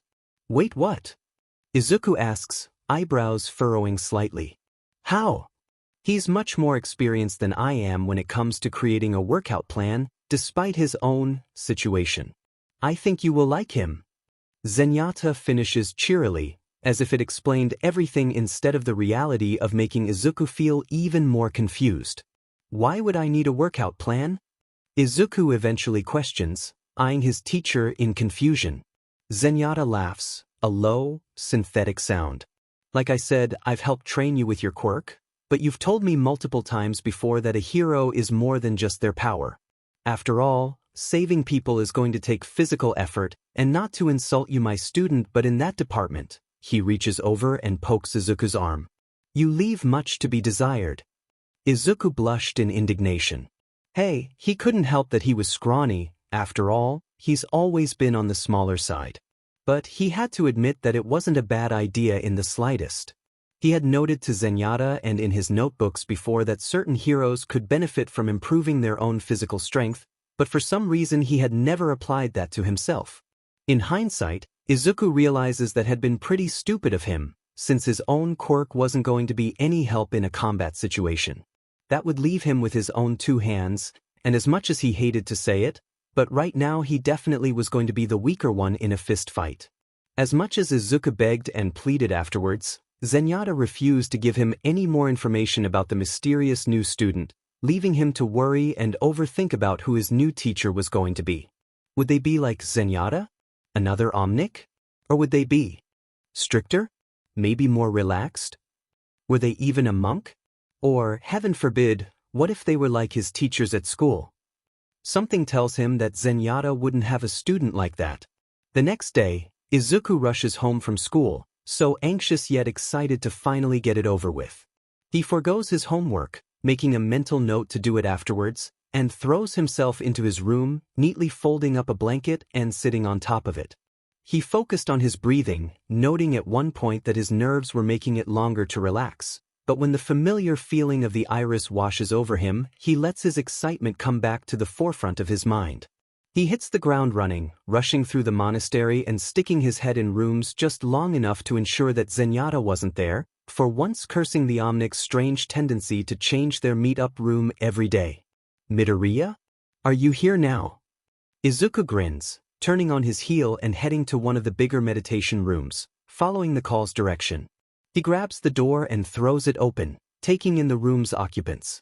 Zenyatta is standing there, but to his right is a man, and Izuku immediately takes in every detail that he can see.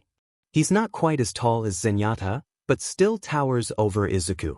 At first glance he thought that the newcomer was an Omnic as well, with what's visible of his legs and right arm being clearly mechanical, silver with green, glowing highlights and complicated-looking parts that he doesn't have the slightest clue what it's for. However, that is quickly proven wrong when Izuku spots a flesh and blood-left arm. Instantly he is reminded of the support prosthetics made for some of heroes, ectoplasm on the front of his mind, but he tears himself away from that train of thought before he does something stupid like blurt out a probably rude question. He is wearing loose-fitting gray pants and, like Zenyatta, has no shirt on, but that doesn't matter because the majority of his torso is covered in metal armor. In fact, most of the metal parts Izuku sees have an armor aspect to them as well, sparking more questions which he keeps safely in the recesses of his mind. Strapped to the man's back, however, are two literal swords, but Izuku's not about to ask about those yet. His lower face is covered in a metal mask, only showing everything from his eyes up with raised, pink scar lines poking over the top of it. Deep brown eyes stare back at him, and the man's black hair was short but fluffy, poking up haphazardly in places not unlike Izuku's own. However, the most shocking thing about the man was the green, translucent dragon curled around his shoulders like a living scarf. Its long body looped several times, with shimmery scales and a flowy mane that looked majestic despite the creature's small size. Midoriya, this is Genji. Zenyatta gestures to the man, who tilts his head to the side even as his eyes remain trained on Izuku. It's his first time in the Iris. Be sure to answer any questions he may have. Genji's eyes narrow slightly. And Genji, this is Midoriya Izuku, he dash. Is it true you're Zenyatta's first student? Genji cuts across before Zenyatta could finish the introduction, and Izuku blinks. Maybe? He turns to his teacher, now curious as well. Is I your first student? Zenyatta nods. I've taught many in my years, but Midoriya was the first I took on as a long-term pupil. Izuku's eyes widen, feeling bashful by the new information. Genji snorts suddenly, crossing his arms. In my years Master, you're only 25. There is a hint of humor in his tone despite his serious look on his face. Genji's accent is almost non-existent, compared to Zenyatta's almost dictionary-perfect pronunciation that seems off at times. Wait, 25? You act so much older, Zenyatta. Izuku exclaims, looking at his teacher in a new light. If he's 25 now, he was only 22 when he first met him 3 years ago. Thank you. Now that is over with, I'd like to discuss the reason I brought Genji here. The man in question stepped forward, looking up and down at Izuku in a way that made him feel self-conscious. "That you were right, he is scrawny," Genji muses, and Izuku's head snaps over to Zenyatta, an indignant expression on his face. "Hey," he squeaks. "Well, wannabe hero, you don't look hopeless," Genji says eventually, walking around Izuku for good measure. "But you're going to need to start out small. Do you work out at all?" Izuku pauses. "No. I mean, I have gym class twice a week." He can't see it, but Izuku's fairly sure that Genji is scowling behind his mask. That doesn't count. The man proceeds to spend the next hour teaching Izuku stretches, saying he needs to get used to these before he can teach him any actual workout exercises. It was more intensive than Izuku had expected, with the man giving detailed explanations on why he needs to do each stretch and the benefits of them as well, with Zenyatta throwing in a comment every now and then. Genji also has to end up reteaching Izuku how to do a push-up when he asks for a demonstration. That they never said anything about this. He had asked from his position crouched beside where Izuku lay on the ground, confusion clear in his tone as he stared at the obviously incorrect push-up form. The boy shook his head. "My teachers at school never really cared. He said I wouldn't ever need it for my future," Izuku admitted sheepishly. Genji was quiet for a moment, glancing over at where Zenyatta was sitting. "That I see," he eventually says, tone dark for some reason. The dragon around Genji's shoulders suddenly twists to get a better look at Izuku, and he unwillingly shivers when their intelligent eyes lock with his own. As soon as Genji was satisfied with Izuku's work, he ordered the boy to repeat all of it when he left the iris. Izuku agreed, knowing it was the only way to actually gain the muscles he was aiming for. In fact, maybe he could splurge and get a new notebook dedicated to a workout routine? Or use the still empty pages of one of the ones he hasn't finished. "And I'll know if you're skipping workouts, I can tell," Genji had warned right before Izuku was about to leave. Izuku shook his head frantically, waving his arms in denial. "No. I won't, I promise," he said earnestly. He knew how lucky he was, having what was essentially a personal trainer to help him become a hero. Only the kids with an extremely good and heroic-inclined quirk or the rich kids ever get that sort of treatment, since hero training only officially starts when high school does. And Izuku qualifies for neither of those, so he truly is lucky to have Genji. Besides, the man seems nice, and Izuku genuinely liked how he treated him, despite his somewhat curt attitude at times. With that in mind, he will do everything in his power to not screw it up. When he finally leaves the iris, waving goodbye to Zenyatta and thanking Genji for his time, Izuku feels an echo of satisfaction coming from within the iris, almost as if showing its approval for the new arrangement. It's a sentiment that Izuku agrees with.